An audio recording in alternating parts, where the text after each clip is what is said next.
The Travels of Marco Polo by Marco Polo. Prologue.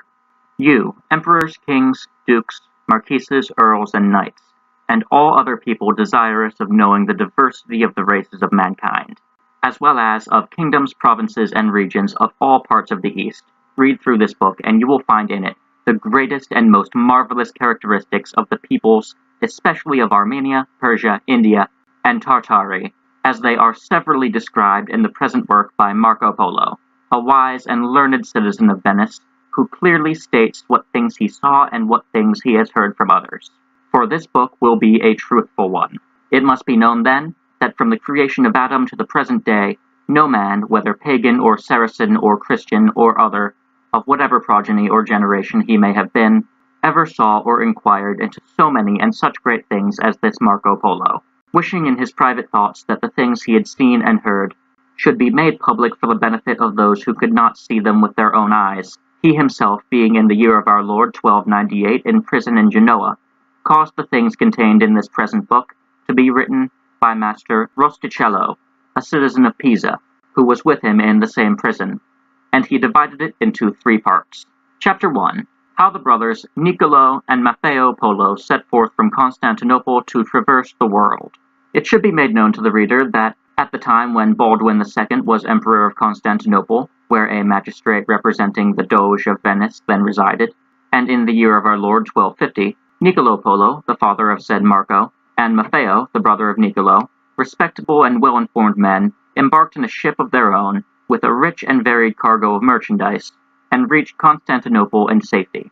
After much deliberation, they determined to try to improve their trading business by continuing their voyage into the Euxine, or Black Sea.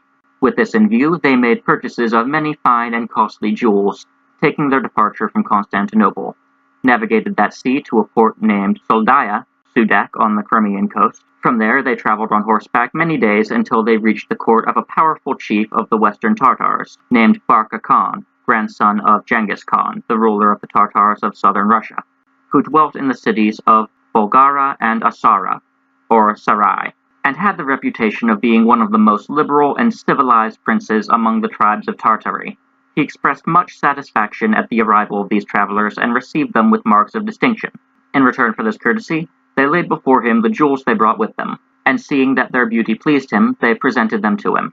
The liberality of this conduct aroused his admiration, and being unwilling that they should surpass him in generosity, he not only directed double the value of the jewels to be paid to them, but also made them several rich presents. The brothers, having remained for a year in the dominions of this prince, they became desirous of revisiting their native country, but were hindered by the sudden breaking out of a war between Barka and a chief named Hulaku, another grandson of Genghis and brother of the great Khans, Mangu and Kublai, who ruled over the eastern Tartars. In a fierce and very bloody battle between their armies, Hulaku was victorious, in consequence of which, the roads being rendered unsafe, the brothers could not return by the way they came.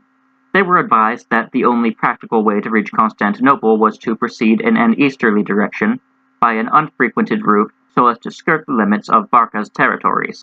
Accordingly, they made their way to a town named Okaka, situated on the boundary of the kingdom of the Western Tartars.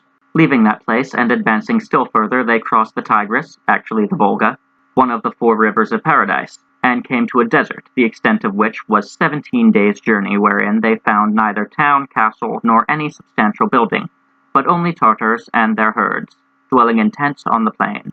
After having passed through this territory, they arrived at length at a well-built city, called Bokhara, a center of trade about 500 miles east of the Caspian Sea, in a province of that name, belonging to the dominions of Persia.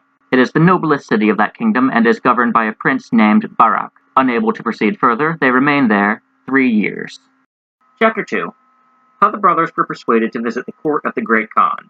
It happened while these brothers were in Bokhara that a person of consequence and gifted with great talents made his appearance there. As ambassador from Hulaku, mentioned above, he was on the way to the great Khan, supreme chief of all the Tartars, who lived at the far edge of the continent in a direction between northeast and east. Never having had an opportunity of seeing any natives of Italy, he was highly gratified at meeting and conversing with these brothers, who had now become proficient in the Tartar language. After associating with them for several days and finding their manners agreeable, he proposed to them that they should accompany him to the great Khan, who would be pleased by their coming to his court, at Peiping.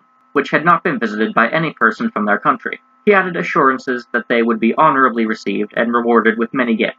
Convinced that their attempts to return home would expose them to gravest risks, they agreed to this proposal, and commending themselves to the protection of the Almighty, they set out on their journey in the suite of the ambassador, attended by several Christian servants whom they had brought with them from Venice. The course they took at first was between the northeast and north, and an entire year passed before they reached the imperial residence, in consequence of extraordinary delays resulting from snows and swollen rivers, which obligated them to halt until the snows had melted and the floods had subsided. They observed many noteworthy things on their journey, but these our hero omitted, since they will be described by Marco Polo later in this book. Chapter 3. How the Great Khan sent the two brothers as his envoys to the Pope. Being introduced to the presence of the Great Khan, Kublai, the travelers were received by him with great hospitality and friendliness, and as they were the first Latins to visit that country, they were entertained with feasts and honored with other marks of distinction.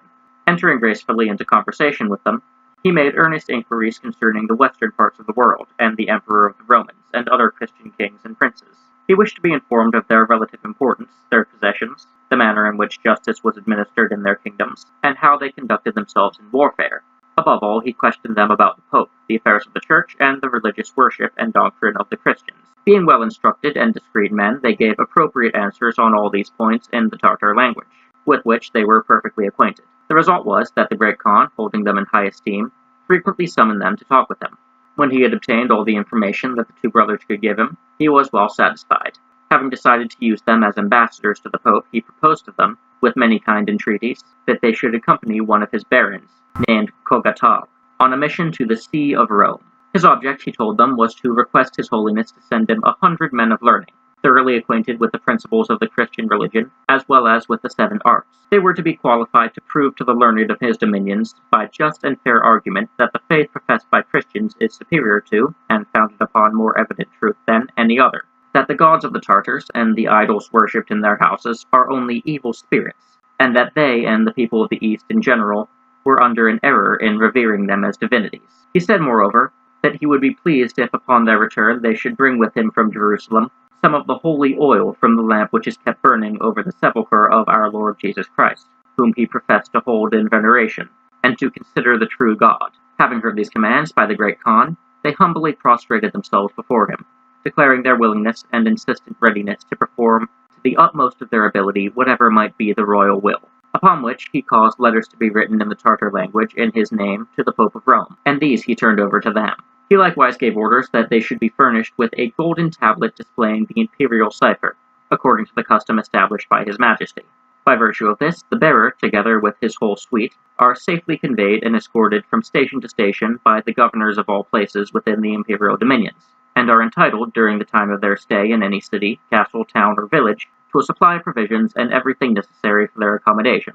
Thus honorably commissioned, they took leave of the Great Khan and set out on their journey, but had not proceeded more than 20 days when the officer named Cogatal, their companion, fell dangerously ill and, unable to proceed further, halted at a certain city. In this dilemma it was determined, upon consulting all who were present, and with the approval of the man himself, that they should leave him behind. In their journey they were greatly assisted by the royal tablet, which secured them attention in every place through which they passed. Their expenses were taken care of, and escorts were furnished. But notwithstanding these advantages, so great were the natural difficulties they had to encounter, from extreme cold, snow, ice, and the flooding of rivers, that their progress was unavoidably tedious, and 3 years passed before they reached a seaport town named Laias in Lesser Armenia. Departing from there by sea, they arrived at Acre, an important seaport in northern Palestine, in the month of April 1269, and there learned with dismay that Pope Clement IV had recently died.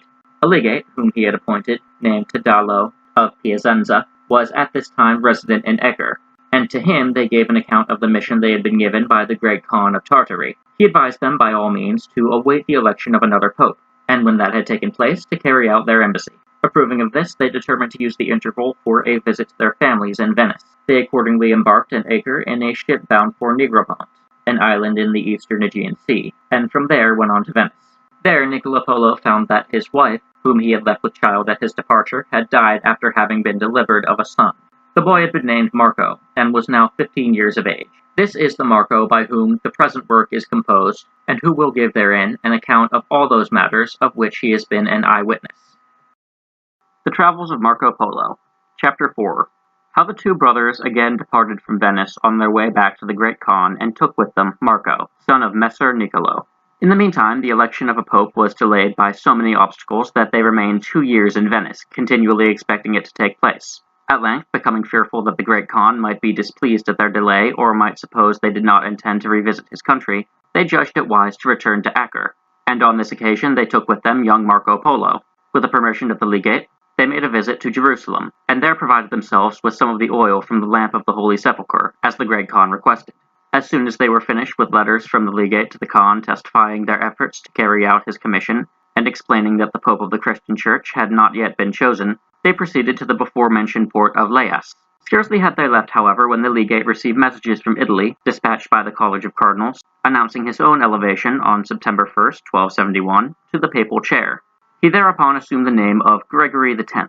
Believing that he was now in position to satisfy the wishes of the Tartar sovereign, he hastened to send letters to the King of Armenia telling him of his election and requesting, in case the two ambassadors on their way to the Great Khan had not already quit his dominions, that he would give directions for their immediate return. Those letters found them still in Armenia, and they promptly obeyed the summons to come once more to Acre. For this purpose, the king furnished them with an armed galley, sending at the same time an ambassador with his congratulations to the pontiff. Upon their arrival, His Holiness received them with honor and immediately dispatched them with papal letters and with 2 friars of the order of preachers, learned men as well as profound theologians. One of them was named Friar Nicholas of Vicenza, and the other Friar William of Tripoli. To them he gave authority to ordain priests, consecrate bishops, and grant absolution as fully as he could in his own person. He also entrusted them with valuable presents, including several handsome vases of crystal, to be delivered to the Great Khan in his name, and along with his benediction.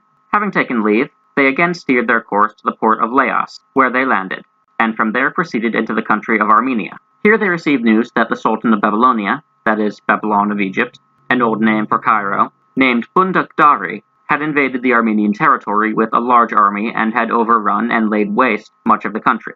Terrified at these accounts, the 2 friars determined not to proceed further, and turning over to the Venetians the letters and presents entrusted to them by the Pope, they placed themselves under the protection of the Master of the Temple, Knights Templars, and with him returned directly to the coast. Niccolo, Maffeo, and Marco, however, undismayed by perils or difficulties to which they had long been inured, crossed the borders of Armenia and continued on their journey. After crossing deserts of several days' march and many dangerous passes, they progressed so far in a direction between northeast and north that at length they had word of the Great Khan, who then had his residence in large and magnificent city named Kem, Enfu, Shangtu, Chandu, or Zandu, north of Peiping. It became Kublai's summer capital.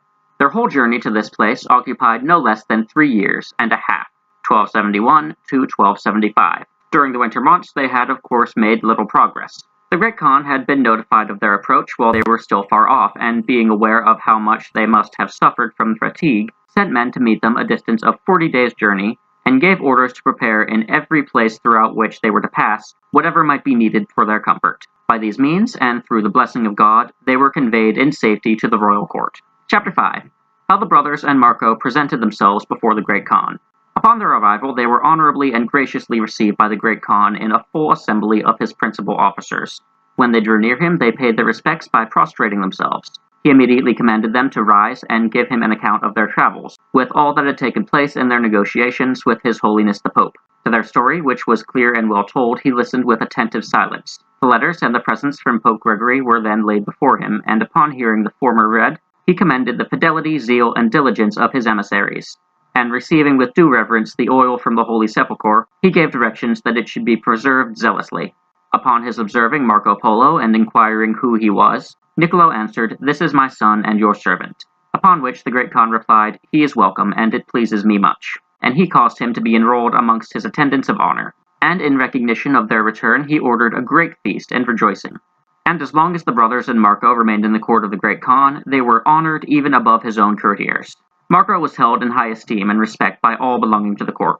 He soon learned and adopted the manners of the Tartars, and acquired a proficiency in 4 different languages, which he became qualified to read and write. Finding him thus accomplished, his master was desirous of putting to use his talents for business, and sent him on an important mission of state to a city named Karajan, or Karazan in Yunnan, a province of southwest China. situated at a distance of 6 months' journey from the imperial residence. On this occasion he conducted himself with so much wisdom and prudence in the affairs entrusted to him that his services became highly acceptable. On his part, perceiving that the Great Khan took pleasure in hearing accounts of whatever was new to him respecting the customs and manners of people and the peculiar circumstances of distant countries, he tried wherever he went to obtain information on these subjects and made notes of all he saw and heard in order to gratify the curiosity of his master. In short, during the 17 years that he continued in his service, he made himself so useful that he was employed on confidential missions to every part of the empire and its dependencies, and sometimes he also traveled on his own account, but always with the consent and sanction of the Great Khan. Thus it was that Marco Polo had the opportunity of acquiring a knowledge, either by his own observation, or what he collected from others, of so many things, until his time unknown, respecting the eastern parts of the world, which he diligently committed to writing, as will appear later, and by this means he obtained so much honor that he aroused the jealousy of the other officers of the court. The Travels of Marco Polo, Chapter 6. How Messrs. Niccolo, Maffeo, and Marco asked permission of the Great Khan to leave.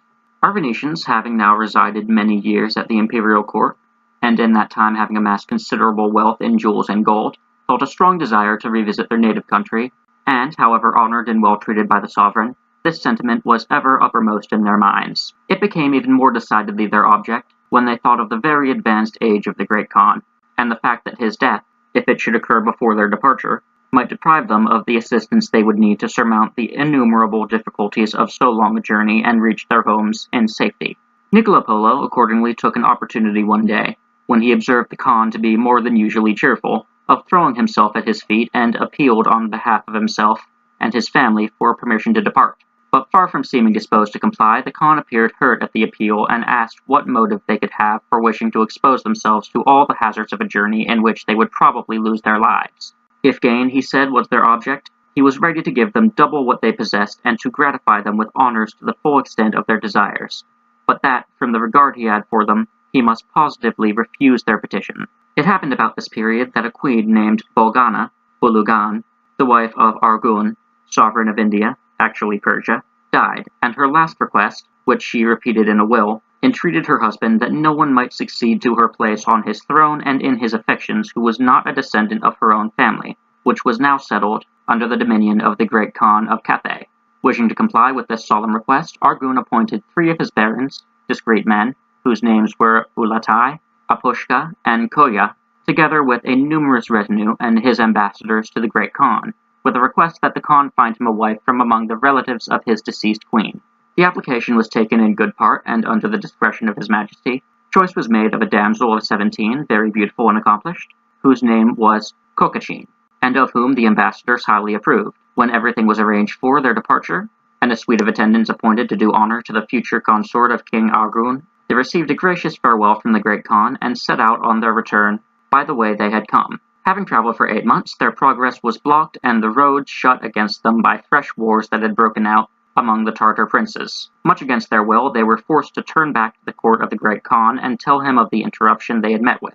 About the time of their turning back, Marco Polo happened to arrive from a voyage he had made, with a few vessels under his command, to some parts of the East Indies, in some manuscripts India, and reported to the Great Khan concerning the countries he had visited, with the details of his voyage, which, he said, was made with the utmost safety. This latter observation having reached the ears of the 3 barons, who were extremely anxious to return to their own country, from which they had now been absent 3 years, they sought a conference with our Venetians, whom they found equally desirous of going home. It was settled between them that the former, accompanied by their young queen, should obtain an audience with the Great Khan and represent to him how conveniently and safely they might return by sea to the dominions of their master, a voyage that would be less costly than the journey by land, and be performed in a shorter time. All this according to the experience of Marco Polo, who had lately sailed in those parts. Should his majesty incline to give his consent to their suggestion, they would then urge him to allow the 3 Europeans, as persons skilled in navigation, to accompany them to the territory of King Argun. On hearing this appeal, the Great Khan showed by his countenance that it was very displeasing to him, unwilling as he was to have the Venetians leave. Feeling nevertheless that he could not properly withhold his consent, he yielded. Had he not been forced by this peculiar situation, they would never have obtained permission to leave his service. He sent for them, however, and addressed them with much kindness and friendliness, assuring them of his regard, and exacted from them a promise that when they had stayed some time in Europe, and with their own family, they would return to him once more. With this in view, he caused them to be given golden tablets, ordering their free and safe conduct through every part of his dominions, with all necessary supplies for themselves and their attendants. He likewise gave them authority to act as his emissaries to the Pope, the kings of France and Spain, one Polo manuscript also mentions England, and the other Christian princes. Chapter 7. How the two brothers and Messer Marco left the Great Khan and returned home. At the same time, preparations were made for equipping 14 ships, each having 4 masts and 9 sails, the construction and rigging of which would admit of a long description, but it is for the present omitted. Among these vessels, there were at least 4 or 5 that had crews of 250 or 260 men. On them were embarked the barons, with the Queen under the protection, together with Niccolo, Maffeo, and Marco Polo. When they took leave of the Great Khan, he presented them with many rubies and other fine jewels. He also gave directions that the ship should be furnished with stores and provisions for 2 years. After a voyage of about 3 months in a southerly direction, they arrived at an island named Java, actually Sumatra, where they saw various objects worthy of attention, of which notice shall be taken later in this work. Departing thence, they spent 18 months in the Indian seas before they could reach their destination in the territory of King Arghun, and also during this part of their voyage they had an opportunity of observing many things, which shall be related hereafter. But here it may be proper to mention that between the day of their sailing and that of their arrival they lost, among the crews of the vessels and others, about 600 persons, and of the 3 barons only one, whose name was Koya, survived the voyage. But of all the ladies and female attendants only one died. Upon landing they were informed that King Arghun had died some time before, and that the government of the country was then administered on behalf of his son, who was still a youth, by a person named Kiakatu. From him they asked instructions as to how they should dispose of the princess, whom by order of the late king they had conducted thither. His answer was that they ought to present the lady to Ghazan, the son of Arghun, who was then at Arbor Seco, a place on the borders of Persia, in the province of Khorasan, where an army of 60,000 men was assembled to guard certain passes against an invasion by the enemy. Having done this, they returned to the residence of Kiakatu, because the road they were afterward to take lay in that direction. Here, however, they rested for the space of 9 months. When they took their leave, he furnished them with 3 golden tablets, each of them a cubit, about 18 inches in length, 5 inches wide, and weighing 3 or 4 marks of gold. Their inscription began with invoking the blessing of the Almighty upon the Great Khan, that his name might be held in reverence for many years, and threatening death and confiscating of goods to all who disobeyed. It directed that the 3 ambassadors, as his representatives, should be treated throughout his dominions with honor, that their expenses should be defrayed, and that they should be provided with all the necessary escorts. All that was complied with fully, and in many places they were protected by bodies of 200 horsemen. Nor could they have done without this, as the government of Kiakatu was unpopular and the people were disposed to insult them and cause trouble, which they would not have dared under the rule of their proper sovereign. In the course of their journey, our travelers received news that the Great Khan, Kublai, had departed this life, which put an end to all prospect of their revisiting those regions. Pursuing, therefore, their intended route, they at length reached the city of Trebizond, where they proceeded to Constantinople, then to Negropont, and finally Venice, at which place, enjoying health and riches, they arrived in the year of 1295. On this occasion they offered up their thanks to God, who had now been pleased to receive them from such great fatigues, after having preserved them from innumerable perils. Their foregoing narrative may be considered as a preliminary chapter to the object of which is to make the reader acquainted with the opportunities Marco Polo had, during a residence of so many years in the eastern parts of the world, of acquiring knowledge of things he describes. The Adventures of Marco Polo. Book 1. Of regions visited or heard of on the journey from Lesser Armenia to the court of the Great Khan at Chengtu. Chapter 1. Armenia Minor and the port of Laias. In the beginning, the descriptions of the countries Marco Polo visited in Asia, and of things which he observed therein, it is proper to distinguish 2 Armenias, the Lesser and the Greater. The king of Lesser Armenia dwells in a city called Sebastos, and rules his dominions with strict justice. The towns, fortified places, and castles are numerous. There is an abundance of all the necessities of life, as well as of those things which contribute to comfort. Game, both beasts and birds, is plentiful. It must be said, however, that the air of the country is not remarkably healthy. In former times its gentry were esteemed, expert, and brave soldiers, but at the present day they are great drinkers, mean-spirited, and worthless. On the seacoast is a busy city named Laias. Its port is frequented by merchants from Venice, Genoa, and many other places, who trade in spices and drugs of different sorts, silk and wool, and other rich commodities. Those who plan to travel into the interior of the Levant usually start from this port. The boundaries of Lesser Armenia are, on the south, the Promised Land, now occupied by the Saracens; on the north, Karaman, inhabited by the Turkomans; towards the northeast, the cities of Caesarea, Sevasta, Sivas, and many others subject to the Tartars; and on the western side, the sea, which extends to the shores of Christendom. Chapter 2. Of the province called Turkomania. The inhabitants of Turkomania, modern Anatolia, may be distinguished into three classes. The Turkomans, who reverence Mahomet and follow his law, are a primitive people of dull intellect. They dwell among the mountains and in places difficult of access, where their object is to find good pasture for their cattle, and they live entirely upon animal food. There is here an excellent breed of horses called Turkey, and fine mules, which are sold at high prices. The other races are Greeks and Armenians, who reside in the cities and fortified places and gain their living by commerce and manufacture. The best and handsomest carpets in the world are woven here, and also silks of crimson and other rich colors. Among its cities are Kogni, Kunia, Caesarea, and Sevasta, in which the last Saint Blaise obtained the glorious crown of martyrdom. They are all subject to the Great Khan, Emperor of the Oriental Tartars, who appoints governors to them. We shall now speak of Greater Armenia. Chapter 3. Of Armenia Major, of the mountain where the Ark of Noah rested, and of a remarkable fountain of oil. Armenia Major is a large province. Entering it, one comes to a city named Erzincan, where the inhabitants manufacture a very fine cotton cloth called bombazine, as well as many other fabrics which it would be tedious to enumerate. It possesses the handsomest and most excellent baths of warm spring water found anywhere. Its inhabitants are for the most part native Armenians, but under the dominion of the Tartars. In this province there are many cities, but Erzincan is the principal one and the seat of an archbishop.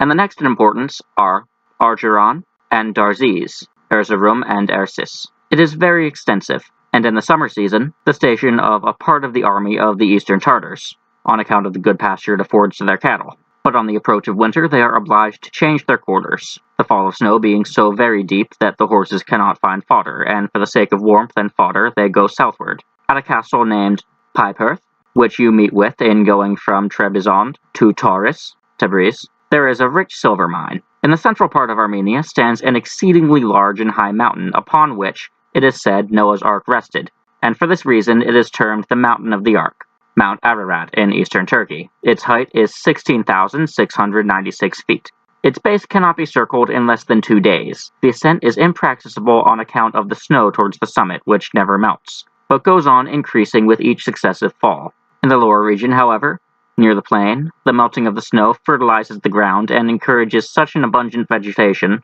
that all the cattle which gather there in summer from the surrounding territory find a never-failing supply. Bordering upon Armenia to the southwest are the districts of Mosul and Maradin, which will be described hereafter, and many others too numerous to particularize. To the north lies Zorzania, Georgia, near the border of which there is a fountain of oil, probably the oil fields of Baku, which discharges so great a quantity of oil as to furnish loads for many camels. It is used not as food, but as an unguent for the cure of rashes in men and cattle, as well as other complaints, and it is also good for burning.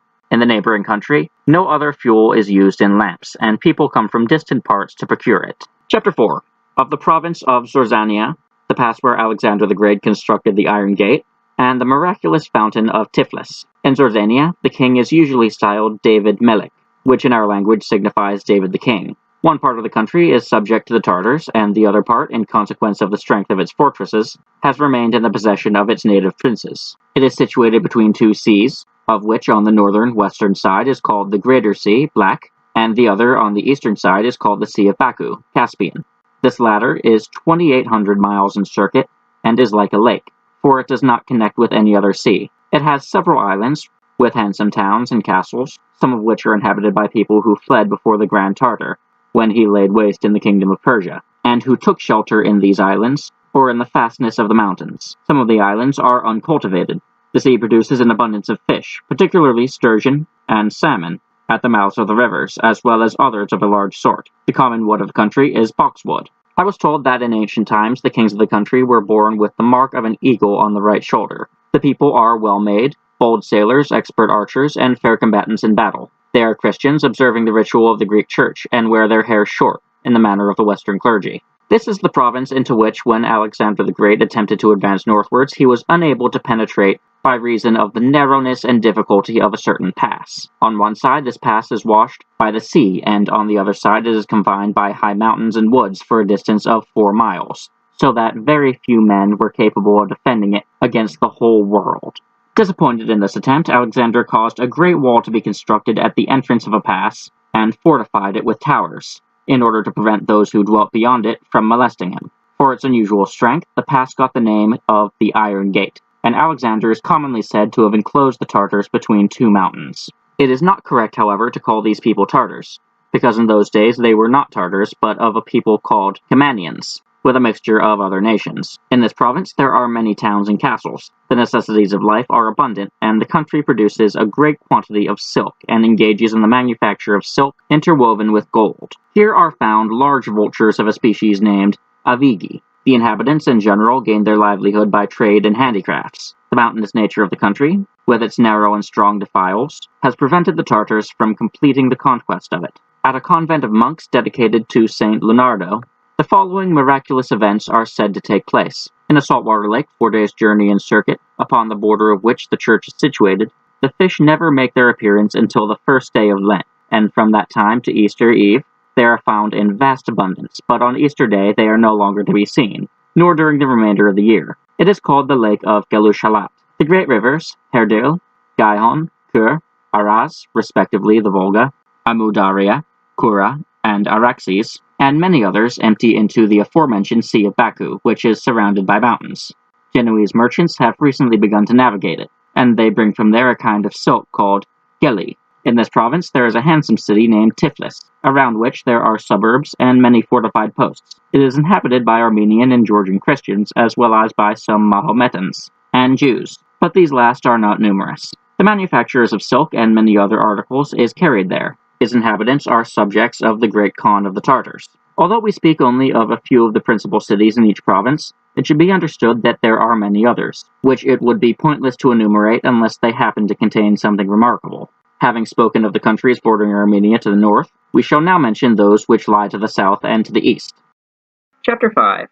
Of the province of Mosul and the people named Kurds. Mosul is a large province inhabited by various types of people, one group of which pay reference to Mahomet and are called Arabians. The others profess the Christian faith, but not according to the canons of the Church, which they depart from in many instances, and are called Nestorians, Jacobites, and Armenians. They have a patriarch whom they call Jacolit, the Arabic form of Catholic, and he consecrates archbishops, bishops, and abbots, and sends them to all parts of India, to Baldus, Baghdad, or to Cathay, just as the Pope of Rome does in the Latin countries. All those cloths of gold and of silk, which we call muslins, are of Mosul manufacture, and all the great merchants, called Mosulini, who convey large quantities of spices and drugs from one country to another, are from this province. In the mountainous parts there is a race of people named Kurds, some of whom are Christians and others Mahometans. They are all an unprincipled people whose occupation is to rob merchants. In the vicinity of this province there are places named Mus and Mardin, where they produce in great abundance the cotton from which are made the cloth called Bukram and many other fabrics. The inhabitants are manufacturers and traders. They are all subjects of the king of the Tartars. We shall now speak of the city of Baldus. Chapter 6. Of the great city of Baldus, anciently called Babylon. Baldus, Baghdad, is a large city, heretofore the residence of the Caliph, or Pontiff, of all the Saracens, as the Pope is of all the Christians. A great river flows through the middle of it, by means of which the merchants transport their goods to and from the Indian Sea, the distance being computed at 17 days' navigation, in consequence of the windings of its course. Those who undertake the voyage, after leaving the river, touch at a place named Kais, whence they proceed to sea, but before reaching this anchorage they pass a city named Basra, in the vicinity of which are groves of palm trees producing the best dates in the world. In Baldus there are manufactured silks woven with gold, and also damasks, as well as velvets ornamented with the figures of birds and beasts. Almost all the pearls brought to Europe from India undergo the process of boring at this place. The Mahometan law is here regularly studied, as are also magic, physics, astronomy, geomancy, and physiognomy. It is the noblest and largest city in this part of the world. The Caliph, who is understood to have amassed greater treasures than have ever been possessed by any other sovereign, perished miserably under the following circumstances. At the period when the Tartar princes began to extend their dominion, there were among them 4 brothers, of whom the eldest, Mangu, reigned in the royal seat. Having subdued the country of Cathay and other districts in that quarter, they were not satisfied, but covering further territory, they conceived the idea of universal empire, and proposed that they should divide the world amongst them. With this in view, it was agreed that one of them should proceed to the east, another should make conquests in the south, and the other 2 should direct their operations against the remaining quarters. The southern portion fell to the lot of Hulaku, who assembled a vast army, and having subdued the provinces through which his route lay, proceeded in the year 1255, actually 1258, to attack the city of Baudas. Being aware, however, of its great strength and the prodigious number of its inhabitants, he trusted rather to stratagem than to force for its reduction. In order to deceive the enemy with regard to the number of his troops, which consisted of 100,000 horsemen besides foot soldiers, he posted one division of his army on one side of the approach to the city, and another division on the other side, in such a manner as to be concealed by wood. Then, placing himself at the head of a third, he advanced boldly to within a short distance of the gate. The Caliph made light of a force apparently so inconsiderable, and confident of the effect of the usual Mahometan ejaculation, thought of nothing less than its entire destruction, and for that purpose marched out of his city with his guards. But as soon as Hulaku saw him approach, he feigned retreat until he had drawn him beyond the wood where the other divisions were posted. By the closing in of these from both sides, the army of the Caliph was surrounded and broken. The Caliph was made prisoner, and the city surrendered to the conqueror. Upon entering it, Hulaku discovered to his great astonishment a tower filled with gold. He called the Caliph before him and reproached him with the greediness which had prevented him from spending his treasures on an army to defend his capital against the invasion with which it had long been threatened. He then gave orders for him to be shut up in his same tower without subsistence, and there, in the midst of his wealth, the Caliph soon finished his miserable existence. Chapter 7. How the Caliph took counsel to slay all Christians. I judge that our Lord Jesus Christ herein thought proper to avenge the wrongs of his faithful Christians, so abhorred by this Caliph. From the time of his ascension in 1225, his daily thoughts were devoted to ways of converting those who resided within the dominions, or, on their refusal, in finding pretexts for putting them to death. Consulting with his learned men for this purpose, they discovered a passage in the Gospel which said, "If ye have faith as large as a grain of mustard seed, ye shall say unto this mountain, Move to yonder place, and it shall move." And rejoicing at the discovery, persuaded as he was that the feat was utterly impossible, he gave orders for assembling all the very numerous Nestorian and Jacobite Christians who dwelt in Baghdad. To these the question was posed whether they believed all that is asserted in the text of their gospel to be true or not. They answered that it was true. Then, said the Caliph, if it be true, let us see which of you will give the proof of his faith. For certainly, if there is not to be found one amongst you who possesses even so small a portion of faith in his Lord, as to be equal to a grain of mustard seed, I shall be justified in regarding you henceforth as a wicked and faithless people. I allow you therefore 10 days, by which time you must either remove the mountain now before you through the power of him whom you worship, or embrace the law of our prophet. In either case you will be safe. Otherwise you must all expect to suffer the most cruel death. Chapter 8. How the Christians were in great dismay. The Christians, acquainted with his merciless disposition, as well as his eagerness to deprive them of their property, upon hearing these words, trembled for their lives, but nevertheless, having confidence in their Redeemer, and that he would deliver them, they gathered to deliberate on the course they ought to take. No other presented itself than that of imploring the Divine Being to grant them the aid of his mercy. To obtain this, every individual, great and small, prostrated himself night and day, shedding tears profusely, and doing naught but pray to the Lord. When they had thus persevered during 8 days, a divine revelation came at length in a dream to a bishop of exemplary life, directing him to seek out a certain cobbler whose name is not known, having only one eye. The bishop was told that he should summon the cobbler to the mountain, as a person capable through divine grace of causing it to move. Chapter 9. How the one-eyed cobbler prayed for the Christians. Having found the cobbler and acquainted him with the revelation, he replied that he did not feel himself worthy of the undertaking, his merits not being such as to entitle him to such abundant grace. Implored, however, by the poor terrified Christians, he at length agreed. It should be understood that he was a man of strict morals and pious conversation.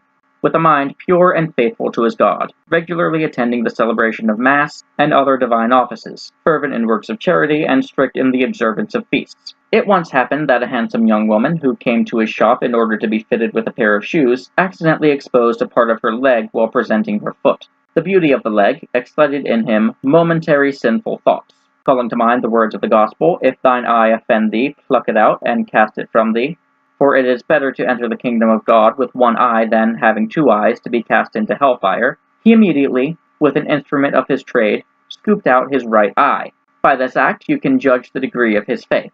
The appointed day having arrived, divine service was performed at an early hour, and a solemn procession was made to the plain where the mountain stood, the Holy Cross being borne in front. The Caliph, certain that it would prove a vain ceremony on the part of the Christians, chose to be present, accompanied by a number of his guards, for the purpose of destroying them in the event of the cobbler's failure. Chapter 10. How the prayer of the cobbler caused the mountain to move. Here the pious artisan, kneeling before the cross and lifting his hands to heaven, humbly besought his Creator to look compassionately down upon earth, and for the glory of his name, as well as for the support of the Christian faith, lend assistance to his people in the task imposed upon them, and thus manifest his power to those who mocked his law. Having concluded his prayer, he cried with a loud voice, "In the name of the Father, Son, and Holy Ghost, I command thee, O mountain, to remove thyself." Upon these words the mountain moved, and the earth at the same time trembled in a wonderful and alarming manner. The Caliph and all those by whom he was surrounded were struck with terror and dumbfounded. Many of the latter became Christians, and even the Caliph secretly embraced Christianity, always wearing a cross concealed under his garment, which after his death was found upon him, and because of this they did not entomb him in the shrine of his predecessors. In commemoration of this singular grace bestowed upon them by God, all the Christians, Nestorians, and Jacobites from that time forth have continued to celebrate in a solemn manner the return of the day on which the miracle took place, and they also keep a fast on the vigil. The Travels of Marco Polo, Chapter 11, of the noble city of Tauris. Tauris, Tabriz, is a large and very noble city belonging to the province of Iraq, which contains many other cities and fortified places, but this is the most eminent and most populous. The inhabitants support themselves principally by commerce and manufactures, which latter consist of various kinds of silk, some of them interwoven with gold, of high price. It is so advantageously situated for trade that merchants from India, from Baldus, Mosul, and Kremisar, as well as from different parts of Europe, come there to purchase and sell a number of articles. Precious stones and pearls in abundance may also be procured here. The merchants active in foreign commerce acquire considerable wealth, but the inhabitants in general are poor. They consist of a mixture of various nations and sects: Nestorians, Armenians, Jacobites, Georgians, Persians, and the followers of Mahomet, who form the bulk of the population, and are those properly called Tauri, Siams, Tabrizians. Each group has its own language. The city is surrounded with delightful gardens which produce the finest fruits. The Mahometan inhabitants are treacherous and unprincipled. According to their doctrine, whatever is stolen or plundered from those of different faith is justly taken, and the theft is no crime, while those who suffer death or injury at the hands of Christians are considered martyrs. If therefore they were not prohibited and restrained by the powers who now govern them, they would commit many outrages. Those principles are common to all the Saracens. When they are at the point of death, their priest attends them and asks whether they believe that Mahomet was the true apostle of God. If their answer is that they do believe, their salvation is assured, and in consequence of this easy absolution, they have succeeded in converting to their faith a great proportion of the Tartars. From Tauris to Persia is 12 days' journey. Chapter 12, of the monastery of St. Barsamo. Not far from Tauris is a monastery that takes its name from the holy St. Barsamo, and is famous for its devotion. There is here an abbot and many monks who resemble the order of Carmelites in their dress. That they may not lead a life of idleness, they employ themselves continually in the weaving of woolen girdles, which they place upon the altar of their saint during the celebration of divine service. And when they make the circuit of the provinces, soliciting alms in the same manner as do the brethren of our order of the Holy Ghost, they present these girdles to their friends and to persons of distinction, these being esteemed good for rheumatic pains, on which account they are devoutly sought after by everyone. Chapter 13, of the country of Persia. Persia was anciently a large and noble province, but it is now in great part destroyed by the Tartars. In Persia there is a city called Saba, just southwest of Tehran, whence came the 3 Magi to adore Christ in Bethlehem, and the 3 are buried in that city in a fair sepulchre, and they are all 3 intact, even to their beards and hair. One was called Balthazar, the second Gaspar, and the third Melchior. Marco inquired often into that city concerning the three magi, and nobody could tell him anything about them except that the three were buried there in ancient times. After 3 days' journey, you come to a castle called Palasata, which means the castle of the fire worshippers. And it is true that the inhabitants of that castle worship fire, and the following is given as the reason. The men of that castle say that anciently 3 kings of that country went to adore a certain king who was newly born, and carried with them 3 offerings, namely gold, frankincense, and myrrh. Gold, that they might know if he were an earthly king, frankincense, that they might know if he were God, and myrrh, that they might know if he were a mortal man. When these magi were presented to Christ, the youngest of the 3 adored him first, and it appeared to him that Christ was of his stature and age. The middle one came next, and then the eldest, and to each he seemed to be of his own stature and age. Having compared their observations, they agreed to go worship him altogether, and then he appeared to all of them at his true age. Chapter 14. What happened when the 3 magi returned to their own country? When they went away, the infant gave them a closed box, which they carried with them for several days, and then, becoming curious to see what he had given them, they opened the box and found in it a stone. This was intended as a sign that they should remain as firm as a stone in the faith they had received from him. When, however, they saw the stone, they marveled, and thinking themselves deluded, they threw the stone into a certain pit, and instantly fire burst forth from the pit. When they saw this, they repented bitterly of what they had done, and taking some of the fire with them, they carried it home. After having placed it in one of their churches, they kept it continually burning, and adore that fire as a god, and make all their sacrifices with it. And if ever it should happen to be extinguished, they go for more to the original fire in the pit where they threw the stone, which is never extinguished, and they take of no other fire. And therefore the people of that country worship fire. Margot was told all this by the people of the country, and it is true that one of those kings was of Saba, the second was of Java, Hawa, and the third was of the castle. Now we will treat of the people of Persia and their customs. The Travels of Marco Polo, Chapter 15, of the 8 kingdoms of Persia and of the breed of horses and asses found there. In Persia, which is a large province, there are 8 kingdoms, the names of which are as follows. The first, which you meet with upon entering the country, is Kazvin. The second, laying towards the south, is Kurdistan. The third is Loristan. Towards the north, the fourth is Sholistan. The fifth, Isfahan. The sixth, Shiraz. The seventh, Sankara, Shabankara. The eighth, Timochain, Tunokain. This is the 2 cities of Tun and Kain, which is at the extremity of Persia. All those kingdoms lie to the south, excepting Timochain, and this is to the north, near the place called Arbor Seco. The country is distinguished for its excellent breed of horses, many of which are carried to India for sale, and bring high prices, not less in general than 200 livres tournois, roughly $1,000.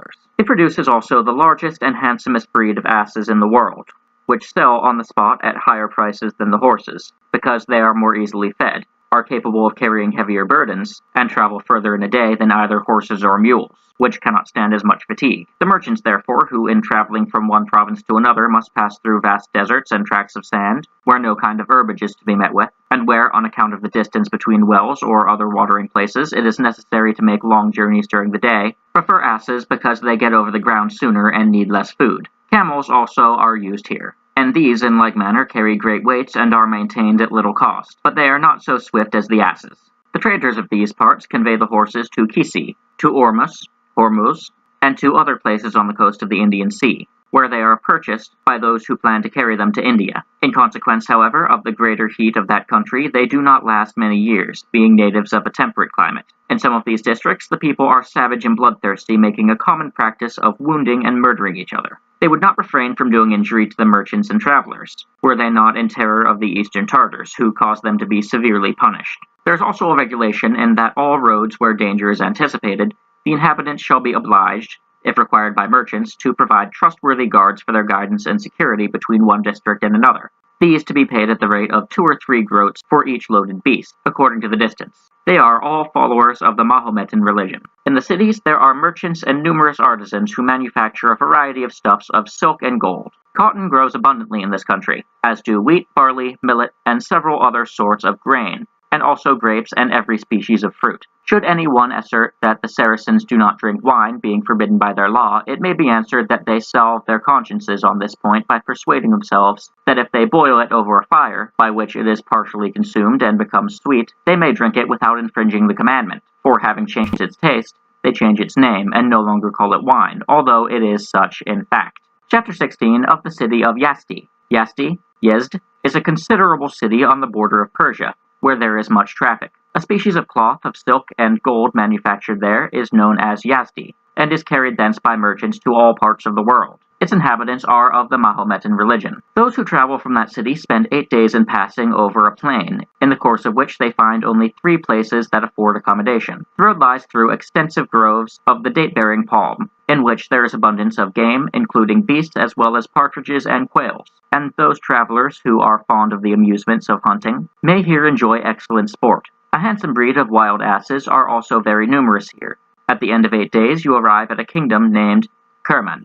Chapter 17 of the Kingdom of Kerman, its minerals, manufacturers, and falcons. Kerman is a kingdom on the eastern borders of Persia, and was formerly governed by its own monarchs, in hereditary succession, but since the Tartars have brought it under their dominion, they appoint governors to it at their pleasure. In the mountains of this country are found the precious stones we call turquoise. There are also veins of steel, probably iron, and of antimony in large quantities. They manufacture here in great perfection all the articles of military equipment such as saddles, bridles, spurs, swords, bows, quivers, and every kind of arms used by these people. The women and young persons work with a needle, doing embroideries of silk and gold in a variety of colors and patterns, representing birds and beasts, with other ornamental devices. These are designed for the curtains, coverlets, and cushions of the sleeping places of the rich, and the work is executed with so much taste and skill as to be an object of admiration. In the mountainous parts are bred the best falcons that anywhere take wing. They are smaller than the peregrine falcon, reddish about the breast, belly, and under the tail, and their flight is so swift that no bird can escape them. Upon leaving Kerman, you travel for 7 days along a plain by a pleasant road,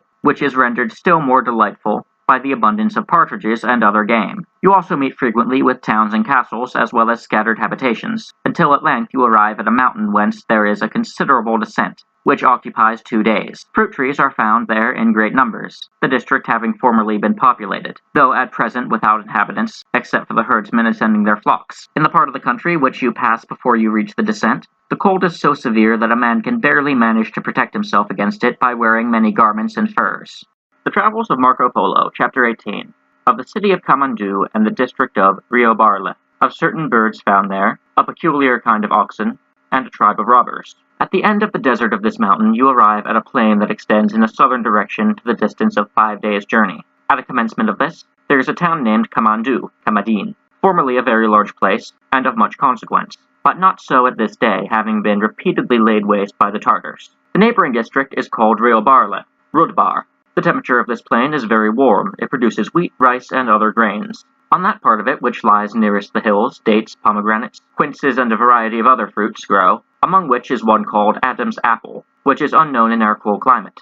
Turtle doves are found here in vast numbers, attracted by the plenty of small fruits, but they are not eaten by the Mahometans, who abominate them. There are likewise many pheasants, and francolins, a kind of partridge, which latter do not resemble those of other countries, their color being a mixture of white and black with red legs and beak. Also among the cattle there are some of an uncommon kind, particularly a species of large white auction, the zebu, with short, smooth coats, the effect of a hot climate, horns short, thick, and obtuse, and having between the shoulders a gibbous rising, or hump, about the height of 2 palms. They are beautiful animals, and being very strong and carry great weights. When loading, they are accustomed to kneel down like the camel, and then to rise up with the burden. We also find here sheep that are equal to an ass in size, with long, thick tails weighing 30 pounds and upwards, which are fat and excellent to eat. In this province there are many towns surrounded by lofty and thick walls of earth for the purpose of defending the inhabitants against the incursions of the Karunas, who scour the country and plunder everything within their reach. In order that the reader may understand who these people are, it is necessary to mention that there was a prince named Nugadar, probably Nigudar, the nephew of Chagatai, a son of Genghis Khan, who was brother of the great Khan Ogodai, and reigned in Turkestan. This Nogudar, while living at the Chagatai's court, became ambitious of being himself a sovereign, having heard that in India there was a province called Malabar, governed at that time by a king named Asadin Sultan, which had not yet been brought under the dominion of the Tartars. He secretly collected a body of about 10,000 men, the most profligate and desperate he could find, and leaving his uncle without giving him any hint of his intentions, proceeded through Badakhshan, to the kingdom of Kashmir, where he lost many of his people and cattle from the difficulty and badness of the roads, and at length entered the province of Malabar. Coming thus upon Asadin by surprise, he took from him by force a city called Delhi, as well as many others in his vicinity, and there began to reign. The Tartars whom he carried thither, and who were men of light complexion, mixing with the dark Indian women, produced the race to whom the name of Karaunas is given, signifying in the language of the country a mixed breed, and these are the people who have since been in the habit of committing depredations, not only in the country of Rio Barla, but in every other to which they have access. In India, they acquired the knowledge of magical and diabolical arts, by means of which they are able to produce darkness, obscuring the light of day to such a degree that persons are invisible to each other unless they are close together. Whenever they go on their predatory excursions, they put this art into practice, and their approach is consequently not perceived. This district is the most frequent scene of their operations, because when merchants assemble at Hormuz, and wait for those who are coming from India, they arrange in winter to send their horses and mules, which are out of condition from the length of their journey, to the plain of Rio Barla, where they find abundance of pasture and become fat. The Karaunas, aware that this will take place, seize the opportunity for a general pillage and make slaves of the people who attend the cattle, if they have not the means of ransom. Marco Polo himself was once enveloped in a darkness of this kind, but escaped from it to the castle of Consalmi. Many of his companions, however, were taken and sold, and others were put to death. Chapter 19 of the City of Ormuz and the Hot Wind that Blows There. At the end of the plain mentioned before, as extending in a southern direction to a distance of 5 days' journey, there is a descent for about 20 miles by a road that is extremely dangerous because of the multitude of robbers by whom travelers are continually assaulted and plundered. This downward path conducts you to another plain, very beautiful in appearance, 2 days' journey in extent, which is called the Plain of Ormuz. Here you cross a number of fine streams and see a country covered with date palms, among which are found the francolin and partridge, birds of the parrot kind, and a variety of others unknown to our climate. At length you reach the border of the ocean, where upon an island at no great distance from the shore stands a city named Ormuz, whose port is frequented by traders from all parts of India. These bring spices and drugs, precious stones, pearls, gold cloth, elephants' tusks, and various other articles of merchandise. These they dispose of to other traders by whom they are distributed throughout the world. This city indeed is essentially commercial, has towns and castles dependent upon it, and is esteemed in the principal place in the kingdom of Kerman. Its ruler is Rukmadin Akomak, who governs with absolute authority, but at the same time acknowledges the king of Kerman as his liege lord. When any foreign merchant happens to die within his jurisdiction, he confiscates his property and deposits it in his treasury. During the summer season, the inhabitants do not remain in the city on account of the excessive heat, which renders the air unwholesome, but retire to their gardens along the shore or on the banks of the river, where with a kind of osier work they construct huts over the water. These they enclose with stakes driven into the water on one side and into the shore on the other, making a covering of leaves to shelter from the sun. Here they stay during the period in which there blows every day from about 9 till noon, a land wind so intensely hot as to hinder breathing and suffocate the person exposed to it. No one overtaken by it on the sandy plain can escape from its effects. As soon as the approach of the wind is noted by the inhabitants, they immerse themselves to the chin in water and continue thus until it ceases to blow. In proof of the extraordinary degree of this heat, Marco Polo says that he happened to be in these parts when the following occurred. The ruler of Ormuz, having neglected to pay his tribute to the king of Kerman, the latter decided to enforce it at the season when the principal inhabitants are away from the city, upon the mainland, and for this purpose dispatched 1,600 horsemen and 5,000 foot soldiers through the country of Rio Barla, in order to take them by surprise. In consequence, however, of being misled by the guides, they failed to arrive at their goal before nightfall, and halted to rest in a grove not far from Ormuz. But upon recommencing their march in the morning, they were assailed by this hot wind and were all suffocated, not one escaping to carry the fatal news to his master. When the people of Ormuz learned of this, and went to bury the carcasses in order that their stench might not affect the air, they found them so baked by the intensity of the heat that the limbs, upon being handled, separated from the trunks, and it became necessary to dig the graves close to the spot where the bodies lay. The vessels built at Ormuz are of the worst kind and dangerous for navigation, exposing the merchants and others who use them to great hazards. Their defects result from the failure to use nails in the construction because the wood is of too hard a quality, and is liable to split or crack like earthenware. When an attempt is made to drive a nail into it, it rebounds and is frequently broken. The planks are therefore bored as carefully as possible with an iron auger near the ends. Wooden pins or trenails are then driven into them, and they are in this way fastened. After this they are bound, or rather sewed together with a kind of rope yarn stripped from the husk of the Indian nuts, coconuts, which are large and are covered with a fibrous stuff like horsehair. This being steeped in water until the softer parts putrefy, the threads or strings remain, and of these they make a twine, which lasts long under water, for sewing the planks. Pitch is not used for preserving the bottoms of the vessels, but they are smeared with an oil made from the fat of fish, and then caulked with oakum. The vessel has no more than one mast, one helm, and one deck. When she is taken in her cargo, it is covered over with hides, and upon these they place the horses which they carry to India. They have no iron anchors, but instead employ another kind of ground tackle, the consequence of which is that in bad weather, and these seas are very tempestuous, the ships are frequently driven on shore and lost. The inhabitants of the place are of a dark color and are Mahometans.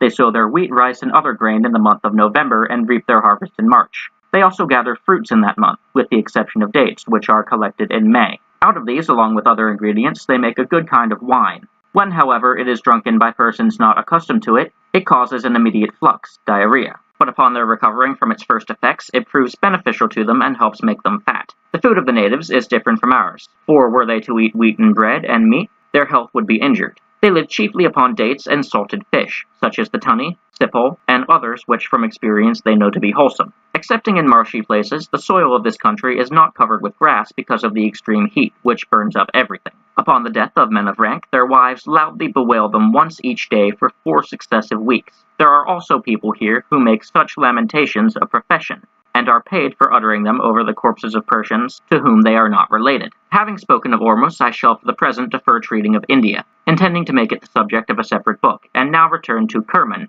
in a northerly direction. Leaving Ormuz, therefore, and taking different road to that place, you enter upon a beautiful plain producing in abundance every article of food, and birds are numerous, especially partridges. But the bread made from wheat grown in that country cannot be eaten by those who have not accustomed their palates to it, having a bitter taste derived from the waters, which are all bitter and salty. On every side you perceive warm, healing streams, good for the cure of skin ailments and other complaints. Dates and other fruits are very plentiful.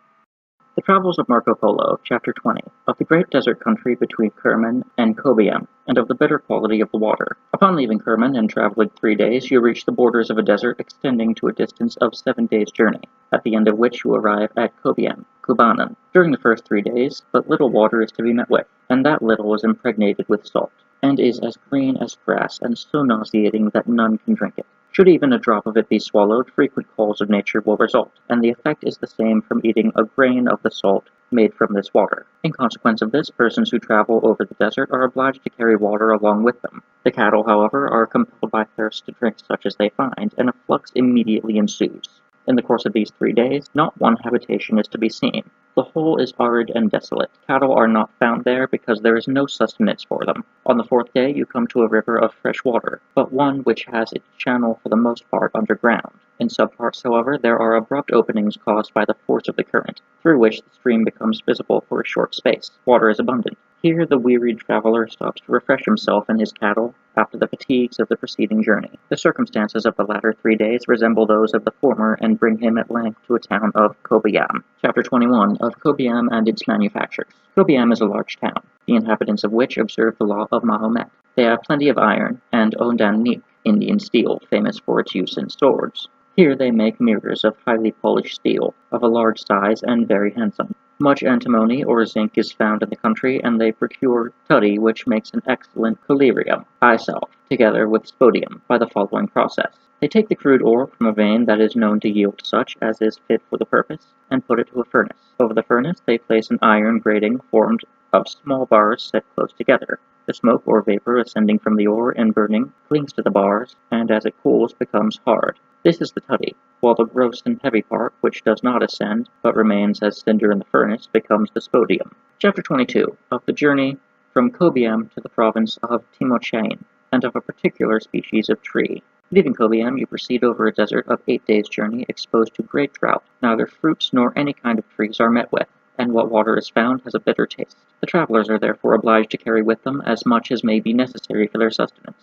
Their cattle are forced by thirst to drink whatever the desert affords, which their owners try to render palatable to them by mixing it with flour. At the end of 8 days you will reach a province of Timochain, situated towards the north, on the borders of Persia, in which are many towns and strong places. Here there is an extensive plain remarkable for a species of tree, called the tree of the sun, and by Christians, arbor sec, the dry or fruitless tree. Its nature and qualities are these. It is lofty with a large stem, and with leaves green on the upper surface, but white or bluish on the under. It produces husks or capsules like those in which the chestnut is enclosed, but these contain no fruit. The wood is solid and strong and of a yellow color resembling the box. There is no other species of tree near it for the space of 100 miles, excepting in one quarter, where trees are found within the distance of about 10 miles. It is reported by the inhabitants of this district that a large battle was fought there between Alexander, king of Macedonia, and Darius. The towns are well supplied with every necessity and convenience, the climate being temperate and not subject to extremes either of heat or cold. The people are the Mahometan religion. They are in general a handsome race, especially the women, who, in my opinion, are the most beautiful in the world. Chapter 23. Of the Old Man of the Mountain and his palace and gardens. Having spoken of this country, we shall now tell of the Old Man of the Mountain. The district in which his residence lay obtained the name of Mulahet, Alamut in northern Persia, signifying in the language of the Saracens the place of heretics, and his people that of the Mulahetite, or holders of heretical tenets, as we apply the term of Patharini to certain heretics amongst Christians. The following account of this chief Marco Polo testifies to having heard from sundry persons. He was named Alauddin, and his religion was that of Mahomet. In a beautiful valley enclosed between two lofty mountains, he had built a luxurious garden stored with every delicious fruit and fragrant shrub that could be procured. Palaces of various sizes and forms were erected in different parts of the grounds, ornamented with works in gold, with paintings, and with furnishings of rich silks. By means of small conduits in these buildings, streams of wine, milk, honey, and some of pure water were seen to flow in every direction. The inhabitants of these palaces were dainty and beautiful damsels, accomplished in the arts of singing, playing upon all sorts of musical instruments, dancing, and especially amorous dalliance. Clothed in rich dresses, they were seen continually sporting and amusing themselves in the garden and pavilions, their female guardians being confined within doors and never allowed to appear. The object which the chief had in view in forming a garden of this fascinating kind was this: that Mahomet, having promised to those who should obey his will the enjoyments of paradise, where every species of sensual gratification should be found, in the society of beautiful nymphs, he wanted it understood by his followers that he also was a prophet and the compeer of Mahomet, and had the power of admitting to paradise such as he should choose to favor. In order that no one might find his way into this delicious valley without his permission, he caused a strong and impregnable castle to be erected at the opening to it, through which the entry was by secret passage. At his court, moreover, this chief entertained a number of youths, from the age of 12 to 20 years, selected from the inhabitants of the surrounding mountains, who showed a warlike disposition and appeared to possess the quality of daring courage. To them he was in the daily practice of holding forth on the subject of paradise announced by the prophet, and of his own power of granting admission to it. At certain times he caused opium to be administered to 10 or a dozen of the youths, and when they were unconscious, he had them conveyed to the several apartments of the palaces in the garden. The Travels of Marco Polo, Chapter 24. How the Old Man Trained His Assassins. Upon awakening from the state of stupor, their senses were struck with all the delightful objects that have been described. Each saw himself surrounded by lovely damsels, singing, playing, and captivating him with the most delightful caresses, serving him also with delicate foods and exquisite wines until intoxicated with excess of enjoyment amid rivulets of milk and wine. He believed himself assuredly in paradise, and unwilling to relinquish its delights. When 4 or 5 days had thus been passed, they were thrown once more into a drugged state and carried out of the garden. Upon their being brought into his presence and questioned by him as to where they had been, their answer was, "In paradise, through the favor of your highness." And then, before the whole court, who listened with curiosity and astonishment, they gave a circumstantial account of the scenes they had witnessed. The chief, thereupon addressing them, said, "We have the assurances of our prophet that he who defends his lord shall inherit paradise, and if you show yourselves devoted to obeying my orders, that happy lot awaits you." Aroused to enthusiasm by words of this nature, all deemed themselves happy to receive the commands of their master and were ready to die in his service. The consequences of this system was that when any of the neighboring princes or others offended this chief, they were put to death by these his disciplined assassins, none of whom ever felt terror at the risk of losing their own lives, which they held in little esteem, provided they could execute their master's will. On this account, his tyranny became a matter of dread in all the surrounding countries. He had also constituted 2 deputies or representatives of himself, one of whom had his residence in the vicinity of Damascus, and the other in Kurdistan, and these pursued the plan he had established for training their young dependents. Thus there was no person, however powerful, who, having been exposed to the enmity of the Old Man of the Mountain, could escape assassination. Chapter 25. How the Old Man came by his end. His territory being within the dominions of Hulaku, the brother of the great Khan Mangu, That prince learned of his atrocious practices as above related, as well as of his employing people to rob travelers as they passed through his country, and in the year 1252 sent one of his armies to besiege this chief in his castle. It proved, however, so capable of defense that for 3 years no impression could be made upon it, until at length he was forced to surrender from want of provisions, and being made prisoner was put to death. His castle was dismantled and his garden of paradise destroyed, and from that time there has been no old man of the mountain. Chapter 26 of a fertile plain of 6 days' journey succeeded by a desert of 8. Leaving this castle, the road leads over a spacious plain, and then through a country broken up into hill and dale, where there is grass and pasture, as well as fruits in great abundance, whereby the army of Hulaku was enabled to remain so long upon the ground. This country extends to a distance of full 6 days' journey. It contains many cities and fortified places, and the inhabitants are of the Mahometan religion. An arid desert then commences, extending 40 or 50 miles, and it is necessary that the traveler provide himself with water at the outset. As the cattle find no drink until this desert is passed, the greatest expedition is necessary that they may reach a watering place. At the end of the 6 days' journey, one arrives at a town named Sepurgan, Shibagan, which is plentifully supplied with every kind of provision and is celebrated for producing the best melons in the world. These are preserved in the following manner. They are cut spirally in thin slices, as we do the pumpkin, and after they've been dried in the sun, are sent in large quantities to be sold to neighboring countries. There they are in great demand, being sweet as honey. Game, both of beasts and birds, is also plentiful there. Leaving this place, we shall now speak of another, named Balak, a large and magnificent city. Chapter 27 of the city of Balak.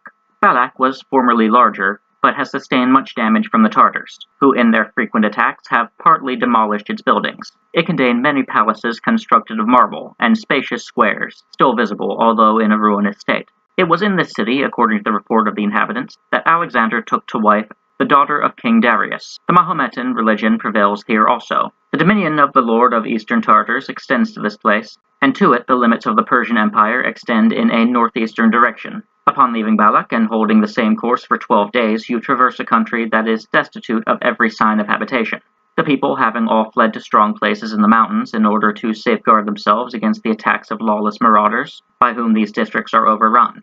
Here are extensive waters and game of various kinds. Very large and numerous lions are also found in these parts. Provisions, however, are scarce in the hilly tract passed during these 12 days, and the traveler must carry with him food sufficient both for himself and his cattle. Chapter 28 of the castle named Tychon and the salt hills of Skasem. After those 12 days' journey, you reach a castle named Talikan, where a great market for corn is held, it being located in a fine and fruitful country. The hills that lie to the south of it are large and lofty. They all consist of white salt, extremely hard, with which the people, to a distance of 30 days' journey round, come to provide themselves, for it is esteemed the purest that is found in the world, but it is at the same time so hard that it cannot be detached by anything but iron picks. The quantity is so great that all the countries of the earth might be supplied by it. Other hills produce almonds and pistachio nuts, in which products the natives carry on a considerable trade. Leaving Tychon and traveling 3 days, still in a northeast direction, you pass through a well-inhabited country, very beautiful and abounding in fruit, corn, and vines. The people are Mahometans and are bloodthirsty and treacherous. They are given also to debauchery and to excess in drink, to which the excellence of their sweet wine encourages them.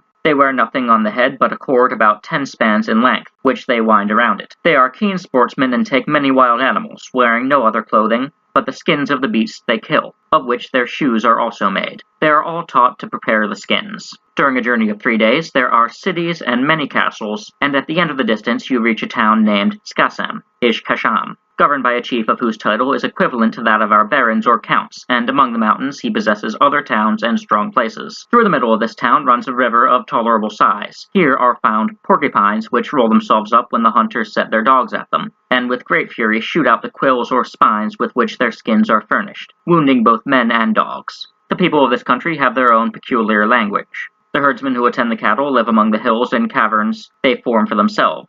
Nor is this difficult, the hills consisting not of stone, but only of clay. Upon departing from this place, you travel for 3 days without seeing any kind of building or meeting with any of the necessities required by a traveler, excepting water. But for the horses there is sufficient pasture. You are therefore obliged to carry with you every article which you may need on the road. At the end of the 3rd day, you arrive at the province of Balashan. The Travels of Marco Polo, Chapter 29. Of the province of Balashan, the precious stones found there, and the dress the women wear. In the province of Balishan, or Badakhshan, the people are Mohammedans and have their peculiar language. It is an extensive kingdom, being in length full 12 days' journey, and is governed by princes, in hereditary succession, who are all descended from Alexander by the daughter of Darius, king of the Persians.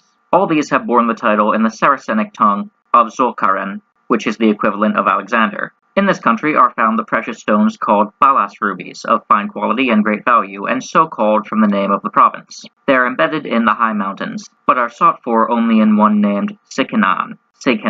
In this, the king causes mines to be worked in the same manner as for gold or silver, and through this channel alone they are obtained, no person daring under pain of death to make an excavation for the purpose, unless as a special favor he obtains his majesty's permission. Occasionally the king gives them as presents to strangers who pass through his dominions, as they cannot be purchased from others and cannot be exported without his permission. Since he believes his credit is dependent upon these rubies, his object in these restrictions is to keep them in high esteem and maintain their high price, for so great is their abundance that if they could be dug for indiscriminately, and if everyone could purchase and carry them out of the kingdom, they would soon be of little value. Some he sends as gifts to other kings and princes, some he delivers as tribute to his superior lord, and some also he exchanges for gold and silver. These he allows to be exported. There are also mountains in which are found veins of lapis lazuli, the stone which yields the azure color, ultramarine, here the finest in the world. The mines of silver, copper, and lead are also very productive. It is a cold country. The horses bred here are of superior quality and have great speed. Their hoofs are so hard that they do not require shoeing. The natives are in the habit of galloping them down inclines, where other animals could not or would not venture to run. They say that not long ago there were still found in this province horses of the strain of Alexander's, celebrated Bucephalus, which were all foaled with a particular mark on the forehead. The whole of the breed was owned by one of the king's uncles, who, upon his refusal to yield them to his nephew, was put to death. Enraged by the murder, the widow then caused them all to be destroyed, and thus the race was lost to the world. In the mountains there are falcons of the species called saker, which are excellent birds and of strong flight, and plenty of lanners as well. There are also goshawks of a perfect kind, and sparrowhawks. The people of the country are expert at hunting both beasts and birds. Good wheat is grown here, and a species of barley without the husk. There is no oil of olives, but they press an oil from certain nuts and from the grain called sesame, which resembles the seed of flax, except that it is light-colored, and the oil this yields is better and has more flavor than any other. It is used by the Tartars and other inhabitants of these parts. In this kingdom there are many narrow passes and natural strong points which leave the inhabitants with little fear of any foreign power trying to invade them. The men are good archers and excellent sportsmen. They generally clothe themselves in the skins of wild animals, other materials for the purpose being scarce. The mountains afford pasture for innumerable sheep, which ramble about in flocks of 4, 5, and 600, all wild, and altogether many are taken and killed. There does not appear to be any lessening in their numbers. These mountains are so exceedingly lofty that it requires from morning till night to ascend to the top of them. Between them there are wide plains, clothed with grass and trees, and large streams of the purest water spurting through the clefts in the rocks. In these streams are trout and many other fine sorts of fish. On the summits of the mountains the air is so pure and healthy that when those who dwell in the towns and in the plains and valleys below find themselves attacked with fevers or inflammations, they immediately take to the hills, remaining for 3 or 4 days, to recover their health. Marco Polo affirms that he himself experienced its excellent effects, for having been confined by sickness in this country for nearly a year, he was advised to seek a change of air by ascending to the hills. There he soon got well. A peculiar fashion of dress prevails among the women of the upper class. They wear below their waists in the manner of drawers, a kind of garment in which they use, depending on their means, 80 or 60 ells of fine cotton cloth. This they gather or plait in order to increase the apparent size of their hips, the women with the bulkiest hips being considered the most handsome. Chapter 30 of the province of Paskia.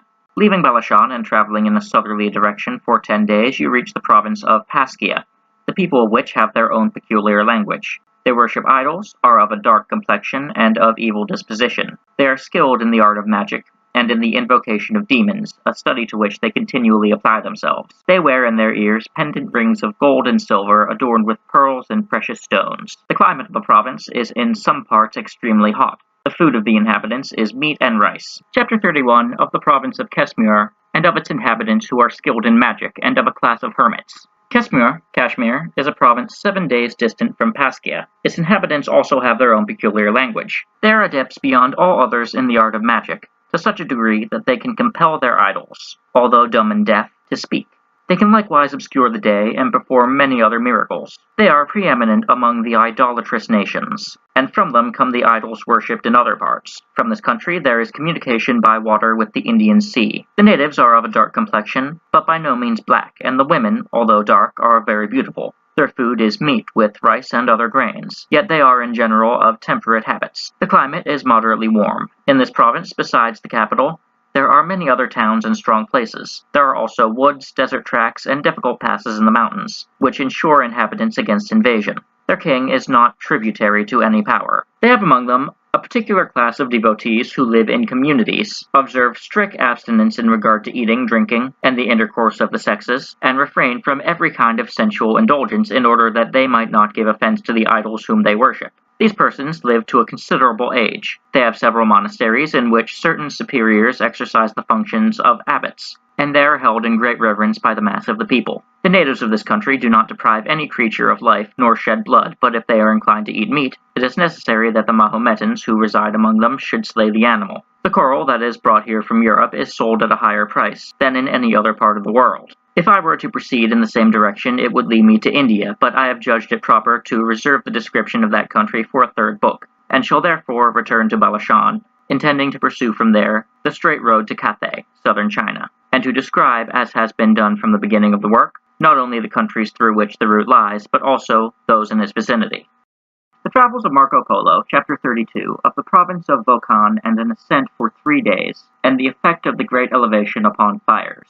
Leaving the province of Balishan and traveling in a direction between northeast and east, you pass many castles and habitations, on the banks of the river belonging to the brother of the king of that place, and after 3 days' journey reach a province named Volcan. This extends in length and width to a distance of 3 days' journey. The people are Mahometans, have a distinct language, are civilized in their manners, and are considered valiant in war. Their chief holds his territory as a fief dependent upon Balishan. They have various ways of taking wild animals. On leaving this country and proceeding 3 days, still in an east-northeast course, ascending mountain after mountain, you at length arrive at a point of the road where you may well think the surrounding summits to be the highest lands in the world.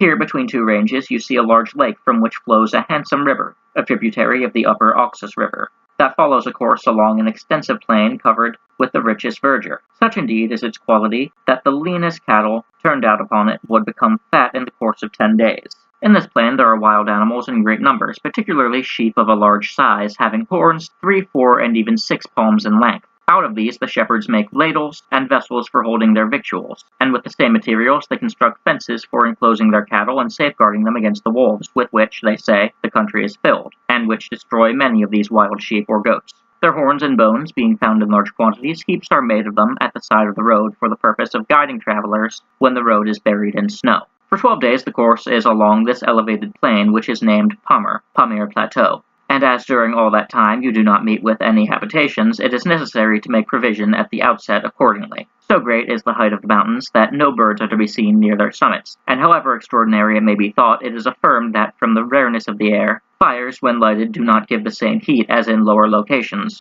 nor produce the same effect in cooking food. After having performed this journey of 12 days, you have still 40 days to travel, in the same direction over the mountains and through valleys, in endless succession, passing many rivers and tracts of desert, without seeing any habitations or verdure. Every article of provision must therefore be carried along. This region is called Belor. Even amid the highest of these mountains there lives a tribe of savage, ill-disposed, and idolatrous people, who subsist upon the animals they can destroy and clothe themselves with the skins. Chapter 33 of the city of Kashgar. At length you reach a place called Kashgar, which, it is said, was formerly an independent kingdom, but is now subject to the dominion of the Great Khan. Its inhabitants are of the Mahometan religion. The province is extensive and contains many towns and castles, of which Kashgar is the largest and most important.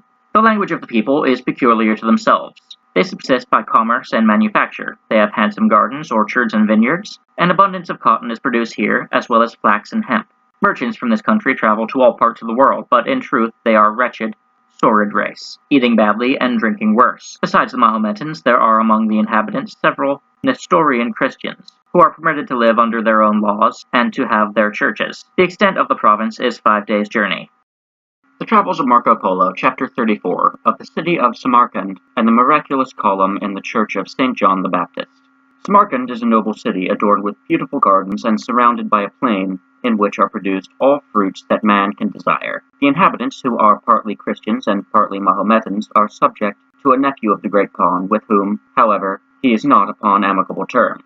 On the contrary, there is perpetual strife and frequent wars between them. The city lies towards the northeast. A miracle is said to have taken place under the following circumstances. Not long ago, a prince named Chagatai, who was a brother, actually uncle, to the reigning Great Khan, became a convert to Christianity. This greatly delighted the Christian inhabitants of the place, who, under the favor and protection of the prince, proceeded to build a church and dedicated it to St. John the Baptist. It was so constructed that all the weight of the roof, being circular, should rest upon a column in the center. Beneath this, as a base, they fixed a square stone, which, with the permission of the prince, they had taken from a temple belonging to the Mahometans, who dared not prevent them from doing so. But upon the death of Chagatai, his son, who succeeded him, showing no disposition to become a Christian, the Muslims had influence enough to obtain from him an order that their opponent should restore the stone to them. Although the latter offered to pay them a compensation in money, the Muslims refused to listen to the proposal because they hoped that its removal would cause the church to tumble down. In this difficulty, the afflicted Christians had no other resource than with tears and humility to recommend themselves to the protection of the glorious St. John the Baptist.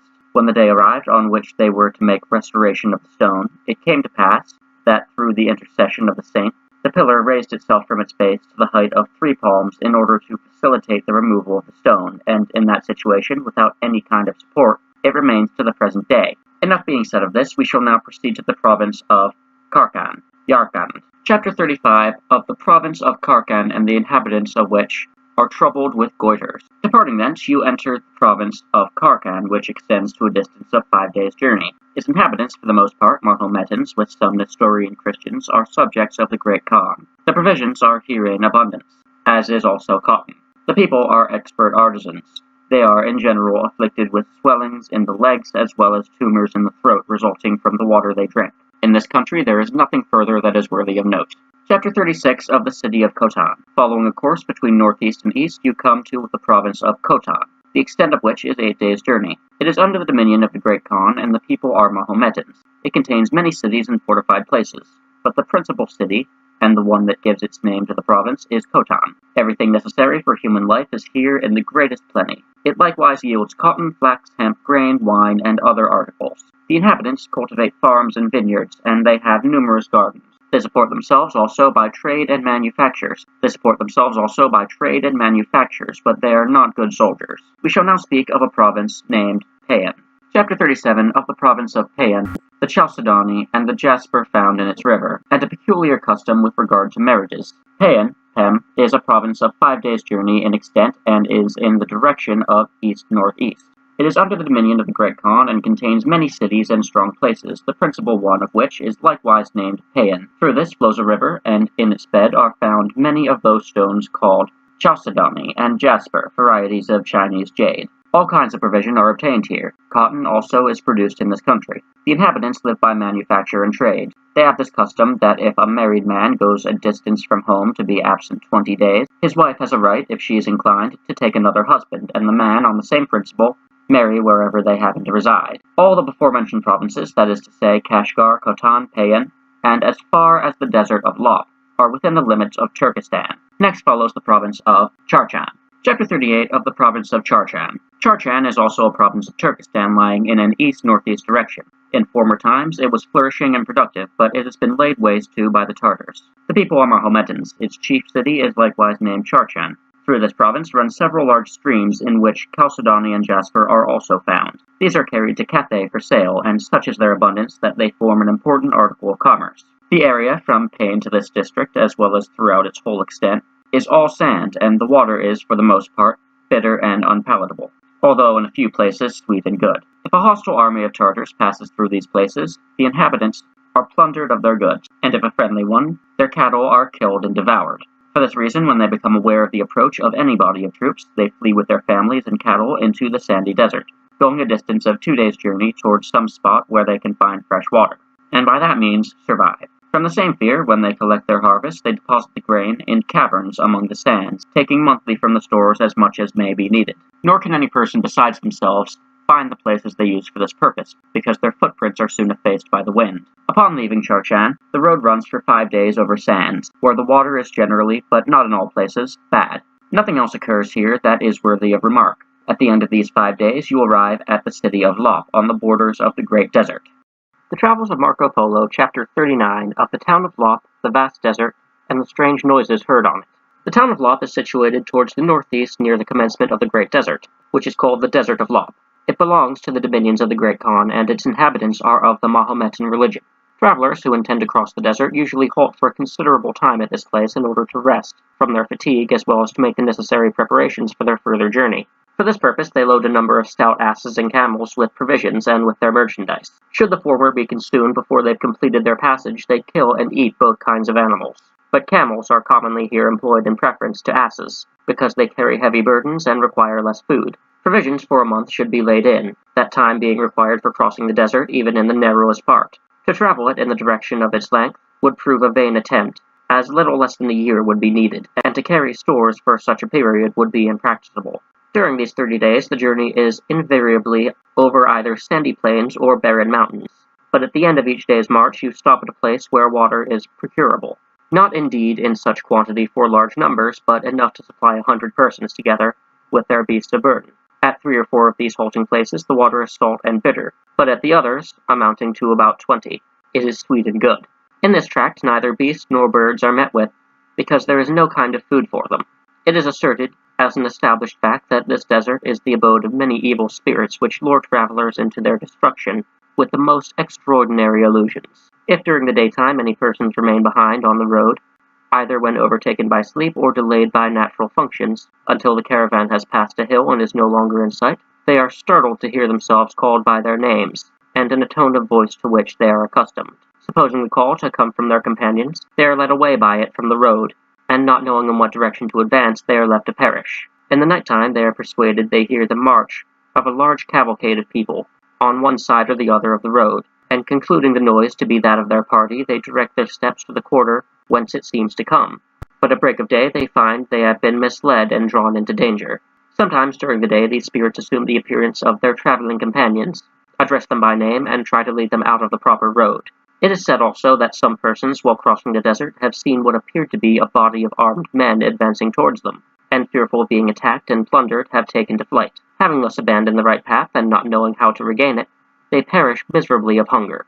Marvelous indeed, and almost beyond belief, are the stories related to these spirits of the desert, which are said at times to fill the air with the sounds of all kinds of musical instruments, and also of drums and the clash of arms, obliging the travelers to close their line of march and to proceed in more compact order. They also find it necessary to take the precaution, before they stop for the night, to agree on a sign pointing out the course they are to take, and to attach a bell to each of the beasts of burden, so that they may be more easily kept from straggling. Such are the excessive troubles and dangers that are inevitably met in crossing this desert. Chapter 40 of the province of Tangut, the city of Secheon, and the ceremony of burning the dead.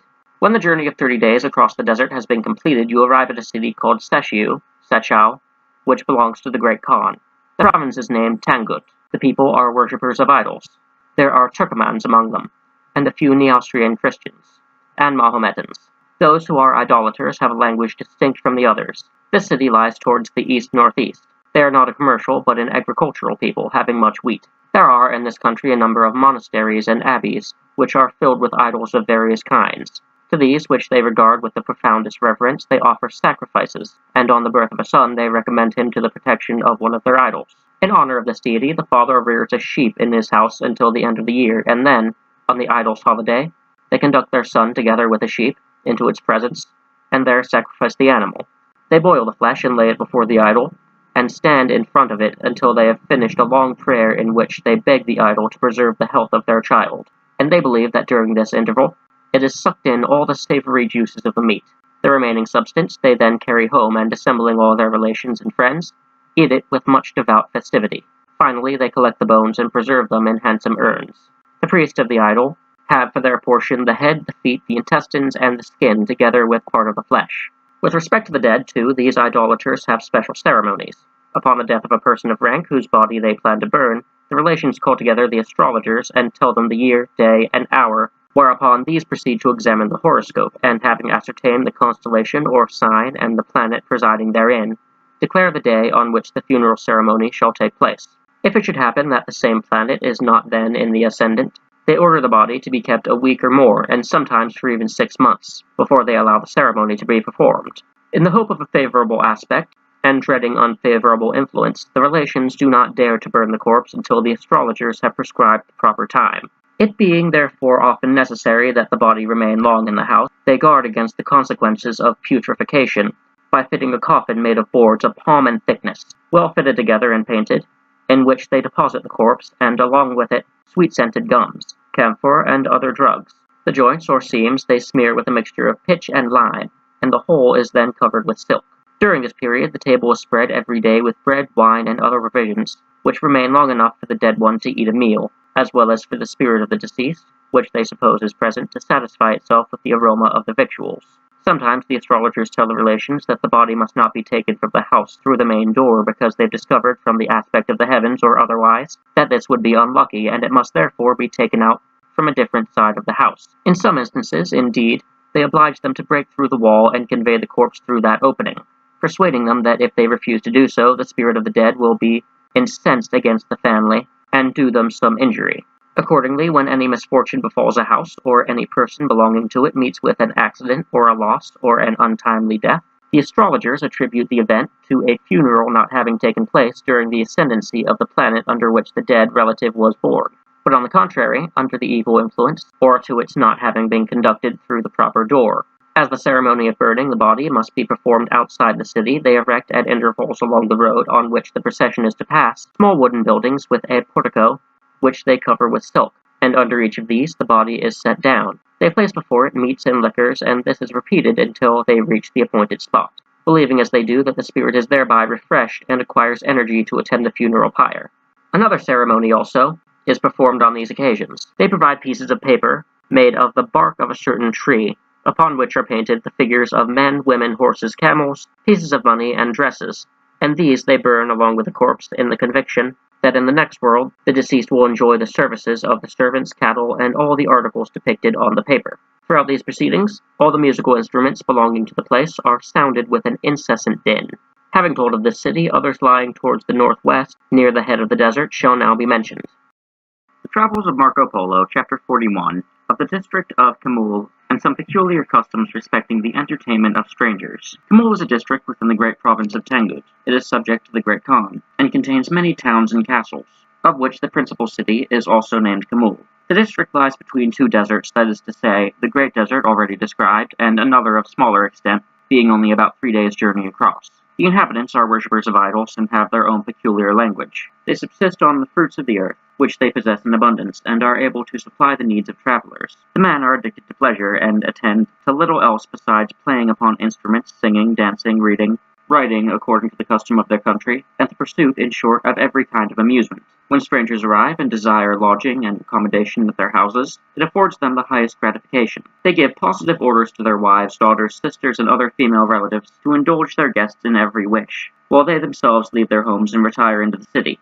The stranger lives in the house with the females as if they were his own wives, and they send him whatever necessities may be desired. But it should be understood that they expect payment for these, nor do they return to their house so long as the strangers remain in them. This abandonment of the women of their family to casual guests, who are permitted the same privileges and the same indulgences as if the women were his own wives, is regarded by these people as an honor to themselves and as adding to their reputation. They consider the hospitable reception of strangers, who, after the perils and fatigues of a long journey, need relaxation, an action agreeable to their deities, calculated to draw down the blessing of increase upon their families, to augment their wealth, and to earn them safety from all dangers, as well as a successful issue to all their undertakings. The women are very handsome, very sensual, and fully disposed to conform in this respect to the command of their husbands. It happens that when Mangu Khan held his court in this province, he learned of the above scandalous custom and issued an edict strictly commanding the people of Camul to give up this disgraceful practice, and forbidding individuals to furnish lodging to strangers, but to make them stay at inns. In grief and sadness the inhabitants obeyed for about 3 years, but finding that the earth ceased to yield the accustomed fruits, and that many misfortunes befell their families, they resolved to send a deputation to the Great Khan to beg him to permit them to resume the observance of a custom solemnly handed down to them by their ancestors from the remotest times, especially since their failure to offer this hospitality to strangers had brought ruin on their families. The Khan, having listened to this application, replied, "Since you appear so anxious to persist in your own shame, let it be as you desire. Go, live according to your base customs and manners, and let your wives continue to receive the beggarly wages of their prostitution." The deputies returned home with this answer to the great delight of all the people, who to the present day observe their ancient practice. Chapter 42 of the city of Chinchitalis. Next, the district of Kamul follows that of Gingintalis, which in its northern part borders the desert and is in length 16 days' journey. It is subject to the Great Khan and contains cities and several strong places. Its inhabitants are of 3 religious sects. A few of them confess Christ, according to the Nestorian doctrine, others who are followers of Mahomet, and a third worship idols. There is in this district a mountain where the mines produce steel, and also zinc or antimony. Also found here is a substance of the nature of the salamander, for when woven into cloth and thrown into fire, it does not burn. The following mode of preparing it I learned from one of my traveling companions named Zulfikar, a very intelligent Turkoman, who directed the mining operations of the province for 3 years. The fossil substance procured from the mountain consists of fibers not unlike those of wool. After being exposed to the sun to dry, this is pounded in a brass mortar and is then washed until all the earthly particles are separated from it. Having thus cleansed and detached the fibers from each other, they spin them into thread and weave the thread into cloth. In order to render the texture white, they put it into the fire and allow it to remain there about an hour. When they draw it out, it has not been injured by the flame and is as white as snow. By the same process, they afterwards clean it whenever it becomes dirty. Of the salamander in the form of a serpent, which is supposed to exist in fire, I could never discover any traces in the eastern regions. It is said that they preserve at Rome a napkin woven from this material sent as a gift from a Tartar prince to the Roman pontiff, as a wrapper for the Sudarium of Jesus Christ. The Travels of Marco Polo, Chapter 43 of the district of Sequoia, where rhubarb is produced. Upon leaving the district mentioned and proceeding for 10 days east-northeast through a country where there are few habitations and little that is worthy of remark, you arrive at a district named Sequoia, Sukchu, in which there are many towns and castles, the principal one being likewise named Sequoia. The inhabitants are in general idolaters, with some Christians. They are subject to the dominion of the Great Khan. The district, together with the 2 last named, are in the province of Tangut. Throughout all the mountainous parts of it, the most excellent kind of rhubarb is produced in large quantities, and merchants who buy loads of it convey it to all parts of the world. It is a fact that when they take that road, they cannot venture among the mountains with any beasts of burden excepting those accustomed to the country, on account of a poisonous plant growing there. If eaten by them, this causes the hoofs of the animal to drop off. Those of the country, however, being aware of its dangerous quality, take care to avoid it. The people of Sequoia depend for sustenance upon the fruits of the earth and the meat of their cattle, and do not engage in trade. The district is perfectly healthy, and the complexion of the natives is brown. Chapter 44 of Champachu and of its idols and marriage customs. Champachu, Kanchao, the chief city of the province of Tangut, is large and magnificent and has jurisdiction over the province. The bulk of the people worship idols, that is, of Buddha, but there are some who follow the religion of Mahomet and some Christians. The latter have 3 large and handsome churches in the city. The idolaters have many religious houses or monasteries and abbeys, built like those in our country, and in these there are a multitude of idols, some of wood, some of stone, and some of clay. They are all highly polished, gilded, and carved in a mastery style. Among these are some of very large size, some small. The former are fully 10 paces in length and are lying down. The small figures stand behind them and look like disciples in the act of reverent salutation. Both great and small are held in extreme veneration. These persons amongst the idolaters, who are devoted to the services of religion, the lamas of Tibetan Buddhism, lead more virtuous lives according to their ideals of morality than the other classes. They abstain from the indulgence of carnal and sensual desires. The unrestricted intercourse of the sexes is not in general considered by these people a serious offense. Their maxim is that if the advances are made by the female, the connection does not constitute an offense, but it is held such that when the proposal comes from the man. They employ an almanac in many respects like our own, according to the rules of which, during 5, 4, or 3 days in the month, Buddhist Sabbaths or fast days, they do not shed blood nor eat flesh or fowl, just as we do in regard to Friday the Sabbath and the vigils of the saints. The laity take as many as 30 wives, some more, some fewer, according to their ability to maintain them, for they do not receive any dowry with them, but on the contrary, settle upon their wives dowers of cattle, slaves, and money. The first wife always retains the highest rank in the family, and if the husband sees that anyone among them does not behave well to the rest, or if she becomes otherwise disagreeable to him, he can send her away. They take to their beds cousins by blood, and even espouse their mothers-in-law.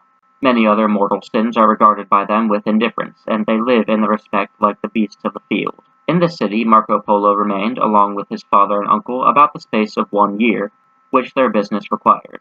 Chapter 45 of the city of Azina, and a desert extending 40 days' journey toward the north.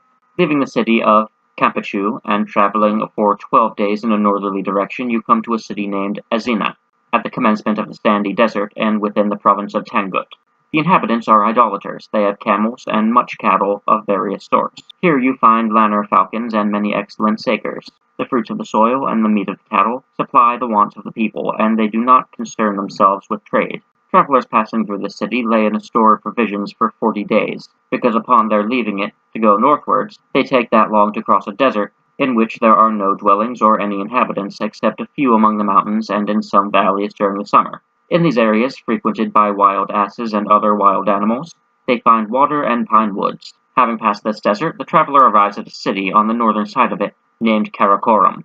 Chapter 46 of the city of Karakorum, the first in which the Tartars had a settled residence. The city of Karakorum is about 3 miles in circumference, and is the first place in which the Tartars established their residence in remote time. It is surrounded with a strong rampart of earth, since there is not a good supply of stone in that part of the country. On the outside of the rampart stands a huge castle in which is located the handsome palace of the governor of the place. The circumstances under which these Tartars first began to exercise dominion shall now be related. They dwelt in the northern regions of Chorka and Bargu, south and east of Lake Baikal, but without settled habitations, that is, without towns or fortified places, but where there were extensive plains, good pasture, large rivers, and plenty of water. They had no sovereign of their own, and were tributary to a powerful prince who, as I've been informed, was called Khan, which is thought by some to be the same as Prester John in ours. To him the Tartars paid the 10th part of their cattle in tribute. In time the tribe multiplied so exceedingly that Khan, that is, Prester John, becoming fearful, conceived the plan of dividing them up into groups and having each group live in a different area. With this in view, whenever a pretext was available, such as a rebellion in one of his provinces, he would draft 3 or 4 out of every 100 of these people and use them in quelling it, and thus their power was gradually decreased. He also dispatched them on other expeditions and sent some of his principal officers to see that his orders were carried out. At length the Tartars, becoming aware that he was trying to reduce them to slavery, resolved to band together, and seeing that their complete ruin was being planned, decided to move from the areas they had inhabited. They proceeded in a northerly direction across the vast desert, until they felt they were at a safe distance, and then they refused to pay Khan the customary tribute. The Travels of Marco Polo, Chapter 47, concerning Genghis, first Khan of the Tartars, and his war with Khan. Sometime after the migration of the Tartars to this place, and about the year of our Lord 1187, they proceeded to elect as their king one named Genghis Khan, a man of proved integrity, great wisdom, commanding eloquence, and celebrated valor. He began his reign with so much justice and moderation that he was beloved and revered as their deity rather than their sovereign. The fame of his great and good qualities spreading over that part of the world, all the Tartars, however, far off, placed themselves under his command. Finding himself thus at the head of so many brave men, he became ambitious to emerge from the deserts and wilderness by which he was surrounded, and gave them orders to equip themselves with bows and such other weapons as they were accustomed to use in their pastoral life. He then proceeded to make himself master of cities and provinces, and such was his reputation for justice and other virtues, that wherever he went he found people disposed to submit to him, and to think themselves fortunate to have his protection and favor. In this manner he got possession of about 9 provinces. Nor is his success surprising, when we consider that at this period each town and district was governed either by the people themselves or by a petty king or lord, and since they had no general confederacy, it was impossible for them separately to resist so formidable a power. After subjugating these places, he appointed such worthy governors to them that the inhabitants did not suffer either in their persons or their property. Seeing how well his enterprises went, he resolved to attempt still greater things. With this view, he sent ambassadors to Prester John with a message, which he knew would not be heeded by that prince, demanding his daughter in marriage. Upon receiving the proposal, the monarch indignantly exclaimed, "How does Genghis Khan presume to ask for my daughter's hand when he knows he is only a servant of mine? Leave instantly," he said, "and let him know from me that if he repeats such a demand I shall put him to a shameful death." The ambassadors, on receiving this reply, departed straight away, hastened to their master, and related all that Prester John had ordered them to say, keeping nothing back. Chapter 48, How Genghis Khan mustered his people to march against Prester John. Enraged at this reply, Genghis Khan collected a very large army, at the head of which he entered the territory of Prester John, and encamping on a great plain called Tenduk, sent a message warning him to defend himself. Chapter 49, How Prester John marched to meet Genghis. Prester John advanced likewise to the plain with a vast army, and took his position at a distance of about 10 miles from the other.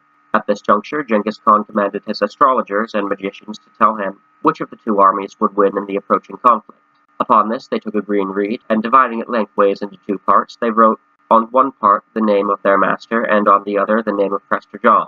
They then placed them on the ground at some distance from each other, and gave notice to the king that while they were uttering their incantations, the two pieces of reed, through the power of their idols, would advance towards each other, and that the victory would fall to that monarch whose piece should be seen to mount the other. The whole army was assembled to witness this ceremony, and while the astrologers were reading their books, they perceived the two pieces began to approach each other, and after a brief interval, they saw the one marked with the name of Genghis Khan place itself on top of the other.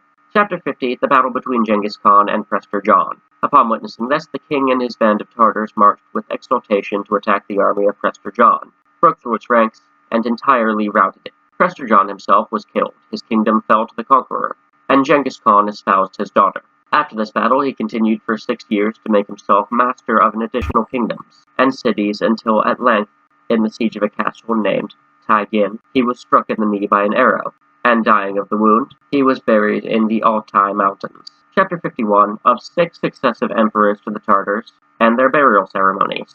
Genghis Khan was succeeded by Kuyak Khan, the third was Batu Khan, and the fourth Alaku Khan, the fifth Mangu Khan, the sixth Kublai Khan, who became greater and much more powerful than all the others, inasmuch as he inherited all that his predecessors possessed, and afterwards, during a reign of nearly 60 years, took over the remainder of the world. The title of Khan, or Khan, is equivalent to emperor in our language. It has been an invariable custom that all the great Khans and chiefs of the race of Genghis, their first lord, should be carried for burial to a certain lofty mountain named Altai, and wherever they happen to die, although it be 100 days' journey, they are nevertheless brought here. While they are removing the bodies of these princes, it is likewise a custom for those who form the escort to sacrifice such persons as they chance to meet on the road, saying to them, "Depart for the next world, and there attend upon your deceased lord." They do this in the belief that all whom they thus slay do actually become his servants in the next life. They do the same also with horses, killing the best of the stud in order that he may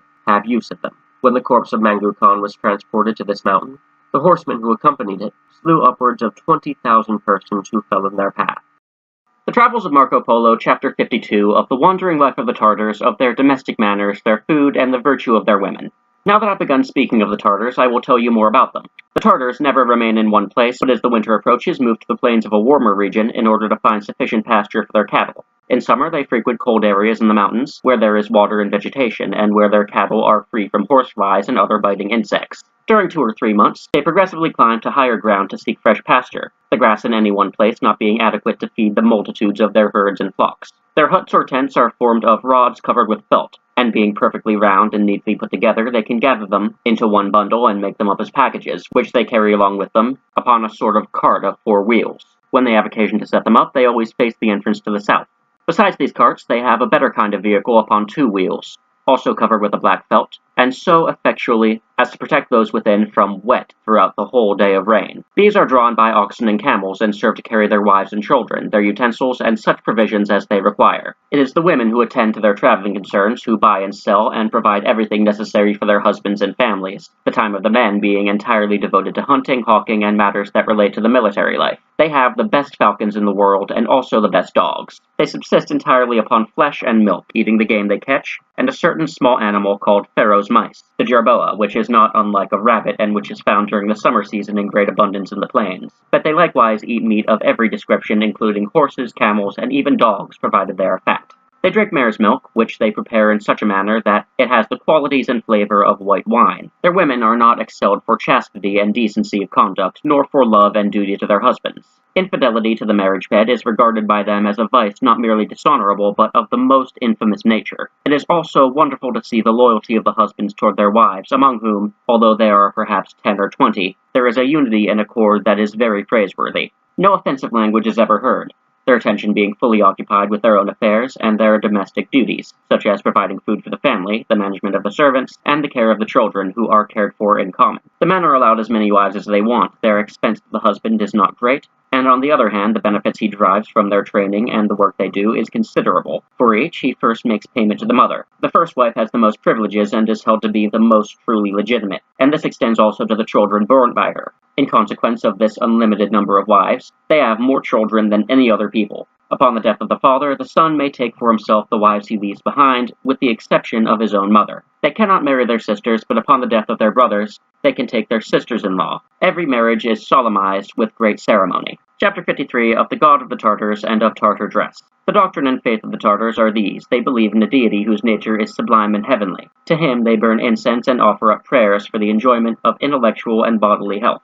They also worship another named Natagay, whose image, covered with felt or other cloth, every individual preserves in his house. Next to this deity, they set images of a wife and children, placing the former on his left side and the latter before him. They consider him the divinity who presides over the earthly concerns, protects their children, and guards their cattle and their grain. They show him great respect, and at their meals they never fail to take a fat morsel of the flesh, and with it grease the mouth of the idol, and at the same time the mouths of its wife and children. They then toss out of the door some of the liquid in which the meat was been dressed, as an offering to the other spirits. This done, they consider that the deity and his family have had their proper share and proceed to eat and drink without further ceremony. The wealthy Tartars dress in cloth of gold and silks, with skins of the sable, the ermine, and other animals, all in the richest fashion.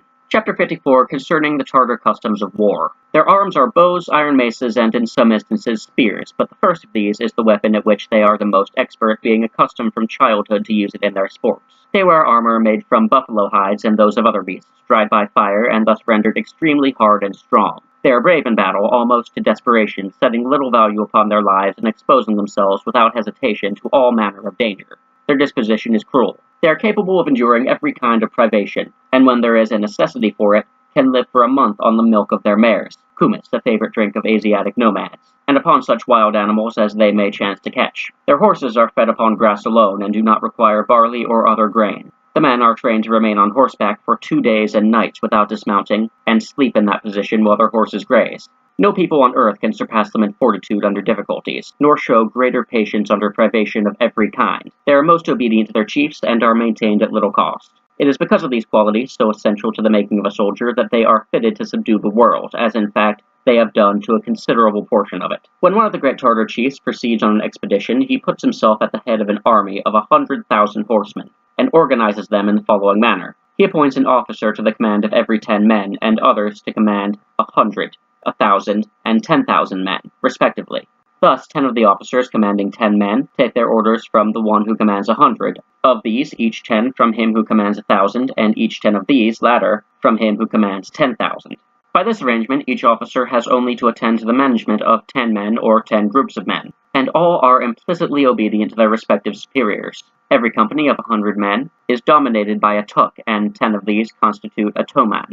When the army goes into battle, a body of 200 men is sent 2 days' march in advance, and parties are stationed on each flank and in the rear in order to prevent a surprise. When their goal is far off, they carry but little with them, and then chiefly what is needed for their encampment and for cooking. They subsist for the most part upon milk. Each man has, on average, 18 horses and mares, and as soon as one wearies, his rider changes to another. In case of rain, they are provided with small tents made of felt. Should it be necessary, they can march for 10 days without lighting fire or taking a meal. During this time, they subsist upon the blood drawn from their horses, each man opening a vein in one of his own cattle and drinking from it. They also make use of milk, thickened and dried to the state of paste, or curd, which is prepared in the following manner. They boil the milk, and skimming off the rich or creamy part as it rises to the top, put it into a vessel as butter. As long as that remains in the milk, it will not become hard. The latter is then exposed to the sun until it dries. Upon going into battle, they carry with them about 10 pounds for each man, and every morning half a pound of this is put into a leather flask with as much water as is thought necessary. As they ride, these flasks are violently shaken up, and a thin porridge is produced, upon which they make their dinner. When these Tartars come to engage in battle, they never mix with the enemy, but keep hovering about him, firing arrows first from one side, then from the other,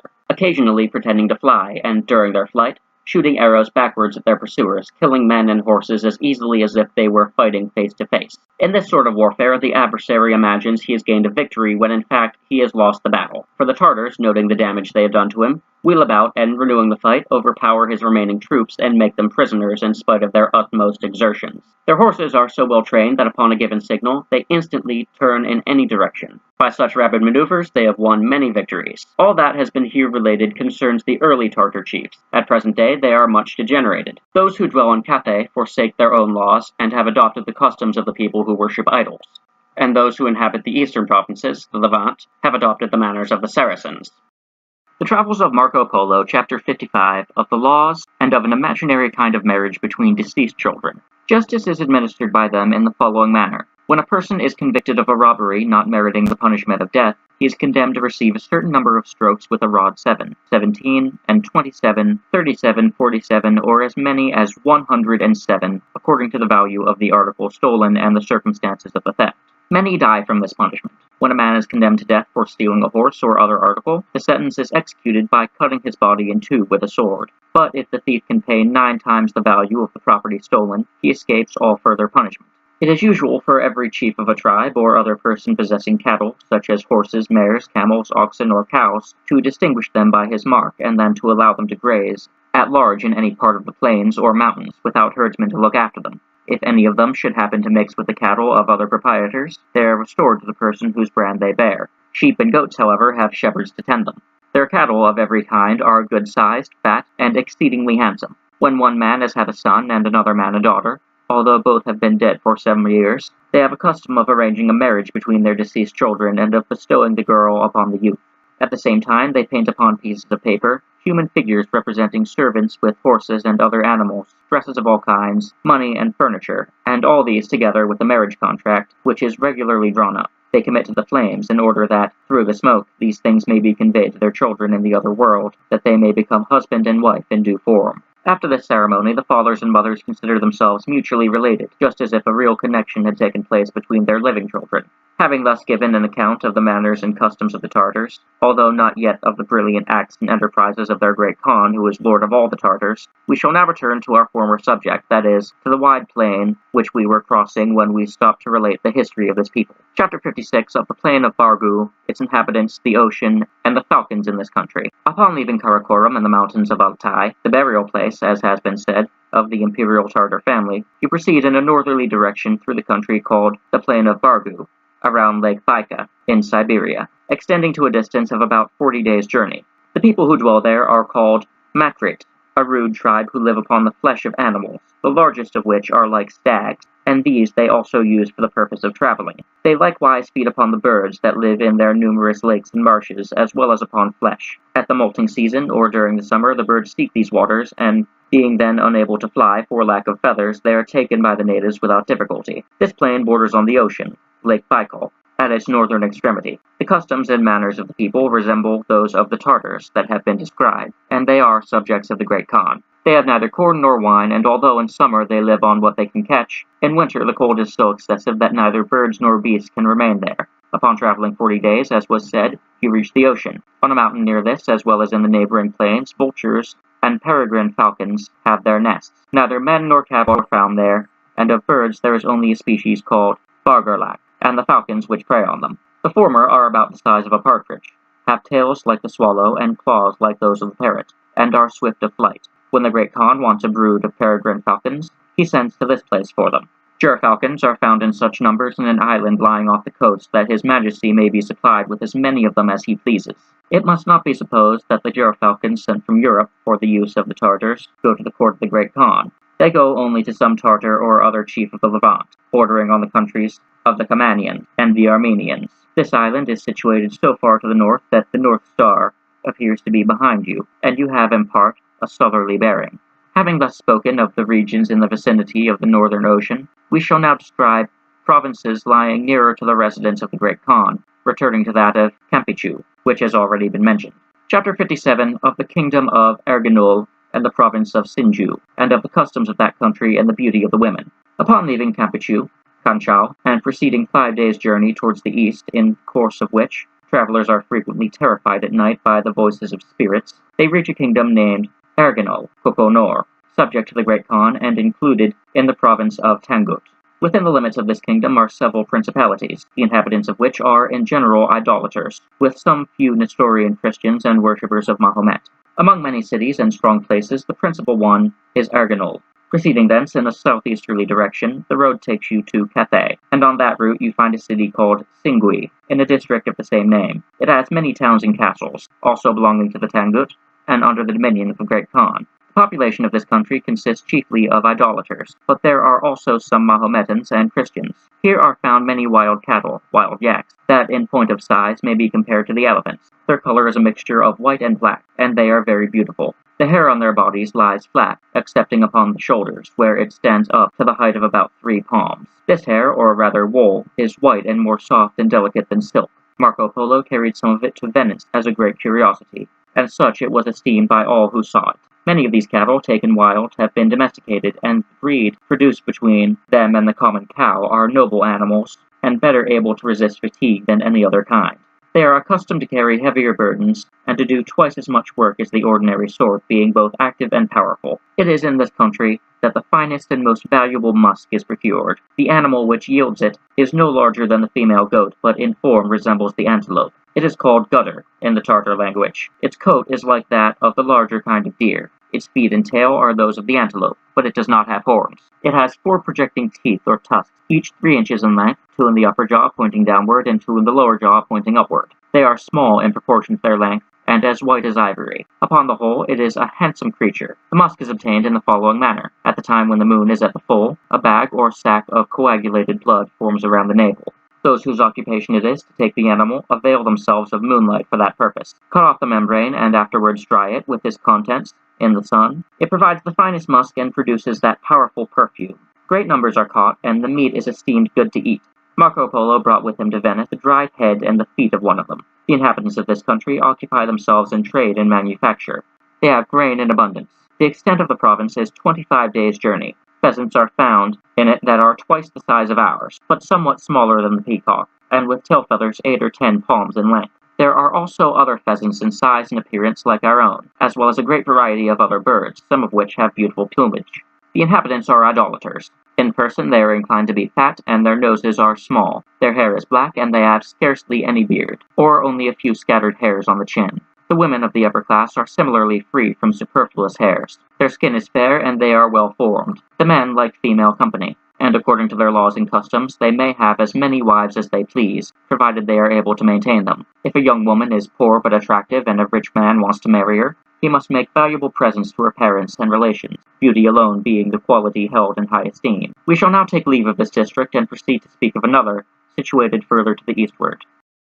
The Travels of Marco Polo, Chapter 58, of the province of Egregaya and the city of Kalashan. Departing from Arganul and proceeding easterly for 8 days, you come to a country named Egregaya, Ningia, located where the Great Wall and the Yellow River meet, still belonging to the great province of Tangut, and subject to the Great Khan. In this country there are many cities and castles, the principal one of which is called Kalashan. The inhabitants are in general idolaters, but there are 3 churches of Nestorian Christians. In this city they manufacture beautiful camlets, a fabric, the finest known in the world, of the hair of camels and likewise of white wool. These are beautiful white, for they also have white camels. They are purchased by the merchants in considerable quantities and carried to many other countries, especially to Cathay.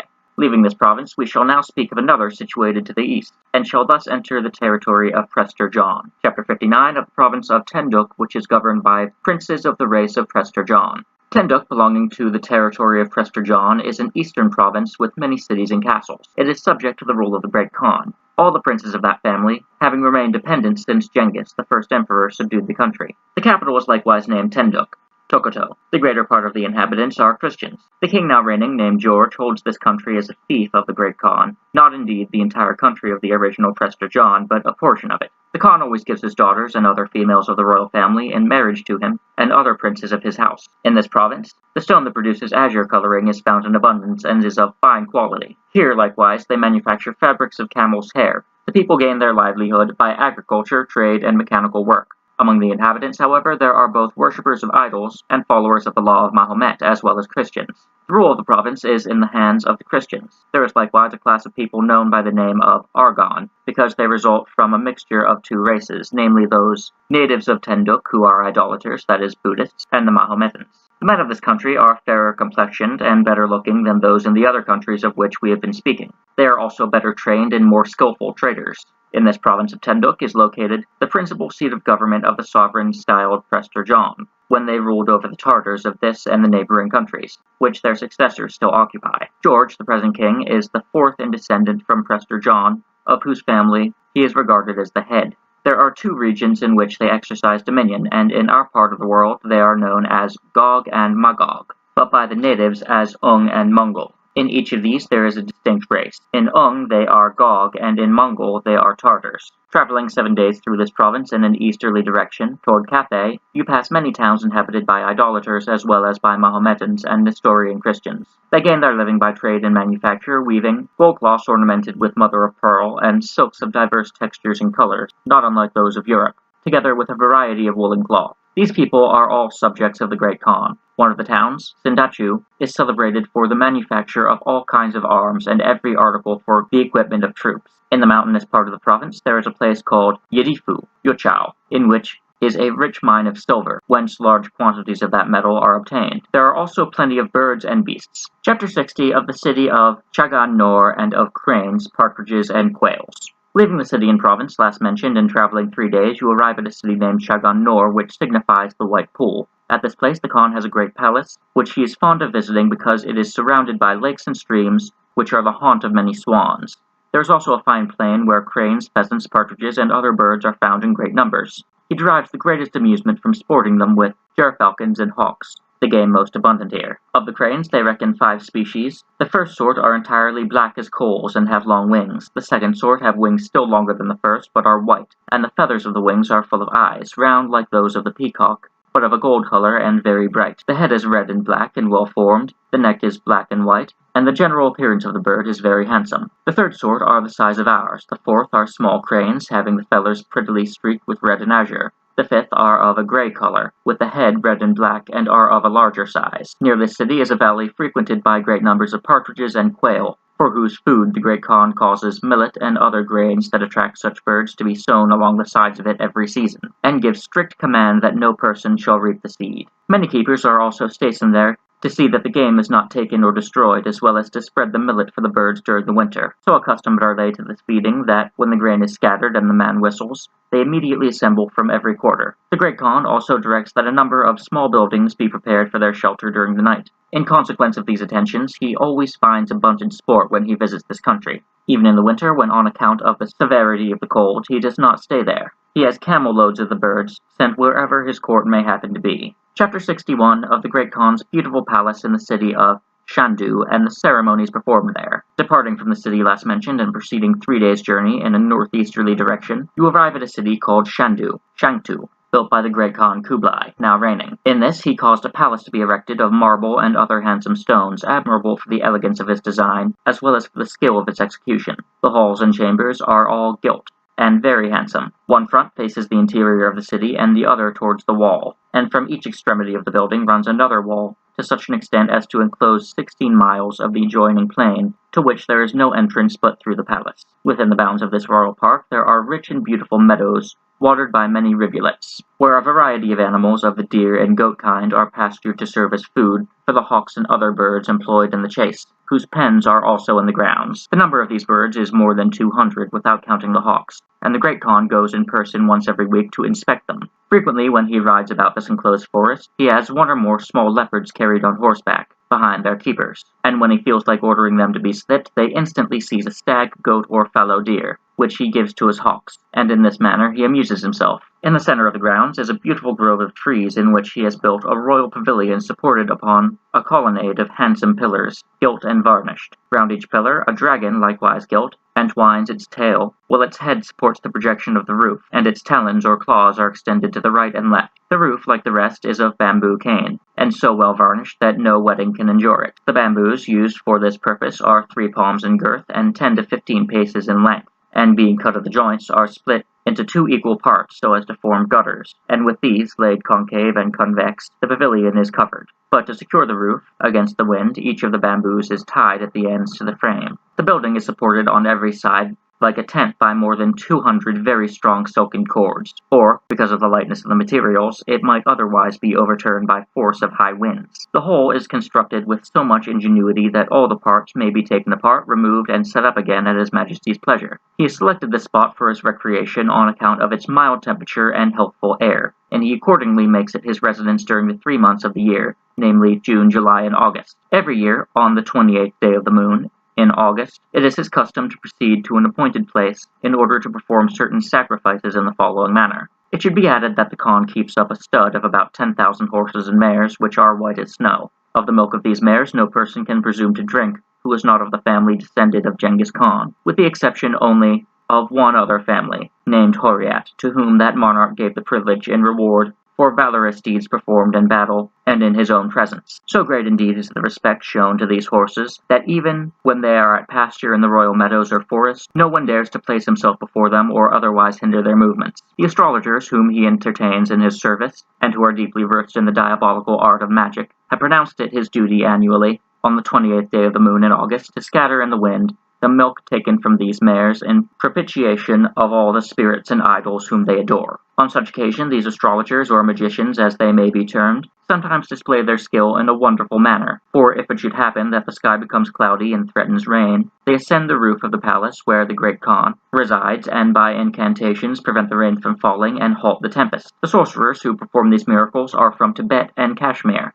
2 nations of idolaters more profoundly skilled in magic than any others. They persuade the people that these works are effected through the holiness of their lives and their penances. They exhibit themselves in a filthy and indecent state, and are without respect for themselves, or for those who see them. They go about with their faces unwashed, and their hair uncombed, living altogether in a squalid style. They are addicted, moreover, to this beastly and horrible practice. When any culprit is condemned to death, they carry off the body, prepare it on a fire, and devour it. But they do not eat the bodies of persons who die a natural death.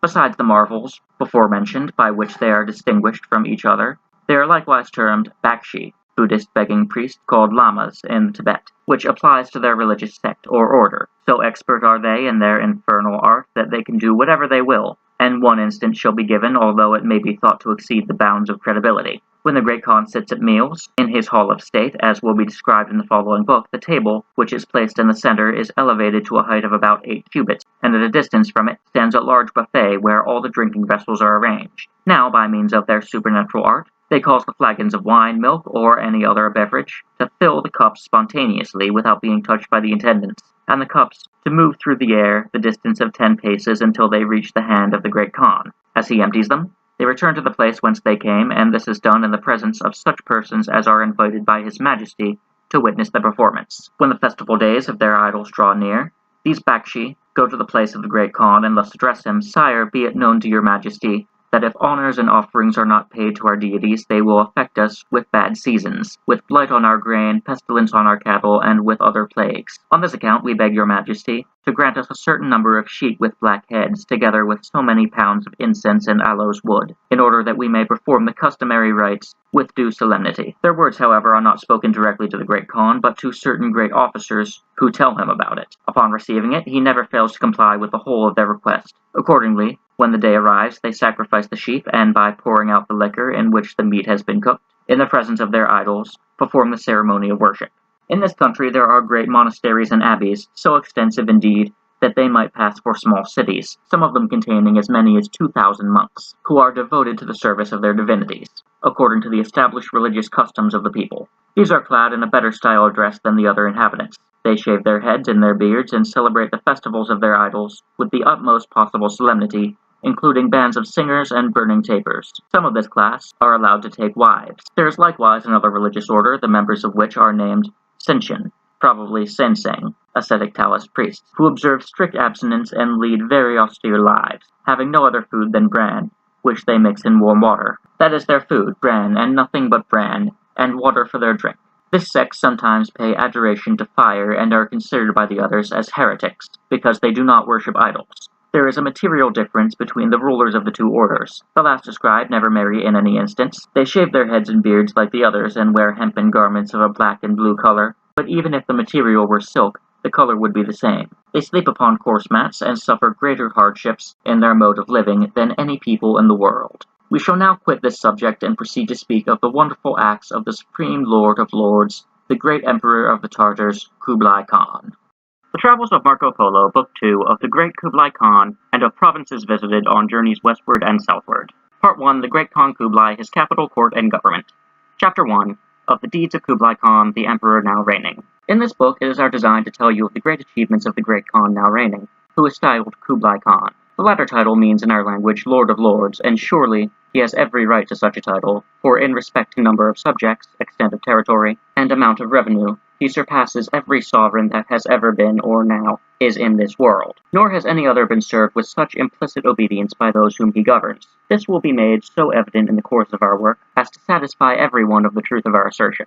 Chapter 2, The Revolt of Nayan, Uncle of the Great Khan. Kublai Khan, it should be understood, is the direct and legitimate descendant of Genghis Khan, the first emperor and the rightful sovereign of the Tartars. He is the sixth, actually the fifth, Great Khan, and began his reign in the year 1256, really 1260. He obtained the sovereignty by his valor, virtues, and prudence in opposition to his brothers, who were supported by many of the great officers and members of his own family. But the succession was his in law and right. It is 42 years from the time he began to reign to the present year, 1298, and he is fully 85 years of age. Before he ascended the throne, he had served as a volunteer in the army and endeavored to take part in every enterprise. Not only was he brave and daring in action, but in judgment and military skill he was considered the most able and successful commander that ever led the Tartars to battle. From that period, however, he ceased to take the field in person and entrusted the expeditions to his sons and his captains, excepting in one instance the occasion of which was as follows. A certain chief named Nayan, who, although 30 years of age, was kinsman to Kublai, has succeeded to the dominion of many cities and provinces, which enabled him to bring into the field an army of 300,000 horsemen.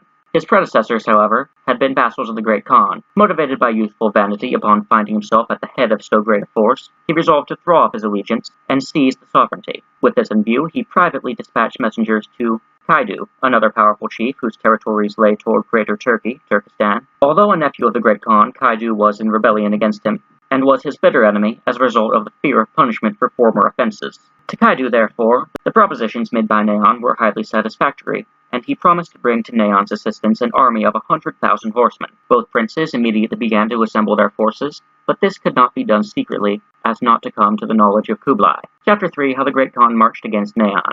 Upon hearing of their preparations, the Great Khan lost no time in occupying all the passes leading to the countries of Nayan and of Kaidu, in order to prevent them from learning of the measures he was himself taking. He then gave orders for mustering, with the utmost speed, all the troops stationed within 10 days' march of the city of Khanbalik, or Khanbalu, now part of Peiping. These amounted to 360,000 horsemen, to which was added 100,000 foot soldiers consisting of those who were usually around him, and principally his falconers and domestic servants. In the course of 20 days, they were all in readiness. He had assembled the garrisons, kept up the constant protection of the different provinces of Cathay. It would have required 30 or 40 days. During this time, the enemy would have learned of his arrangements, and would have united and occupied such strong positions as would best suit their designs. His object was by prompt action to anticipate the preparations of Nayan, and by falling upon him while he was alone, destroy his power with more certainty than after he should have been joined by Kaidu. It may be proper here to observe, while on the subject of the armies of the Great Khan, that in every province of Cathay and Manzi, as well as in other parts of his dominions, there are many disloyal and seditious persons, who were always ready to break out in rebellion against their sovereign. On this account, it became necessary to keep armies stationed at a distance of 4 or 5 miles from all large cities, and ready to enter them at their pleasure. The Great Khan takes it a practice to change these armies every second year, and the same with respect to the officers who command them. By means of such precautions, the people are kept in quiet subjection, and no movement or outbreak of any kind can be attempted. The troops are maintained not only from the pay they receive out of the imperial revenues of the province, but also from the cattle and their milk, which belong to them individually and which they send into the cities for sale. In this manner, they are distributed over the country in various places to a distance of 30, 40, and even 60 days' journey. If even half of these corps were to be collected in one place, the statement of their number would appear incredible. Having formed this army in the manner described, the Great Khan proceeded towards the territory of Nayan, and by forced marches continued day and night. He reached it at the end of 25 days. So prudently was the expedition managed that neither the prince himself nor any of his dependents were aware of it, all roads being guarded in such a manner that no persons who attempted to pass could escape arrest. Chapter 4 of the battle that the Great Khan fought with Nayan. Upon arriving at a certain range of hills, on the other side of which was the plain where Nayan's army lay encamped, Kublai halted his troops and allowed them 2 days of rest. During this interval, he called upon his astrologers to ascertain by their act and declare in front of the whole army which side would win. They declared that Kublai's forces would be the victorious. Confident of success, they ascended the hill with cheerful willingness the next morning and confronted the army of Naon. They found the enemy poorly posted without advance parties or scouts, while the chief himself was asleep in his tent with one of his favorite wives. Upon awaking, Naon hastened to form his troops as best he could, lamenting that he had not started to join Kaidu sooner. Kublai took his station in a large wooden castle borne on the backs of 4 elephants, whose bodies were protected with coverings of thick leather hardened by fire, over which were housings of cloth gold. The castle contained many crossbowmen and archers, and above it flew the imperial banner, adorned with representations of the sun and moon. His army, which consisted of 30 battalions of horsemen, each battalion containing 10,000 men armed with bows, he disposed in 3 grand divisions. Those which formed the left and right wings he extended in such a manner as to outflank the army of Naon. In front of each battalion of horsemen were placed 500 infantry armed with short lances and swords, who, whenever the cavalry made a show of flight, were trained to mount behind the riders and accompany them, alighting again when they returned to the charge, and killing with their lances the horses of the enemy. As soon as the order of battle was arranged, an infinite number of wind instruments of various kinds were sounded, and these were succeeded by singing, according to the custom of the Tartars, before they engage in a fight. The battle begins at a signal given by the cymbals and drums, and there was such a beating of these instruments and such singing that it was wonderful to hear. By order of the Great Khan, the signal was first given to the right and left wings, and the great drums of Kublai Khan began to sound. Then a fierce and bloody conflict began. The air was instantly filled with a cloud of arrows that poured down on every side, and vast numbers of men and horses were seen to fall to the ground. The loud cries and shouts of men, together with the noise of the horses and the weapons, were such as to inspire terror in those who heard them. Once their arrows had been discharged, the warring parties engaged in close combat with their lances and swords, and with maces shod with iron. Such was the slaughter, and so large the heaps of bodies of men, and more especially of horses, that it became impossible for either side to advance upon the other. The fortune of the day remained for a long time undecided, victory wavering between the contending armies from morning until noon. For so zealous was the devotion of Naon's people to the cause of their master, who was most liberal and indulgent towards them, that they were all ready to meet death rather than turn their backs to the enemy. At length, however, Naon, perceiving that he was nearly surrounded, attempted to save himself by flight, but was presently made prisoner and conducted into the presence of Kublai, who ordered him put to death. Chapter 5. How the Great Khan caused Naon to be put to death. This was carried into execution by wrapping Naon in 2 carpets which were violently shaken until the spirit had departed from the body. The reason for this peculiar treatment is that the sun and the air should not witness the shedding of the blood of one who belonged to the imperial family. Those of his troops that survived the battle came to make their submission and swear allegiance to Kublai. They were inhabitants of the 4 noble provinces of Chorza, Manchuria, Kaoli, Korea, Barskol, and Shikin-Tinju. Naon, who had privately undergone the ceremony of baptism, but had never made open profession of Christianity, thought proper on this occasion to bear the sign of the cross in his banners, and he had in his army a vast number of Christians who were left among the slain. When the Jews and the Saracens perceived that the banner of the cross was overthrown, they taunted the Christian inhabitants, saying, "Behold the state to which your banners and those who followed them are reduced." On account of this derision, the Christians were compelled to lay their complaints before the Great Khan, who ordered the former to appear before him and sharply rebuked them. "If the cross of Christ," he said, "has not proved advantageous to the party of Naon, it was consistent with reason and justice, inasmuch as Naon was a rebel against his lord, and to such wretches it could not give its protection. Let none therefore presume to charge the God of the Christians with injustice, for he is the perfection of goodness and of justice." The Travels of Marco Polo, Book 2, Chapter 6, The Return of the Great Khan to the city of Khanbalik, and of the honor he does Christians and Jews. The Great Khan, having won his signal victory, returned with great pomp and triumph to the capital city of Khanbalik. This took place in the month of November, and he continued to reside here during February and March, in which latter was our festival of Easter. Being aware that this was one of our principal solemnity times, he commanded all the Christians to attend him and bring with them their book, which contains the 4 Gospels of the Evangelists. After causing it to be repeatedly perfumed with the incense in ceremonious manner, he devoutly kissed it and directed that the same should be done by all his nobles who were present. This was his usual practice upon each of the principal Christian festivals, such as Easter and Christmas, and he observed the same at the festivals of the Saracens, Jews, and idolaters. Upon being asked his motive for this conduct, he said, "There are 4 great prophets who are reverenced and worshipped by the different classes of mankind. The Christians regard Jesus Christ as their divinity, the Saracens, Mahomet, the Jews, Moses, and the idolaters, Sakyamuni, Burkhan, Buddha, in the most eminent among their idols. I do honor and show respect to all 4, so that I may be sure of invoking whichever among them is true and supreme in heaven. but from the manner in which his Majesty acted towards them, it was evident that he regarded the faith of the Christians as the truest and the best, its professors being enjoined to do nothing that was not filled with virtue and holiness. By no means, however, would he permit them to bear the cross before them in their processions, because upon it so exalted a being as Christ had been scourged and put to death. It may perhaps be asked by some why, if he showed such a preference for the faith of Christ, did he not embrace it and become a Christian? He gave Niccolo and Maffeo his reason for not doing so, when, on his spending them as his ambassadors to the Pope, they ventured to talk with him about it. Wherefore, he said, should I become a Christian? You yourselves must perceive that the Christians of these countries are ignorant, incompetent persons who are unable to perform anything miraculous, whereas you see that the idolaters can do whatever they will. When I sit at the table, the cups that were in the middle of the hall come to me filled with wine and other beverages, spontaneously and without being touched by human hand, and I drink from them. They have the power of controlling bad weather and causing it to retreat whence it came, and many other wonderful gifts of that nature. You are witnesses that their idols have the faculty of speech, and predict whatever is required. If I become a convert to the faith of Christ and profess myself a Christian, the nobles of my court and other persons who do not incline to that religion will ask me what caused me to receive baptism and embrace Christianity. What extraordinary powers, they will say, what miracles have been displayed by its ministers, whereas the idolaters declare that what they exhibit is performed through their holiness and the influence of their idols. To this I shall not know what answer to make, and I shall be considered to be in grievous error, while the idolaters, who by means of their profound art can effect such wonders, might without difficulty bring about my death.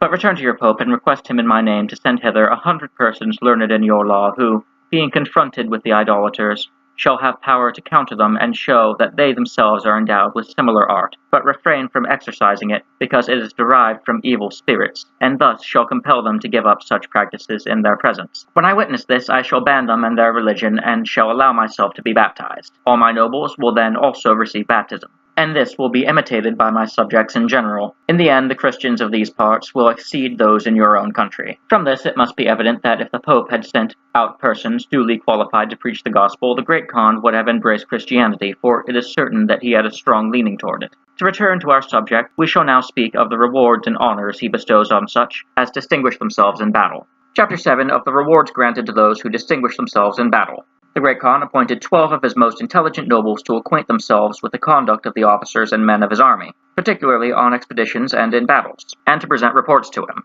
On the basis of their respective merits, he advances them in his service, raising those who commanded 100 men to the command of 1,000, and presenting many with vessels of silver, as well as the customary tablets or warrants of authority. The tablets given to those commanding 100 men are of silver, to those commanding 1,000 of gold or of silver gilt, and those who command 10,000 receive tablets of gold bearing the head of a lion, the former weighing 120 sagi, about 20 ounces, and about 3.5 by 12 inches in size, and these, with the lion's head, 220. On the tablet is an inscription to this effect: By the power and might of the great God, and of the great grace which he hath accorded to our emperor, be the name of the Khan blessed, and let all such as disobey him be slain and destroyed. The officers who hold these tablets have special privileges, and in the inscription is specified the duties and the powers of their respective commands. He who is at the head of 100,000 men, or the commander-in-chief of a grand army, has a golden tablet weighing 300 sagi, which the inscription mentioned above, and at the bottom, is engraved the figure of a lion,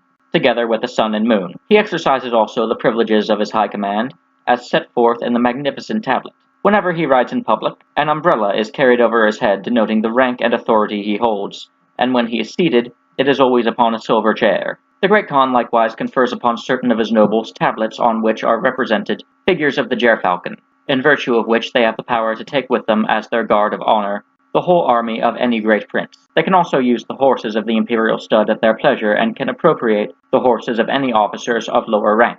Chapter 8 of the figure of the Great Khan, his 4 principal wives, and the annual selection of young women for him.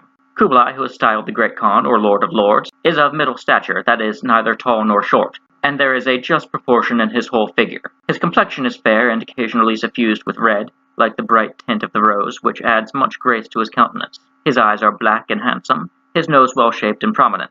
He has 4 wives of the first rank who are considered legitimate, and upon the decease of the Great Khan, the eldest-born son of any one of these succeeds to the empire. They all bear the title of empress and have their separate courts. None of them has fewer than 300 young female attendants of great beauty, together with a multitude of youths as pages and eunuchs, as well as ladies of the bedchamber, so that the number of persons belonging to each of their courts amounts to 10,000.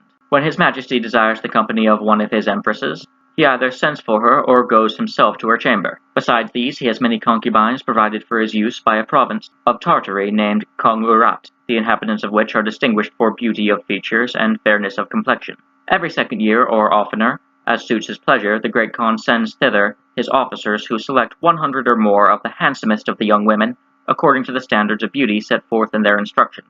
They make their selection as follows. Upon their arrival, these commissioners give orders for assembling all the young women of the province and appoint qualified persons to examine them.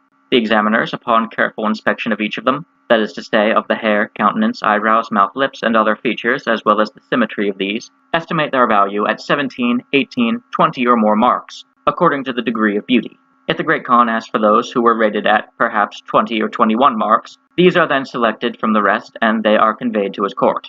Upon their arrival in his presence, he causes a new examination to be made by a different set of inspectors, and a further selection takes place, after which 30 or 40 are retained for his own chamber. These are committed to the care of certain elderly ladies of the palace, whose duty it is to observe them attentively during the night, to ascertain that they have not any concealed imperfections, that they sleep tranquilly, and do not snore, have sweet breath, and are free from any unpleasant scent. Having undergone this rigorous scrutiny, they are divided into parties of 5, each taking turn for 3 days and 3 nights in His Majesty's inner apartment, where they are to perform every service that is required of them, and he does with them as he likes. When this term is completed, they are relieved by another party, and so on until all have taken their turn, whereupon the first 5 recommence their attendance. While one serves in the inner chamber, another is stationed in the outer apartment. If His Majesty should have need for anything, such as drink or food, the former relays his commands to the latter, who immediately gets whatever is needed. In this way, the duty of waiting upon His Majesty's person is performed exclusively by these young females. The remainder, who have received a lower rating, are assigned to the different lords of the household, under whom they are instructed in cookery, in dressmaking, and other suitable work. And when any person belonging to the court expresses an inclination to take a wife, the Great Khan bestows upon him one of these damsels along with a handsome dowry. In this manner he provides for all of them among his nobility. It may be asked whether the people of the province do not feel themselves aggrieved in having their daughters thus forcefully taken from them by the sovereign. They certainly do not. On the contrary, they regard it as a favor and an honor, and those who are the fathers of handsome children feel highly gratified if he designs to choose their daughters. If, they say, my daughter is born under an auspicious planet, and to good fortune, His Majesty can best fulfill her destinies by matching her nobly, which it would not be in my power to do. If, on the other hand, the daughter misbehaves, or a mishap befalls her, and she is disqualified, the father attributes the disappointment to the evil influence of her stars. Chapter 9 of the Great Khan's sons by his 4 wives. The Great Khan has had 22 sons by his 4 wives, the eldest of whom, named Chinggis, actually Chinkim, was supposed to succeed his father as emperor, and this was confirmed to him during the lifetime of his father.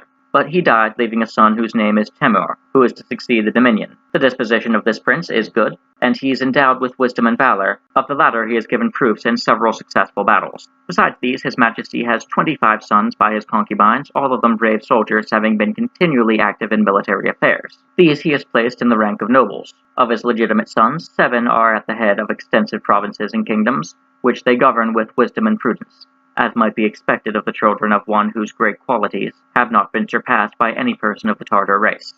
The Travels of Marco Polo, Book 2, Chapter 10, of the Palace of the Great Khan. The Great Khan usually resides during 3 months of the year, namely December, January, and February, in the great city of Khan Balik, in the northeastern extremity of the province of Cathay. Here, on the southern side of the new city, is the site of his vast palace, the form and dimensions of which are as follows. It is a square enclosed with a wall and deep ditch, each side being 8 miles in length, and having at equal distance from each extremity an entrance gate for the throngs of people coming there from all quarters. Within this enclosure there is, on all 4 sides, an open space 1 mile in breadth, where the troops are stationed. This is bounded by a second wall enclosing a square of 6 miles, with 3 gates on the south side, 3 on the north, the middle portal of each being larger than the other 2 and always kept shut, except when the emperor himself enters or departs. Those on each side always remain open for the use of other people.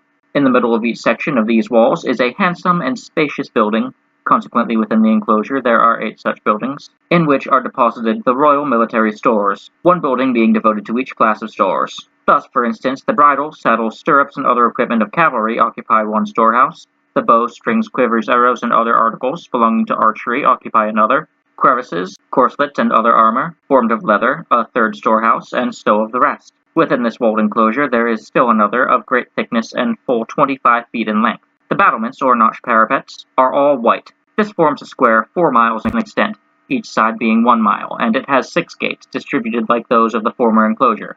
It likewise contains 8 large buildings similarly arranged, which are appropriated to the wardrobe of the emperor. The spaces between the one wall and the other are ornamented with many handsome trees and contain meadows in which are kept various kinds of beasts, such as stags, the animals that yield the musk, roebuck, fallow deer, and others of the same class. Every interval between the walls is stocked in this manner. The pastures have abundant vegetation, the roads across them being paved and raised 3 feet above their level. No mud collects upon them, and no rainwater settles on them, but on the contrary runs off and helps improve vegetation.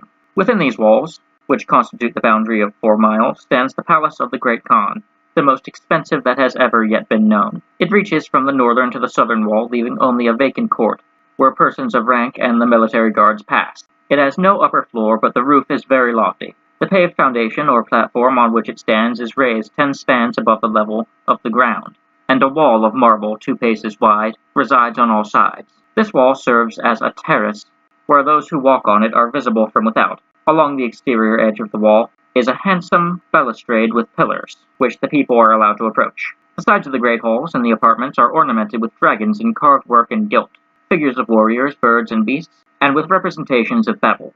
The inside of the roof is contrived so that nothing besides gilding and painting presents itself to the eye. On each of the 4 sides of the palace there is a grand flight of marble steps by which you ascend from the level of the ground to the wall of marble which surrounds the building, and which constitutes the approach to the palace itself. The grand hall is extremely long and wide and permits dinners to be served to great multitudes of people. The palace contains a number of separate chambers, all highly beautiful and so admirably located that it seems impossible to suggest any improvement in this respect.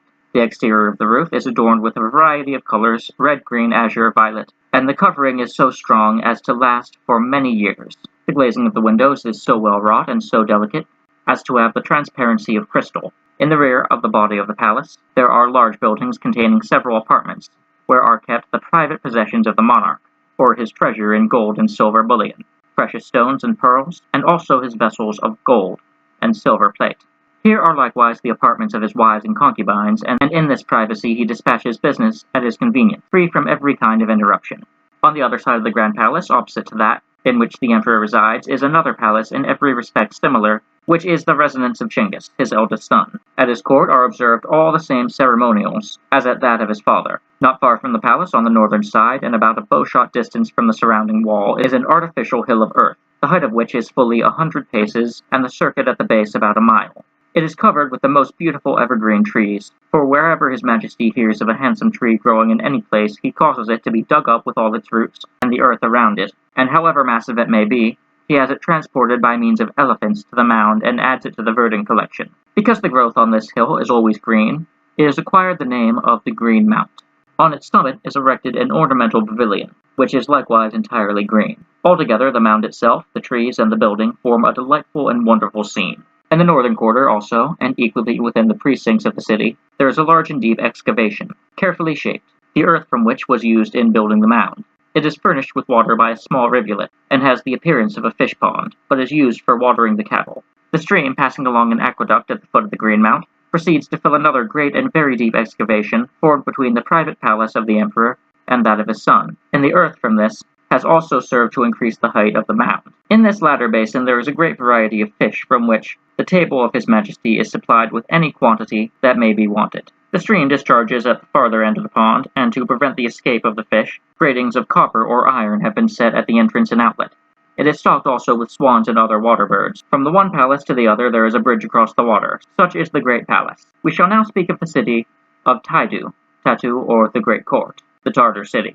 Chapter 11 of the new city of Taidu, built near that of Khan Balik, and of the city police. Khan Balik is situated near a large river in the province of Cathay, and was in ancient times a great and noble city. The name itself means the city of the emperor, but His Majesty was informed by astrologers that it was destined to become rebellious, and he decided to build another capital on the opposite side of the river, where stand the palaces just described. The new and the old cities are separated from each other only by the river between them. The new city received the name of Taidu, and all Cathayans, that is, all inhabitants who were natives of the province of Cathay, were compelled to evacuate the ancient city and settle in the new.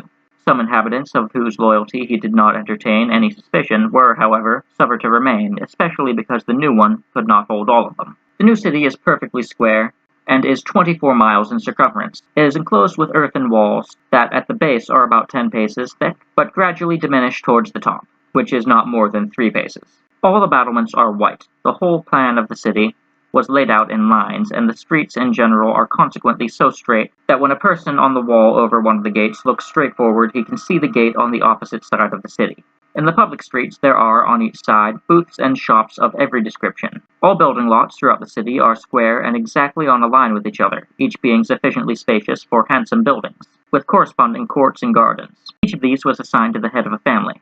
In this manner, the whole interior of the city is laid out like a chessboard, and planned with a precision and beauty impossible to describe. The wall of the city has 12 gates, 3 on each side of the square, and over each gate and each angle of the wall there is a handsome building, so that on each side of the square there are 5 such buildings containing large rooms, in which are kept the arms of the garrison of the city, every gate being guarded by 1,000 men. It should not be thought that such a force is stationed there out of fear of hostile power whatever, but as a guard suitable to the honor and dignity of the sovereign. Yet it must be admitted that the prophecy of the astrologers excited in him some suspicion with regard to the Cathayans. In the center of the city there is a great bell suspended in a lofty building, which is sounded every night, and after the 3rd stroke no person dares to be found in the streets, unless upon some urgent occasion, such as to get help for a woman in labor, or a man attacked by sickness. In such cases the person is required to carry a light. Outside each gate is a suburb so wide it reaches to and joins those of the nearest gates on both sides, and extends a distance of 3 or 4 miles, so that the number of inhabitants in these suburbs exceeds that of the city itself. Within each suburb there are, at intervals, as far perhaps as a mile from the city, many hotels, or caravansaries, which accommodate merchants arriving from various parts. A separate building is assigned to each nationality, one, as we should say, to the Lombards, another to the Germans, and a third to the French. The number of public women who prostitute themselves for money, reckoning those in the new city as well as those in the suburbs of the old, is 25,000. For each 100 and each 1,000 of these, there are superintending officers who are under a captain general. The motive for placing them under such command is this: when ambassadors arrive with any business in which the interests of the Great Khan are concerned, it is customary to maintain them at His Majesty's expense, and in order that they may be treated in the most honorable manner, the captain is ordered to furnish nightly to each individual of the embassy one of these courtesans, who is likewise to be changed every night. As this service is considered in the light of a tribute they owe to the sovereign, they do not receive any remuneration. Guards in parties of 30 or 40 continually patrol the streets during the night and look for persons away from their homes at an unseasonable hour, that is, after the 3rd stroke of the great bell. When they meet any under such circumstances, they immediately arrest them and take them in the morning for examination before officers appointed for that purpose. Upon proof of any delinquency, they are sentenced, depending on the offense, to a flogging, which sometimes, however, occasions their death. They adopt this mode of punishment from a disinclination to shedding blood, which their astrologers instruct them to avoid. Having thus described the city of Taidu, we shall now give an example of the rebellious disposition of its Cathayan inhabitants. The Travels of Marco Polo, Book 2, Chapter 12, The Oppressions of Ahmat and the Plot that was formed against him. You will hear further on about 12 persons appointed to dispose of lands, offices, and everything else at their discretion. Now one of these was a certain Saracen, a Persian Muslim, named Ahmat, a shrewd and able man, who had more power and influence with the Great Khan than any of the others. The fact was, as came out after his death, that Ahmat, or Ahmad, was so wrought upon the Khan with his sorcery that the latter had the greatest faith in everything he said, and in this way did everything that Ahmat wished him to do. This person disposed of all appointments and offices, and passed sentence on all malefactors. Whenever he desired to have anyone, whom he hated, put to death, whether justly or not, he would go to the emperor and say, "Such a one deserves death, for he has done this or that against your imperial dignity." Then the Lord would say, "Do as you think right." And so he would have the man executed forthwith. When people saw how unbounded were his powers and the reliance placed by the emperor on everything he said, they did not venture to oppose him in anything. No one was so high in rank or power as to be free from dread of him.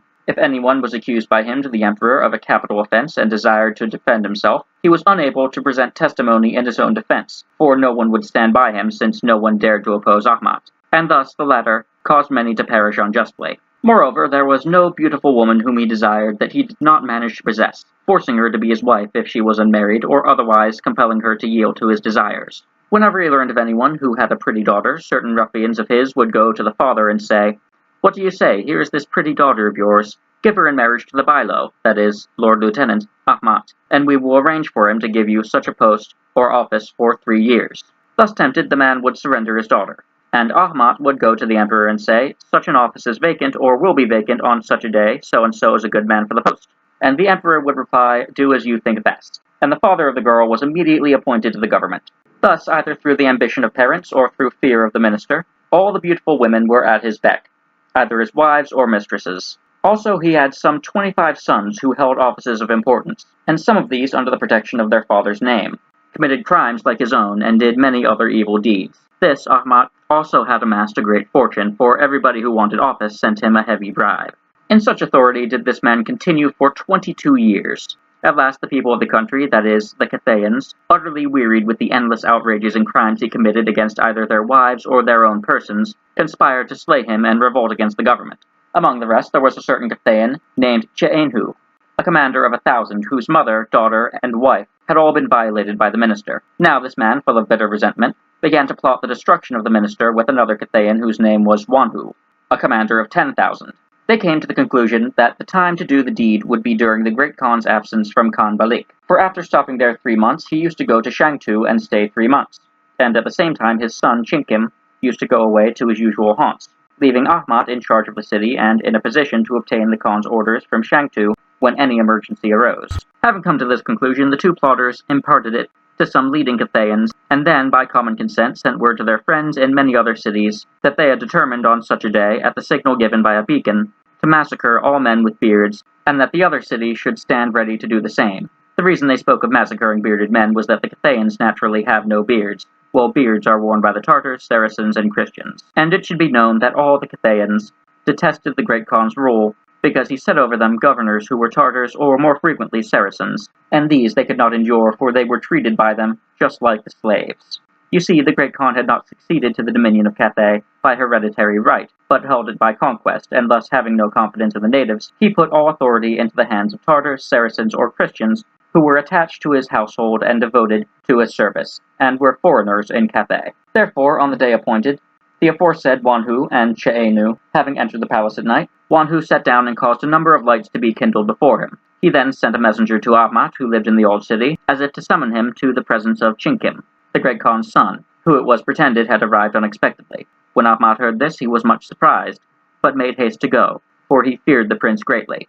When he arrived at the gate, he met a Tartar called Kogatai, who was captain of the 12,000 that formed the standing garrison of the city. The latter asked him whither he was bound so late. To Chinkim, who was just arrived, said Kogatai. How can that be? How could he come so secretly that I was not aware of it? So he followed the minister with a number of his soldiers. Now the plan of the Cathayans was that if they could make an end of Ahmat, they would have naught else to be afraid of. So as soon as Ahmat got inside the palace and saw all the lights, he bowed down before Wanhu, supposing him to be Chinkim, and Che'enu, who was standing ready with a sword, straightway cut his head off.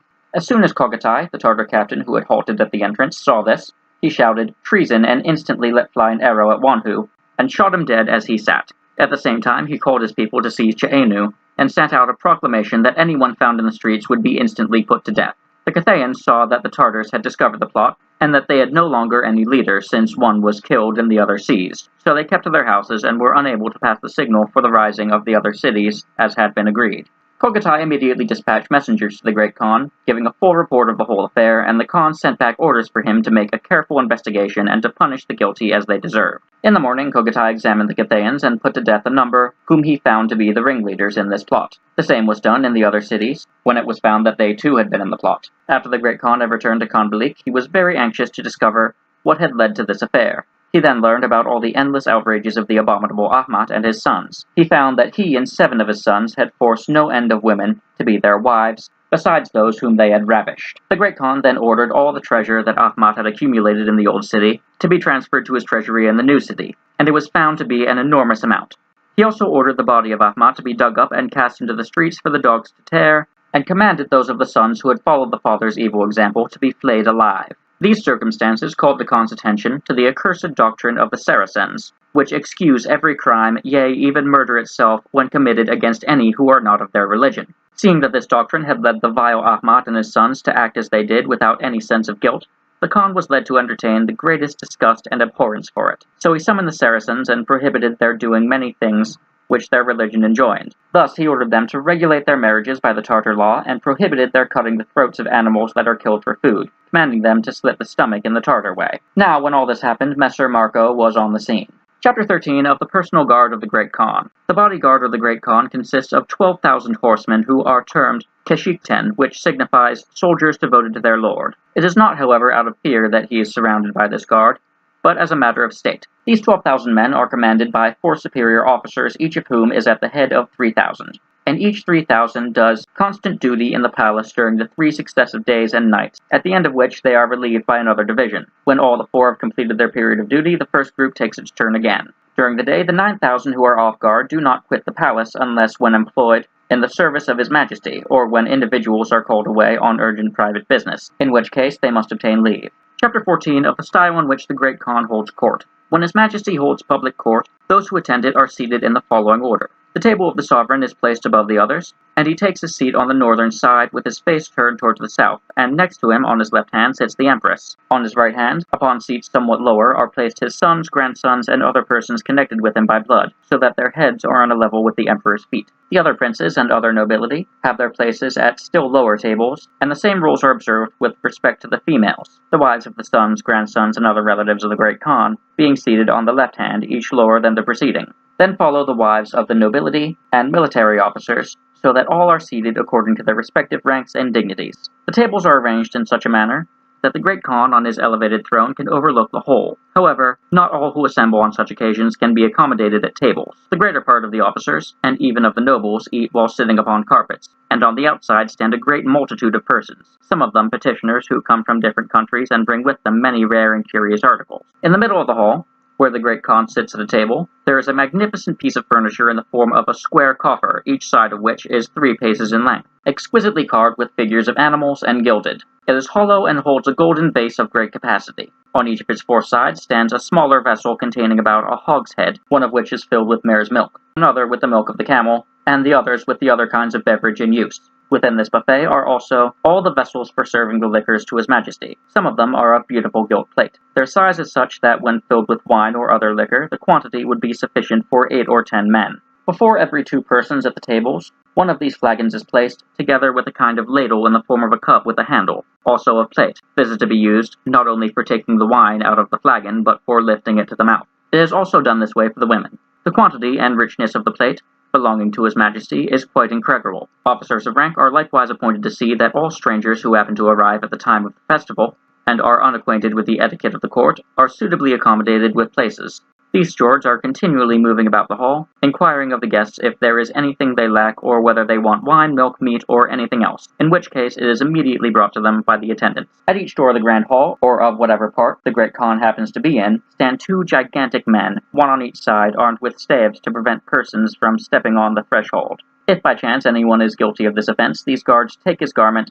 which he must redeem by paying a fine, or if they do not take the garment, they inflict on him a certain number of blows. But as strangers may be unacquainted with the prohibition, officers are appointed to inform and warn them. All this is done because touching the threshold is regarded as a bad omen. As some of the company may be affected by the liquor, it is impossible to guard against the accident when they are leaving the hall, and the order is then not strictly enforced. The numerous persons who attend the sideboard of His Majesty, and who serve him, are all obligated to cover their noses and mouths with elegant veils or cloths of silk in order that his food or wine may not be affected by their breath. When drink is called for by him, and the page has presented it, he retires 3 paces and kneels down, whereupon all who are present also kneel down. At the same moment, all the musical instruments, of which there are a great many, begin to play, and continue to do so until he has ceased drinking, when all the company rise again. This salutation is made as often as His Majesty drinks. It is unnecessary to say anything of the victuals, because it may well be imagined how abundant they are. When the repast is finished and the tables have been removed, various entertainers enter the hall, including comedians, performers on different instruments, tumblers, and jugglers who exhibit their skill in the presence of the Great Khan, to the amusement and gratification of all the spectators. When these amusements are ended, the guests depart. The Travels of Marco Polo, Book 2, Chapter 15, of the feast held on the Great Khan's birthday.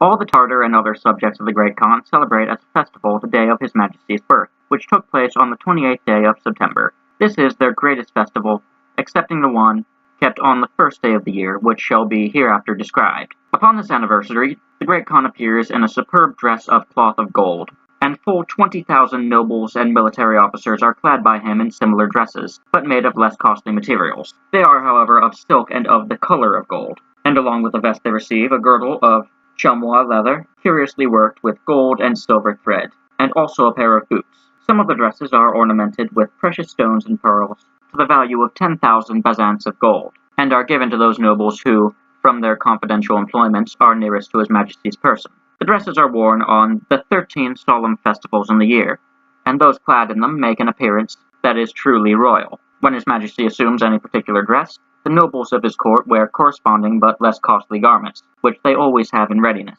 They are not renewed annually, but are made to last about 10 years. From this pageant, an idea may be formed of the magnificence of the Great Khan, which is unequaled by that of any monarch in the world. On the occasion of the Great Khan's birthday festival, all his Tartar subjects and the people of every kingdom and province throughout his dominions sent him valuable presents according to established custom. Many persons who come to court to solicit principalities to which they have pretensions also bring presents, and His Majesty accordingly directs the tribunal of 12 who have charge of such matters to assign them such territories and governments as may be proper. Upon this day, likewise, all the Christians, idolaters, and Saracens, together with every other description of people, offer up devout prayers to their respective gods and idols, that they may bless and preserve the sovereign and bestow upon him long life, health, and prosperity. Such and so extensive are the rejoicings on His Majesty's birthday. We shall now speak of another festival, the White Feast, celebrated at the New Year. Chapter 16 of the White Feast held on New Year's Day. It is a known fact that the Tartars date the commencement of their year from the month of February, and on that occasion it is customary for the Great Khan, as well as all who are subject to him in their several countries, to clothe themselves in white, which, according to their ideas, is the emblem of good fortune. This is done in the hope that during the course of the year, only what is fortunate may befall them, and that they may enjoy pleasure and comfort. Upon this day, the inhabitants of all the provinces and kingdoms under the Great Khan send him valuable presents of gold, silver, and precious stones, together with many pieces of white cloth, so that His Majesty may enjoy prosperity and happiness throughout the year. With the same view, the nobles, princes, and all the ranks of the community exchange presents of white articles at their respective houses, embrace each other joyously, and say, "May good fortune attend you through the coming year, and may everything you undertake succeed." On this occasion, beautiful white horses, or if not perfectly white, at least the prevailing color, are presented to the Great Khan. In this country, white horses are not uncommon. In making presents to the Great Khan, it is moreover the custom for those who can to furnish 9 times 9 of their gift. Thus, for instance, if a province sends a present of horses, it sends 9 times 9, or 81 head, and so also of gold or cloth. His Majesty receives at this festival no fewer than 100,000 horses. On this day, all elephants amounting to 5,000 are paraded, each draped with cloth, plentifully and richly worked with gold and silk in figures of birds and beasts. Each of these supports 2 coffers filled with vessels of plate and other furnishings for the court. Then follows a train of camels laden in like manner. When the whole are properly arranged, they pass in review before His Majesty and form a pleasing spectacle. On the morning of the festival, before the tables are spread, all the princes, nobility, cavaliers, astrologers, physicians, and falconers, and many other holding public offices, the governors of the people and the lands, together with the officers of the army, make their entry into the grand hall in front of the emperor. Those who cannot find room within stand outside the building in such a location as to be within sight of their sovereign. The assemblage is marshaled in the following order. The first places are assigned to the sons and grandsons of His Majesty and all the imperial family. Next to these are the provincial kings and the nobility of the empire, according to their several degrees in regular succession. When all have taken places appointed to them, a great dignitary rises and says with a loud voice, "Bow down and adore," and instantly all bend their bodies until their foreheads touch the floor. The dignitary again says, "God bless our Lord and grant him joy and happiness," and all reply, "God grant it." And this adoration they repeat 4 times. This being done, the dignitary advances to a richly adorned altar, upon which is placed a red tablet inscribed with the name of the Great Khan. Near to this stands a censer of burning incense, with which the dignitary, on behalf of all who are assembled, perfumes the tablet and the altar with great reverence, whereupon everyone present prostrates himself before the tablet. This ceremony being concluded, they return to their places, and then make the presentation of their gifts. When a display has been made of these, and the Great Khan has cast his eyes upon them, the tables are prepared for the feast, and the company, women as well as men, arrange themselves there in the manner described. After dinner, the musicians and theatrical performers entertain the court, as has been already related. But on this occasion, a lion is led into the presence of His Majesty, one so tame that it is taught to lay itself down at his feet. The sports being finished, everyone departs. Chapter 17, concerning the 12,000 barons who receive robes of cloth garnished with gems. Now you must know that the Great Khan has set apart 12,000 of his men who are distinguished by the name of Keshikten, and on these 12,000 barons he bestows 13 changes of raiment, all different from one another. In one set of 12,000 are all of one color, and there are 13 different sets of colors. These robes are garnished with gems and pearls and other precious things, and with each change he leaves each baron a fine golden girdle of great value. The emperor himself has 13 suits corresponding in color to those of his barons, though they are grander, richer, and costlier. And you may see that what all this costs is incalculable. Chapter 18, of the quantity of game sent to the court during the winter months. At the season when the Great Khan resides in the capital of Cathay, that is, during December, January, and February, at which time the cold is excessive, he gives orders for hunting parties to take place in all of the areas within 40 days' journey of the court. The governors of districts are then required to send him all sorts of larger game, such as wild boars, stags, fallow deer, roebucks, and bears, which are taken in the following manner. All persons owning land in the province go to the places where the animals are found and proceed to encircle and kill them, partly with dogs, but chiefly by shooting them with arrows. Such of them as are intended for His Majesty's use are gutted and then sent on carts in large quantities, by those who live within 30 stages of the capital. Those who are 40 stages away do not, on account of the length of the journey, send the carcasses, but only the skins, some dressed and others raw, can be made use of for the army as His Majesty may judge proper. Chapter 19, of leopards, lions, and eagles that the Khan uses in hunting. The Great Khan uses many leopards and lynxes for the purpose of chasing deer. He also uses many lions, larger animals than the Egyptian kind, with beautifully colored coats striped white, black, and red, to catch boars, wild oxen, and asses, bears, stags, roebucks, and other beasts that huntsmen prefer.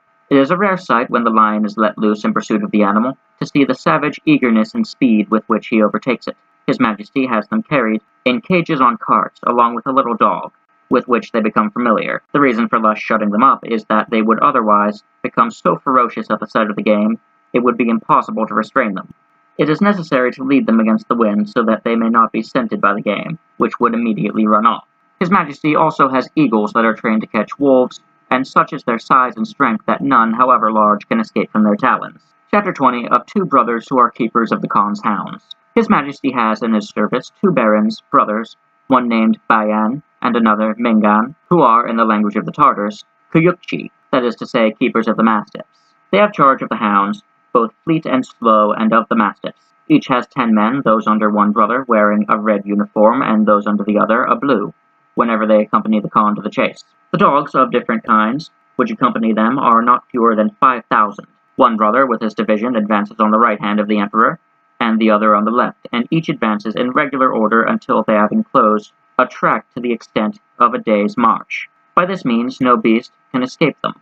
What a beautiful sight it is to see the maneuvers of the hunts, men, and the working of the dogs when the emperor is between them, and they are pursuing the stags, bears, and other animals in every direction. The 2 brothers are bound to furnish the court daily, from the commencement of October to the end of March, with 1,000 pieces of game, quails being excepted, and also with a large quantity of fish as possible, estimating the fish that 3 men can eat at a meal as 1 piece of game. Chapter 21, how the Great Khan goes hunting. When His Majesty has made his usual stay in the city, and leaves it in the month of March, he proceeds in a northeasterly direction to within 2 days' journey of the ocean, attended by full 10,000 falconers, who carry with them a vast number of gerfalcons, peregrine falcons, and sakers, as well as many vultures for pursuing the game along the banks of the river. It must be understood that he does not keep all these men together, but divides them into several parties of 100 or 200 or more, and they follow the sport in various directions. The greater part of the quarry is brought to His Majesty. He has likewise within 10,000 men called Tuskar, meaning lookouts, who are assigned in parties of 2 or 3 to stations not far from each other in such a manner as to cover a considerable tract of country. Each of them has a whistle and a hood, with which they can call in and secure the hawk. Upon the command being given for flying the hawks, those who let them loose do not need to follow them, because the others whose duty it is keep careful watch, and if need be assist the birds. Every bird belonging to His Majesty or to any of his nobles has a small silver label fastened to its leg on which is engraved the name of the owner and of the keeper. Thus, when the hawk is secured, it is immediately known to whom it belongs, and restored accordingly. If it happens that the owner is not personally known to the finder, the bird is carried to an officer termed Polarguki, meaning guardian of unclaimed property. If a horse, sword, bird, or any other article is found, and its owner is not plain, The finder carries it directly to this officer. If, on the other hand, a person finds an article and fails to carry it to the officer, he is punished as a thief. The officer is always on the highest ground, and is distinguished by a particular flag, in order that he may be readily found by such as have occasion to apply him. The effect of this is that no articles are ultimately lost. When His Majesty travels in this manner toward the ocean, many interesting sights result from the sport, and it may truly be said that it is unrivaled by any other amusement in the world. On account of the narrowness of the passes in some parts of the country where the Great Khan follows the chase, he is borne upon only 2 elephants, or even 1.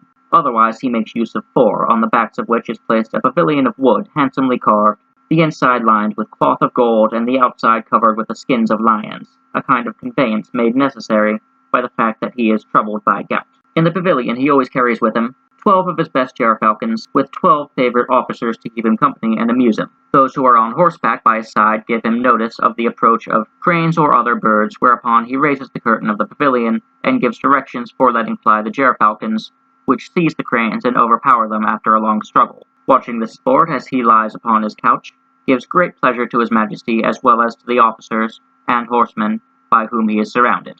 After having thus enjoyed the amusement for some hours, he repairs to a place named Kakar Modun, where are pitched the pavilions and tents of his sons, and also of the nobles, ladies, and falconers, the number of them exceeding 10,000 and making a handsome appearance. The tent of His Majesty, in which he gives his audiences, is so long and wide that under it 10,000 soldiers might be drawn up, with room for the superior officers and other persons of rank. Its entrance faces the south, and on the eastern side it has another tent connected with it, forming a capacious reception hall. This is the tent the emperor usually occupies with a few of his nobility, and when he wishes to speak with any other persons, they are brought here. In the rear of this there is a large and handsome chamber where he sleeps, and there are many other tents and apartments for the different branches of the household, but these are not immediately connected with the great tent. These halls and chambers are all constructed and furnished in the following manner. Each of them is supported by 3 pillars of wood richly carved and gilt. The tents are covered on the outside with the skins of lions, striped white, black, and red, and so well joined that neither wind nor rain can penetrate. Inside they are lined with the skins of ermines and sables, which are the most costly of all furs. A sable, if of a size to trim a dress, is valued at 2,000 bezants of gold, provided it be perfect, but otherwise only 1,000. It is esteemed by Tartars the queen of furs. The animal, which in their language is named rondis, is about the size of a polecat. With these 2 kinds of skins, the hall as well as the sleeping rooms are handsomely fitted up in compartments, arranged with much taste and skill. The ropes or cords by which they stretch the tents are of silk. Near to the grand tent of His Majesty are situated those of his ladies, also very handsome and splendid. They have in like manner their gerfalcons, their hawks, and other birds and beasts with which they take part in the amusement. The number of persons in the encampments is quite incredible, and a spectator might conceive himself to be in the midst of a populous city, so great in the assemblage from every part of the empire. The Great Khan is attended by the whole of his family and household, that is to say, his physicians, astronomers, falconers, and every other kind of officer. In these parts he remains until the spring, during which period he never ceases to frequent the lakes and rivers, where he takes storks, swans, herons, and a variety of other birds. His people are also sent out in various directions and bring back a large quantity of game.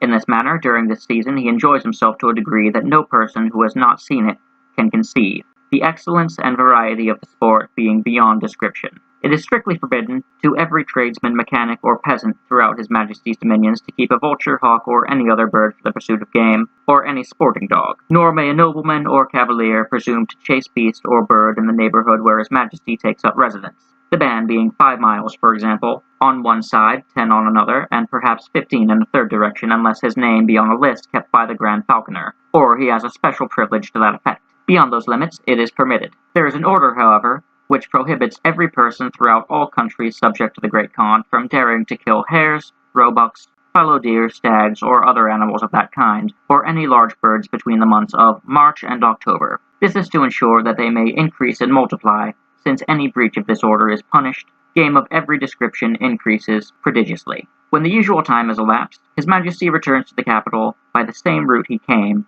continuing his sport all the way. The Travels of Marco Polo, Book 2, Chapter 22, The Way the Great Khan's Year is Divided.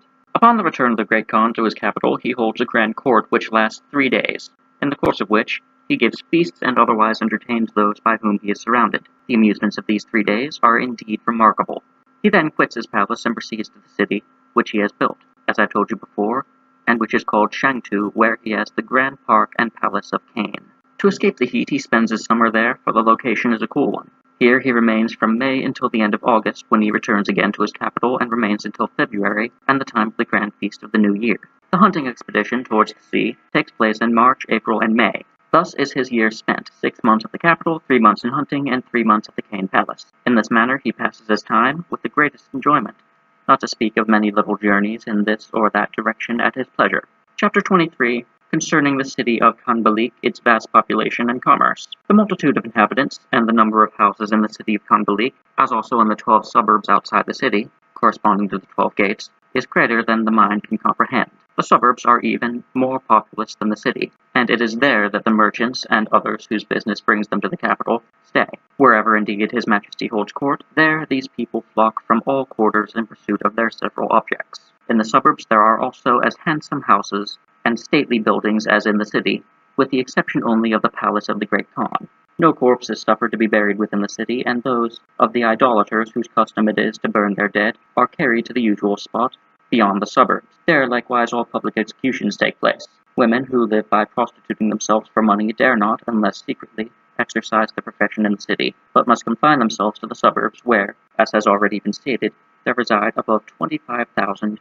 Nor is this number greater than necessary for the vast throngs of merchants and other strangers who are continually arriving and departing. To this city everything that is most rare and valuable in the world finds its way, and more especially does this apply to India, which furnishes precious stones, pearls, and various drugs and spices. From this province of Cathay itself, as well as from other provinces of the empire, whatever is of value is brought here to supply the demands of those multitudes who establish their residence in the vicinity of the court. The quantity of merchandise sold exceeds that of any other place, for no fewer than 1,000 carriages and pack horses loaded with raw silk come here daily, and an immense quantity of gold tissues and silks of various kinds is manufactured here. In the vicinity of the capital are many walled and other towns, whose inhabitants live chiefly by the court, selling their articles they produce in return for whatever they need. Chapter 24 of the paper money issued by the Great Khan. In this city of Khanbalik is the mint of the Great Khan, who may truly be said to possess the secret of the alchemist, since he has the art of making money. He causes the bark to be stripped from mulberry trees, the leaves of which are used for feeding silkworms, and takes from it that thin layer that lies between the coarser bark and the wood of the tree. This being steeped, and afterwards pounded into a mortar until reduced to a pulp, is made into paper resembling that which is manufactured from cotton, but quite black. When ready for use, he has it cut to pieces of different sizes, nearly square, but somewhat longer than they are wide. Of these, the smallest pass for a half tournesol, the next size for a Venetian silver groat, others of 2, 5, and 10 groat, others for 1, 2, 3, and as much as 10 bezants of gold. The coinage of this paper money is authorized with as much form and ceremony as if it were actually pure gold or silver. To each note a number of officers, specially appointed, not only subscribe their names but also affix their seals. When this has been done by all of them, the principal officer, having dipped into vermilion the royal seal committed to his custody, stamps the piece of paper so that the form of the seal, tinged with the vermilion, is impressed upon it. In this way it receives full authority as current money, and the act of counterfeiting it is punished as a capital offense. When thus coined in large quantities, the paper currency is circulated in every part of the Great Khan's dominions, nor dares any person, at the peril of his life, refuse to accept it. All his subjects receive it without hesitation, because, wherever their business may call them, they can dispose of it in the purchase of any merchandise they may require, such as pearls, jewels, gold, or silver. With it, in short, every article may be procured. Several times in the course of the year, large caravans of merchants arrive with such articles as have just been mentioned, together with gold tissues, which they lay before the Great Khan. He thereupon calls together 12 experienced and skillful persons, who examine the articles with great care and fix their value. Upon the sum at which they have been thus conscientiously appraised, he allows a reasonable profit, and immediately pays for them with this paper. To this the owners can have no objection, because, as has been observed, they can use it for their own purchases, and even though they may have come from a country where this kind of money is not current, they can invest it in any merchandise suited to their own markets. When any persons have paper money which has become worn out, they carry it to the mint, where, upon the payment of only 3%, they receive fresh notes in exchange. Should anyone need gold or silver for the purpose of manufacturing drinking cups, girdles, or other articles made from these metals, they also apply to the mint, and from their paper obtain the bullion they require. All His Majesty's armies are paid with this currency, which is to them as good as if it were gold or silver. Upon these grounds it may certainly be affirmed that the Great Khan has a greater command of treasure than any other sovereign in the universe. The Travels of Marco Polo, Book 2, Chapter 25, of the 12 barons appointed for the affairs of the army and the 12 others for the affairs of the empire. The Great Khan selects 12 noblemen of high rank whose duty it is to pass every decision respecting the army.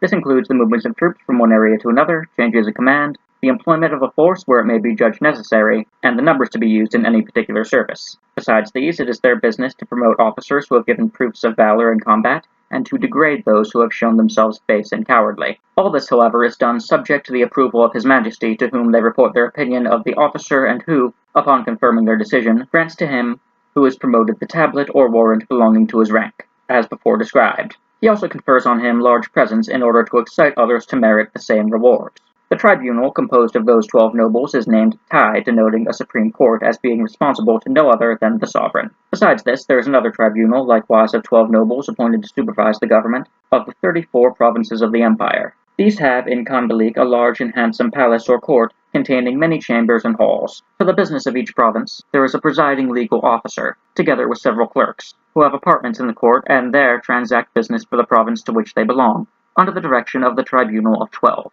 These choose persons for the governments of the several provinces, whose names are presented to the Great Khan for confirmation. They also supervise the collection of revenue, both from land and customs, together with its disbursement, and have control of every other department of state, with the exception only of what relates to the army. This tribunal is named Sheng, signifying that it is the second high court, and, like the other, responsible only to the Great Khan, but the Tai is regarded as superior in rank and dignity to the latter. Chapter 26 of the stations for post horses and couriers. From the city of Khanbalik there are many roads leading to different provinces, and each of these, that is to say, on every great high road, every 25 or 30 miles, there are stations with accommodations for travelers. These are called yang, or post houses. They are large and handsome buildings with well-furnished apartments hung with silk and provided with everything suitable to persons of rank. Even kings may be lodged at these stations in a becoming manner, as everything that may be required may be obtained from the towns in the vicinity, and for some of them the court makes regular provision. At each station 400 good horses are kept in constant readiness in order that all messengers going out and coming upon the business of the Great Khan, and all the ambassadors may have relays, and leaving their jaded horses be supplied with fresh ones. Even in mountainous districts remote from the great roads, where there are no villages, and the towns are distant from each other, His Majesty has caused buildings of the same kind to be erected, furnished with everything necessary and provided with the usual supply of horses. He sends people to dwell in these places in order to cultivate the land and take care of the post. By this means, villages are formed. In consequence of these regulations, ambassadors to the court and royal messengers go and return through every province and kingdom of the empire with the greatest convenience and speed.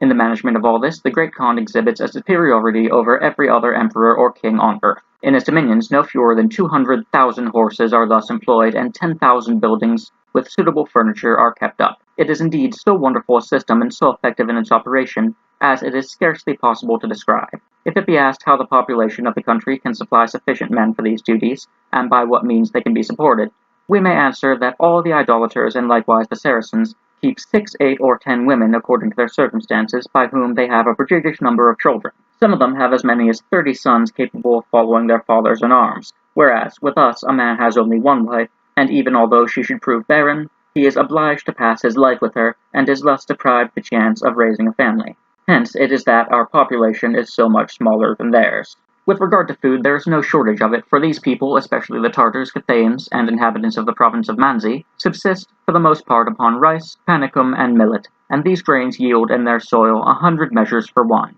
Wheat indeed does not yield a similar increase, and since they do not use bread, it is eaten only in the form of noodles or faranas.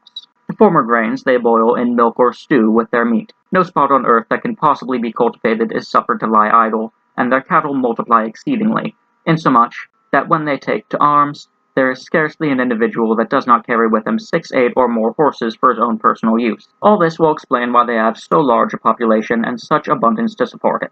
In between the post houses there are small villages at a distance of every 3 miles, which may contain about 40 cottages. In these are stationed the foot messengers in the service of His Majesty. They wear girdles around their waists, to which several small bells are attached, and as they run, only 3 miles from one station to the next, the ringing gives notice of their approach, and preparation is accordingly made by a fresh courier to continue with the packet.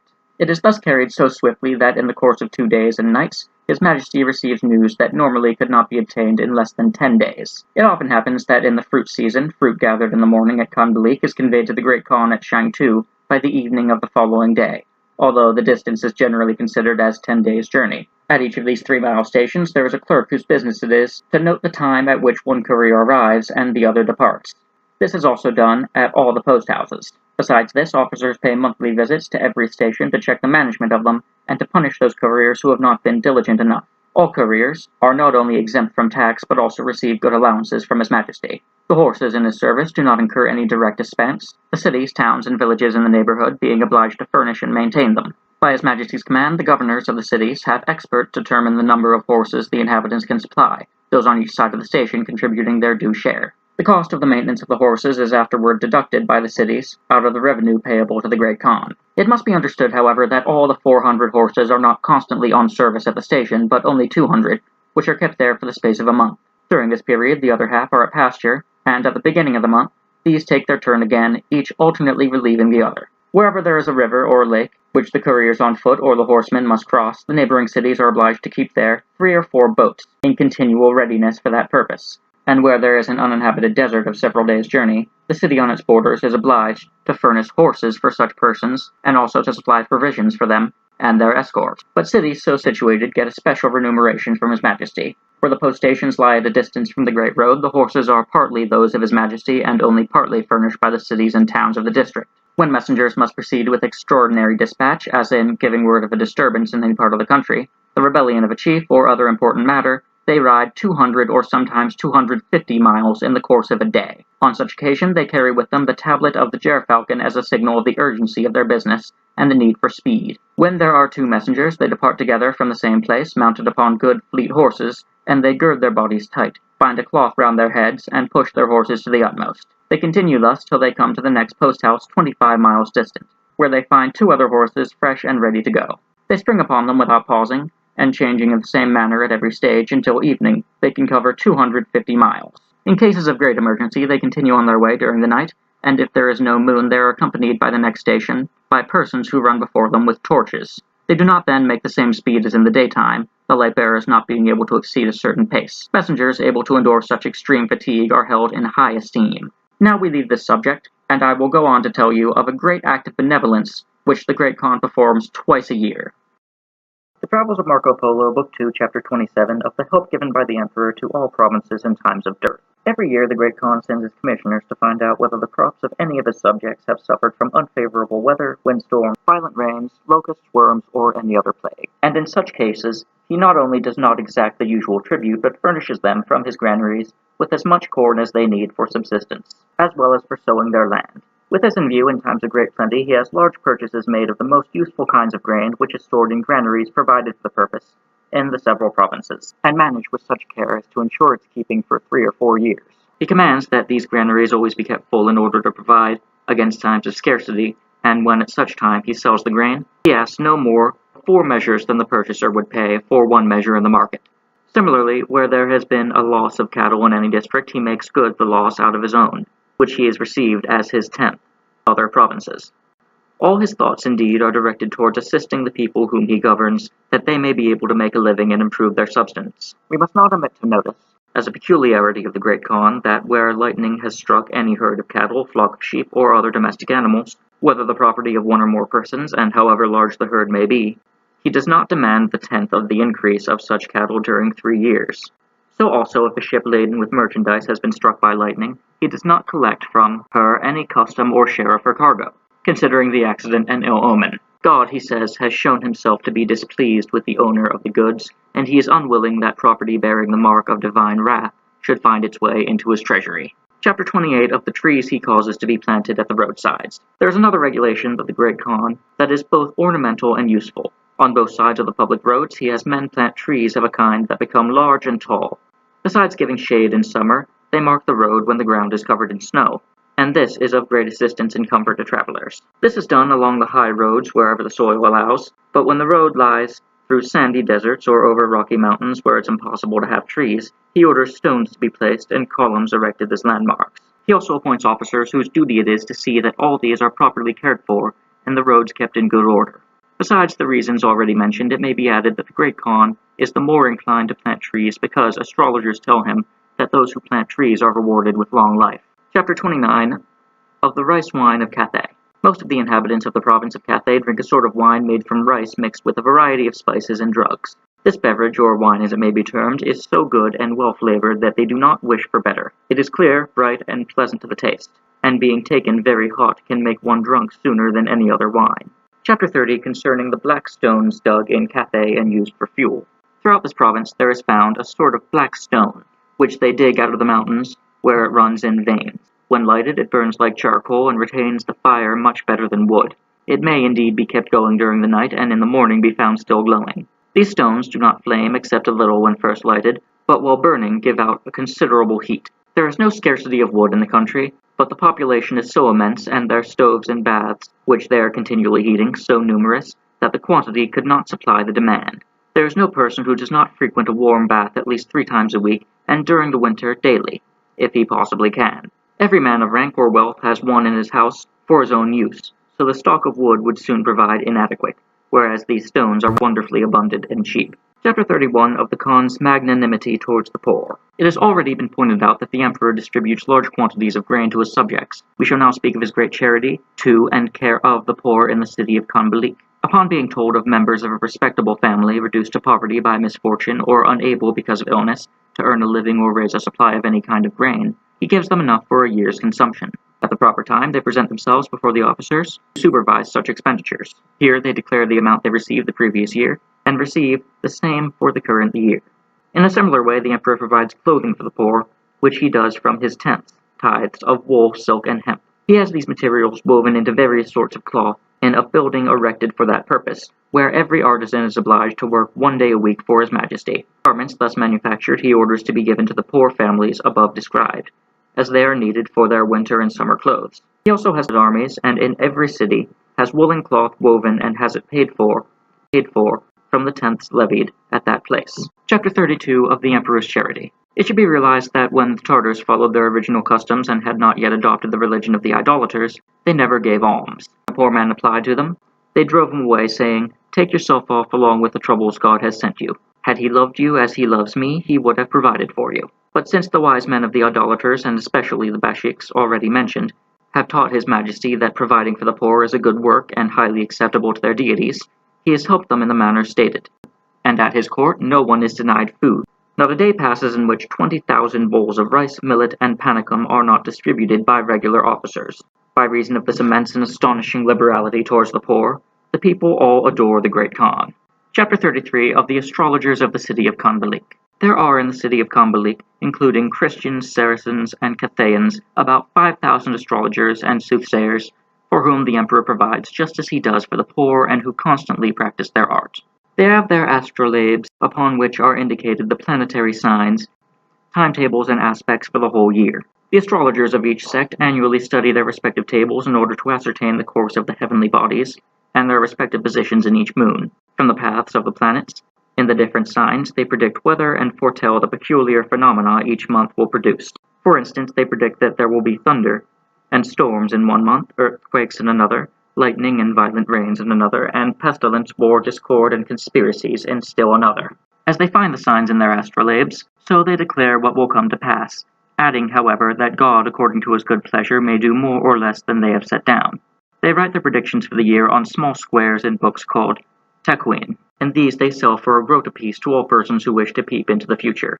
Those whose predictions are found to be most often correct are esteemed the greatest masters of their art and are consequently the most honored. When any person planning some major enterprise or a distant journey for business purposes or any undertaking wants to know what success it is likely to have, he has recourse to one of these astrologers and inquires in what disposition the heavens will be at the time. The latter thereupon tells him that before he can answer he must know the year, the month, and the hour in which he was born.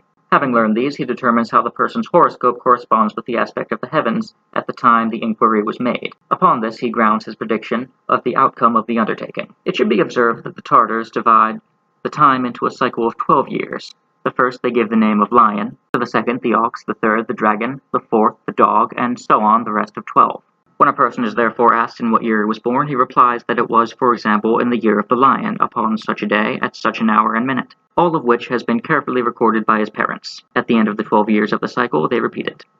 The Travels of Marco Polo, Book 2, Chapter 34, of the Religion of the Cathayans and Some of Their Customs. As has already been observed, these people are idolaters, and for deities, each person has a tablet fixed upon the wall of his chamber, upon which is written a name that denotes the most high and heavenly God. To this they pay daily adoration, including the burning of incense. Lifting up their hands and then striking their faces against the floor 3 times, they beg him to grant them the blessings of a sound mind and healthy body. But this is all they ask of him. Below this, on the floor, they have another image called Natige, which they consider the god of all earthly things or whatever issues from the earth. They set beside him images of a wife and children, and worship him in a similar manner, burning incense, lifting up their hands, and bending to the floor.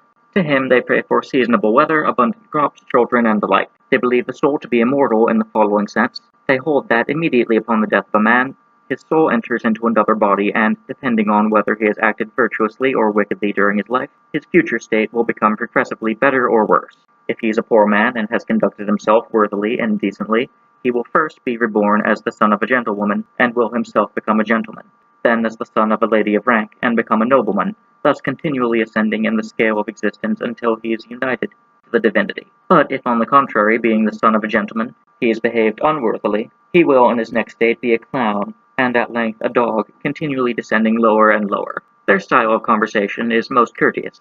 They greet each other politely and cheerfully, and have an air of good breeding, and eat their food with meticulous cleanliness. To their parents they show the utmost reverence.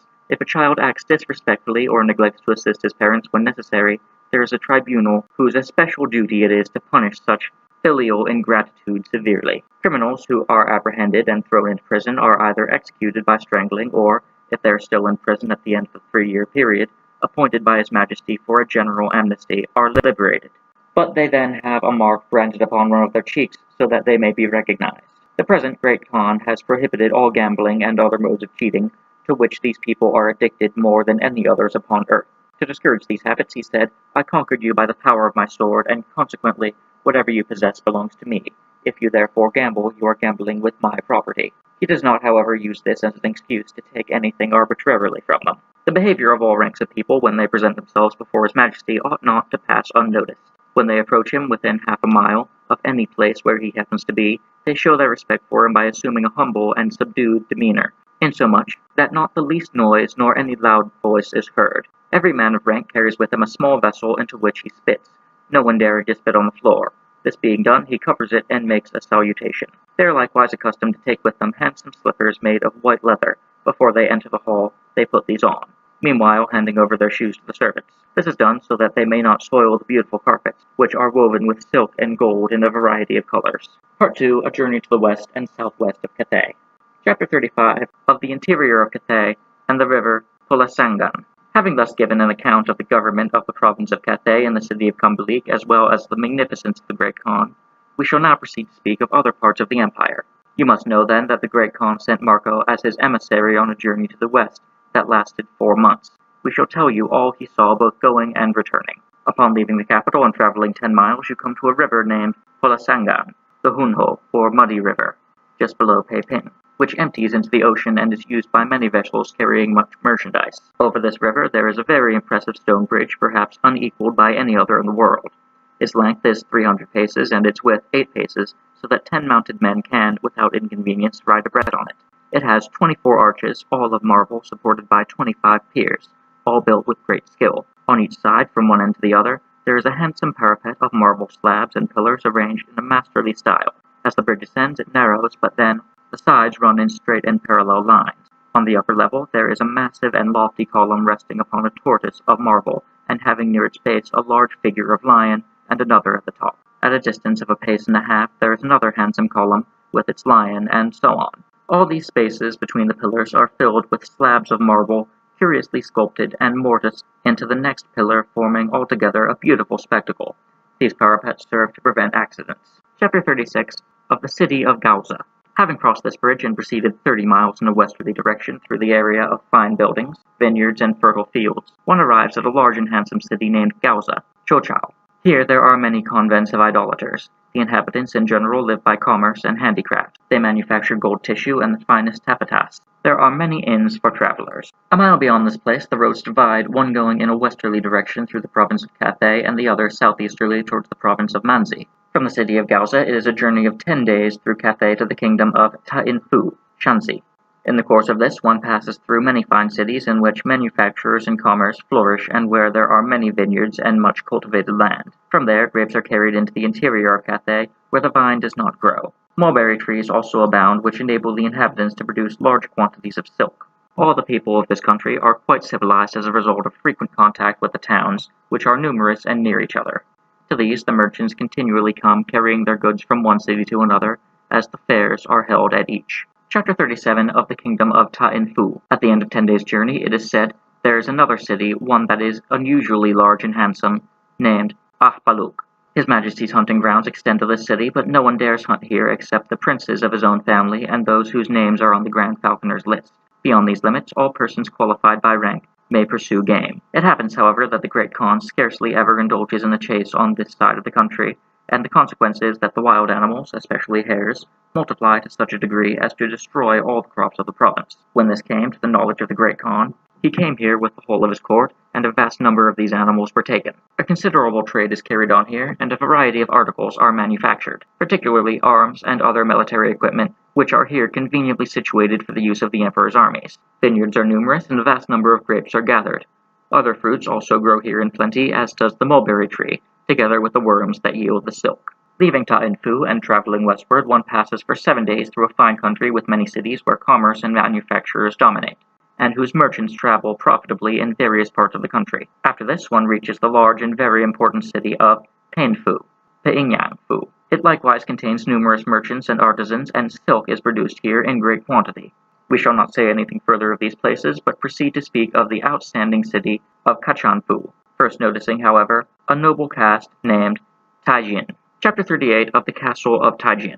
In a westerly direction from Painfu, there is a large and handsome fortress named Taijin, which is said to have been built at a remote period by a ruler called the Golden King. Within the walls of the fort stands a spacious and highly ornamented palace, the whole of which contains paintings of all the renowned princes who, from ancient times, have reigned in this place. Taken together, they form a fine sight. The following is a remarkable circumstance in the history of this king. He was a powerful prince and was always waited upon by young women of great beauty, a vast number of whom he kept at his court. When, for recreation, he rode around his fortress, these damsels drew him in a carriage, which they could do with ease since it was small. They were devoted to him and did anything for him that might contribute to his convenience or amusement. He was a vigorous governor and ruled with dignity and justice. The situation of the castle, according to the report of the people of the country, was tremendously strong. The king was, however, a vassal of Khan, who, as we have said, was known as Prester John. See Book 1, Chapter 46. But goaded by pride, he rebelled against him. When this came to the knowledge of Prester John, he was greatly angered, but because of the strong situation of the castle, found it impossible to attack it. Matters had remained some time in this state when 17 cavaliers belonging to his retinue came before him and declared their intention to seize the Golden King and bring him alive to his majesty. In this they were encouraged by the promise of a large reward. They accordingly went to the Golden King and, saying that they had come from a distant country, offered him their services. They so ably and diligently performed their duties in his employ that they gained the esteem and favor of their new master. One day, when the king was engaged in the chase, and a river separated him from the rest of his party, these cavaliers saw their chance to carry out their design. They drew their swords, surrounded the king, and led him away towards the territory of Prester John before he could get any assistance from his own people. The Travels of Marco Polo, Book 2, Chapter 39, How Prester John Treated the Golden King. When they reached the court of Prester John, he ordered his prisoner clothed in the meanest apparel, and to humiliate him further, set him to looking after his cattle.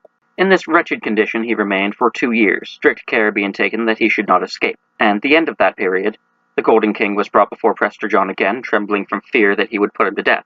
But, on the contrary, Prester John, after a severe rebuke and a warning against pride and arrogance, pardoned him.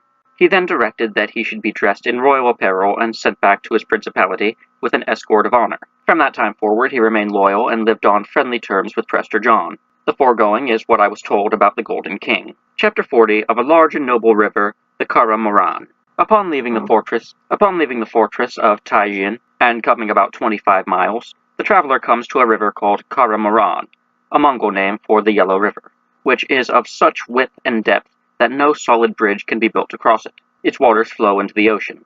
On its banks are many cities and castles inhabited by people who carry on an extensive commerce. The country bordering upon it produces ginger and also silk in large quantities. The multitude of birds is incredible, especially of pheasants, which are sold at a rate of 3 or the value of a Venetian groat. Here too grows a species of large cane in infinite abundance, some of it a foot, and others a foot and a half in circumference. These are employed by the inhabitants for a variety of useful purposes. Having crossed this river and traveled 3 days' journey, you arrive at a city named Kachanfu, whose inhabitants are idolaters. They carry on a considerable trade and make a variety of articles.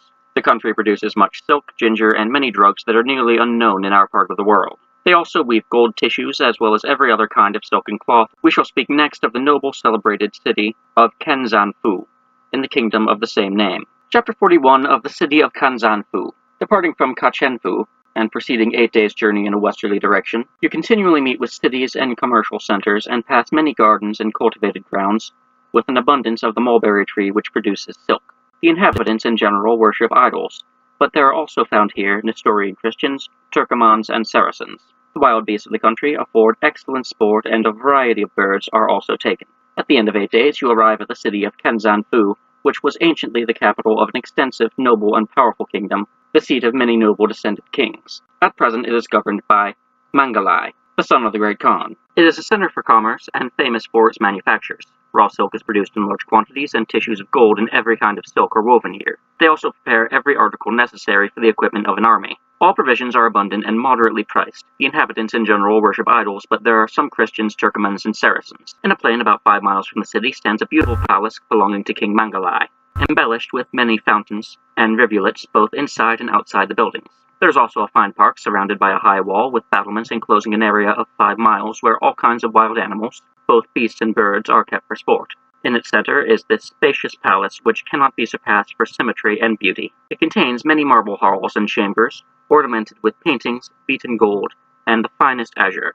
Mangalai, pursuing the footsteps of his father, governs his principality with strict justice and is beloved by his people. He also takes much delight in hunting and hawking. Chapter 42 of the boundaries of Cathay and Manzi.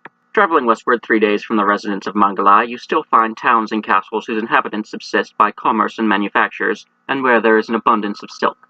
At the end of these 3 days, you enter a region of mountains and valleys which lie within the province of Hanshung. The inhabitants of this tract are worshippers of idols and cultivate the earth. They live also by the chase, the land being covered with woods that harbor many wild beasts such as tigers, bears, lynxes, fallow deer, antelopes, and stags, which the people turn to good account. This region extends for a distance of 20 days' journey, the way lying entirely over mountains, and through valleys and woods, but with towns where travelers may find convenient accommodations. Chapter 43 concerning the province of Manzi. After this journey of 20 days towards the west, you will arrive at a place called Ahpa Luk Manzi, which signifies the White City on the Manzi border, where the country becomes level and is very populous. The inhabitants live by trade and handicrafts.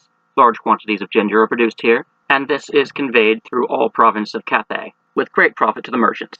The country yields wheat, rice, and other grain, plentiful and at little cost. This plain, thickly covered with villages, continues for 2 stages, after which you come to high mountains, valleys, and forests. Traveling 20 days still farther to the west, you continue to find the country inhabited by people who worship idols and subsist upon the fruits of the soil as well as of the chase. Here also, besides the wild animals already enumerated, there are great numbers of species of animal which produce musk. Chapter 44 of the province of Sindinfu.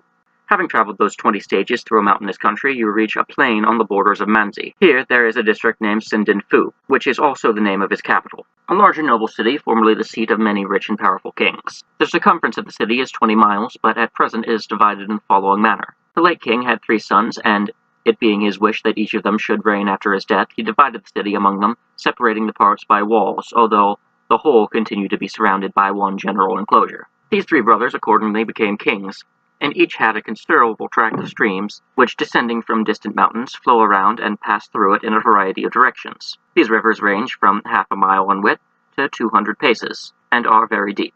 A great bridge crosses one of these rivers within the city. It has on each side a row of marble pillars which support a roof constructed of wood, ornamented with paintings of a red color and covered with tiles. Throughout the whole length also, there are neat compartments and shops, where all sorts of trades are carried on. One of the buildings, larger than the rest, is occupied by the officers who collect duties and a toll from those who pass over the bridge. From the bridge, it is said, His Majesty receives daily the sum of 100 bezants of gold. These rivers, uniting below the city, contribute to form the mighty river called the Kiang, the Yangtze Kiang.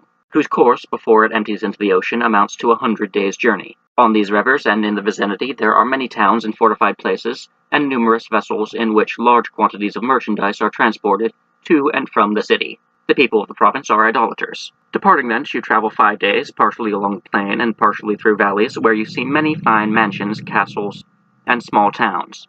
The inhabitants live by agriculture.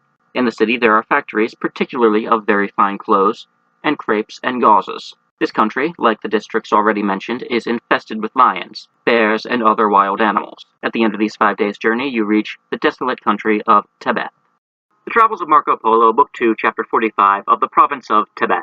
The province named Tibet was laid entirely waste at the time that Mangu Khan carried his wars into that country. For a distance of 20 days' journey, you see numberless towns and castles in a state of ruin, and because of the absence of inhabitants, wild beasts, and especially tigers, have multiplied to such a degree that merchants and other travelers are exposed to great danger during the night. They must not only carry their provisions along with them, but are obligated upon arriving at halting places to take the following precautions that their horses may not be devoured. In this region, and particularly near rivers, are found bamboos of the length of 10 paces and 3 palms in circumference, and 3 palms also in the space between each knot or joint.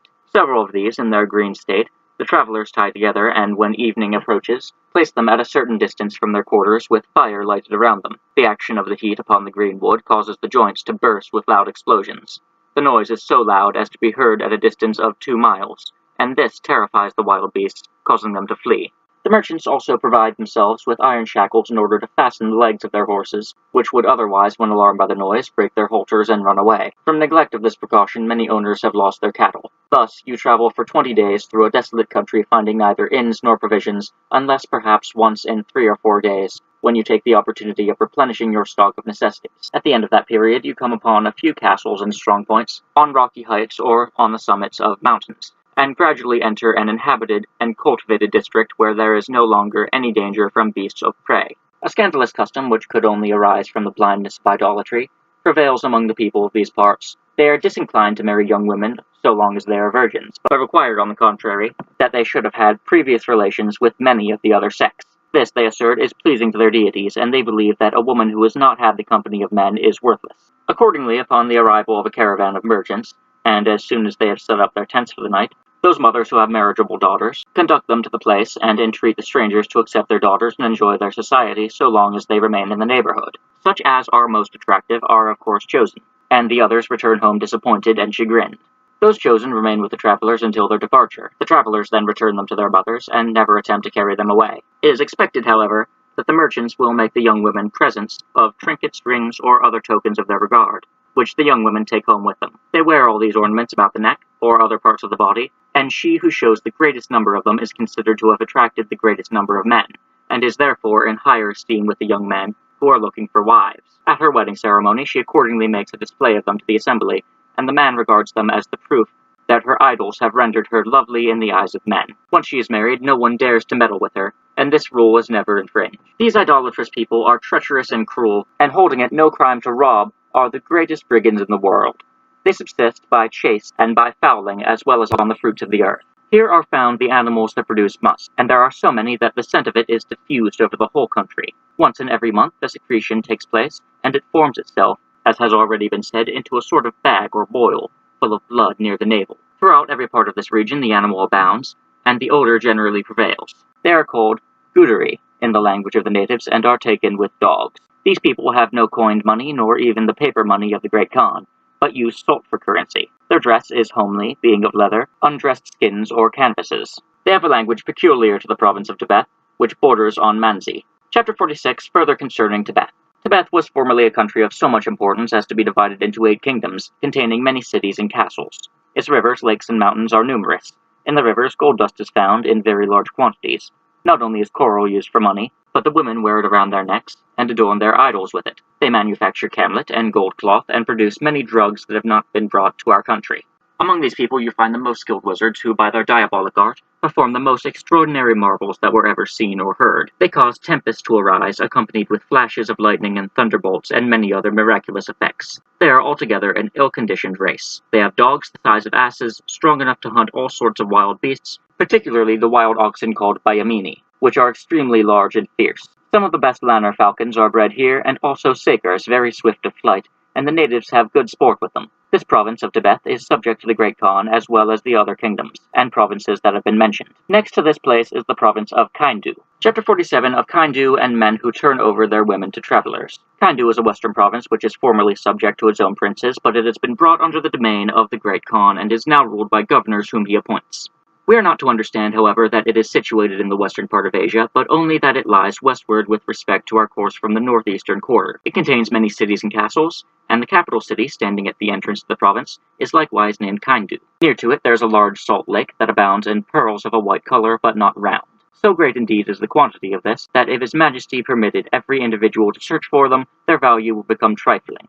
But fishing for them is prohibited to all who do not obtain his license. A mountain in the neighborhood yields the turquoise stone, the mines of which cannot be worked without the same permission. The inhabitants of this district have the shameful and odious habit of considering it no mark of disgrace that those who travel through the country should have relation with their wives, daughters, or sisters, but on the contrary, when strangers arrive, each householder endeavors to bring one of them home with him. There he turns over all the women of the family to him, leaves him in the position of master of the house, and goes off. While the stranger is in the house, he places a signal at the window, such as his hat or some other thing, and as long as the signal is visible, the husband remains away. And this custom prevails throughout the province. This they do in honor of their idols, believing that by such acts of kindness and hospitality to travelers, a blessing is obtained, and that they shall be rewarded with a plentiful supply of fruits of the earth. The money or currency they use is made thus. Their gold is formed into small rods and is valued accordingly to its weight, without any stamp. This is the greater money, the smaller is made thus. In this country there are salt springs from which they manufacture salt by boiling it in small pans. When the water is boiled for an hour, it becomes a kind of paste, which is formed into cakes of the value of 2 pence each. These cakes, which are flat upon the lower and convex on the upper side, are placed upon hot tiles near a fire to dry and harden. The stamp of the Great Khan is pressed into them, and it cannot be prepared by any other than his own officers. 80 of the cakes pass for a saggio of gold, but when these are carried by traders among the inhabitants of the mountains and other parts that are rarely visited, they obtain a saggio of gold for 60, 50, or even 40 of the salt cakes, in proportion as they find the natives less civilized, further removed from the towns and more accustomed to remain where they are. The same merchants travel in like manner through the mountains and other parts of the province of Tibet, where the money of salt has equal currency. Their profits are considerable because these country people consume the salt with their food and regard it as an indispensable necessity, whereas the inhabitants of the cities use only fragments of the cakes, putting the remainder into circulation as money. Here also the animals that yield musk are taken in great numbers, and the article is accordingly abundant. Many kinds of good fish are caught in the lake. In the country are found tigers, bears, deer, stags, and antelopes, as well as numerous birds of various sorts. The wine is not made from grapes, but of wheat and rice with a mixture of spices, and is an excellent beverage. This province also produces cloves. The tree is small, the branches and leaves resemble those of the laurel, but are somewhat longer and narrower. Its flowers are white and small, and are cloves themselves, but as they ripen they become dark. Ginger grows there, and also much cassia, besides many other drugs, of which very little is brought to Europe. Upon leaving the city of Kaindu, the journey is 10 days to the opposite boundary of the province, in the course of which you come to sizable villages, many fortified posts, and also places good for hunting and fowling.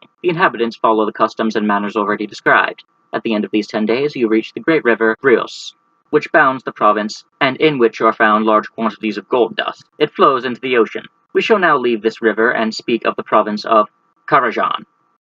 The Travels of Marco Polo, Book 2, Chapter 48, of the great province of Karajan and Yaki, its principal city. Having passed the river above mentioned, you enter the province of Karajan, which is so large as to include 7 kingdoms. It is situated towards the west, and the inhabitants are idolaters. It is subject to the dominion of the Great Khan, who has appointed as its king his son, Esen Temur, a rich, magnificent, and powerful prince, who is endowed with much wisdom and virtue, and rules with great justice. In traveling from this river 5 days' journey in a westerly direction, you pass through a country fully inhabited, and see many castles. The inhabitants live upon fresh meat and upon the fruits of the earth. Their language is peculiar to them, and is difficult to master. The best horses are bred in this province. At the end of these 5 days, you arrive at its capital city, which is named Yaki, and is large and noble. In it are found merchants and artisans, with a mixed population consisting of idolaters, Nestorian Christians, and Saracens or Mahometans, but the first is the most numerous class. The land is fertile in rice and wheat.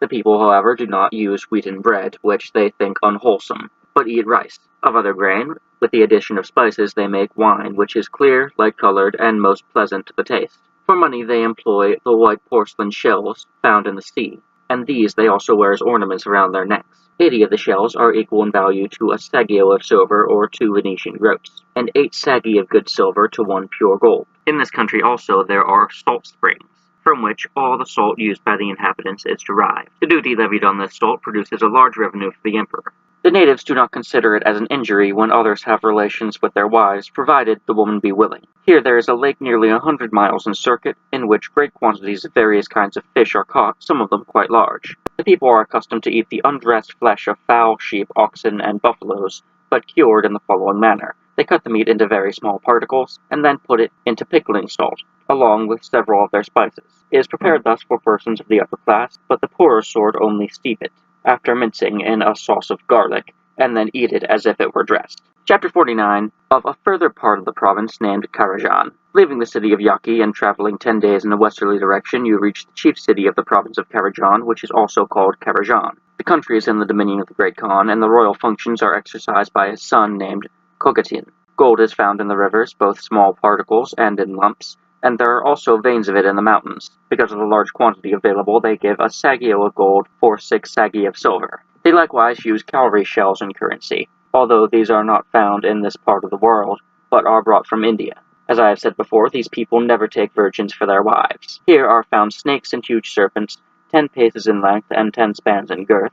At the forepart, near the head, they have 2 short legs, each with 3 claws, as well as eyes larger than a loaf, and very glaring. The jaws are wide enough to swallow a man, the teeth are large and sharp, and their whole appearance is so formidable that neither man nor any kind of animal can approach them without terror. Others are of a smaller size, being 8, 6, or 5 paces long. The following method is used for capturing them. In daytime, by reason of the great heat, they lurk in caverns, but at night they come out to seek their food, and whatever beast they can hold of, they devour. After eating, they drag themselves towards some lake, spring, or river in order to drink. As they move along their shore, their vast weight makes a deep impression as if a heavy beam had been drawn along the sand. Those who hunt them note the path they most frequently use and drive into the ground several wooden stakes tipped with sharp iron spikes, which they cover with sand. Whenever, therefore, the animals make their way towards the places they usually haunt, they are wounded by the spikes and speedily killed. As soon as they see that they are dead, the crows begin to scream, and this serves as a signal to the hunters, who come up to spot and skin the beast, immediately taking care to secure the gall, which is a highly valued medicine. In cases of bite by a mad dog, a pennyweight of it, dissolved in wine, is administered. It is also useful in the hastening the delivery when labor pains of woman come on. When a small quantity of it is applied to carbuncles, pustules, or other eruptions in the body, they are soon cured, and it is efficacious in many other complaints. The flesh of the animal is also sold at a high price because it is thought to have higher flavor than any other kinds of meat, and it is esteemed a delicacy by everyone. In this province the horses are of a large size, and while young are carried to India for sale. It is the practice to cut off one joint of the tail in order to prevent them from lashing it from side to side, as the swishing about in riding appears to them vile habit. These people ride with long stirrups, as the French do in our part of the world, whereas the Tartars and almost all other people wear them short, so that they may rise in their stirrups when they shoot their arrows. They have a complete armor of buffalo hide and carry lances, shields, and crossbows. All their arrows are poisoned. I was assured as a certain fact that many persons, and especially those who harbor evil designs, also carry poison with the intention of swallowing it in case they are captured and face torture. But the rulers who are aware of this practice also have dog dung, which they make the accused swallow, causing him to vomit the poison. Thus an antidote is ready against the tricks of these wretches. Before they come under the rule of the Great Khan, these people were addicted to the following brutal custom. When any stranger of fine quality and personal appearance happened to lodge at the house of one of them, he was murdered during the night, not for the sake of his money, but in order that the spirit of the dead person, endowed with his talents and intelligence, might remain with the family, and all their affairs might thus prosper. Many lost their lives in consequence, but as soon as His Majesty began to rule the country, he took measures for suppressing the horrid practice, and as severe punishments have been inflicted, it has ceased to exist.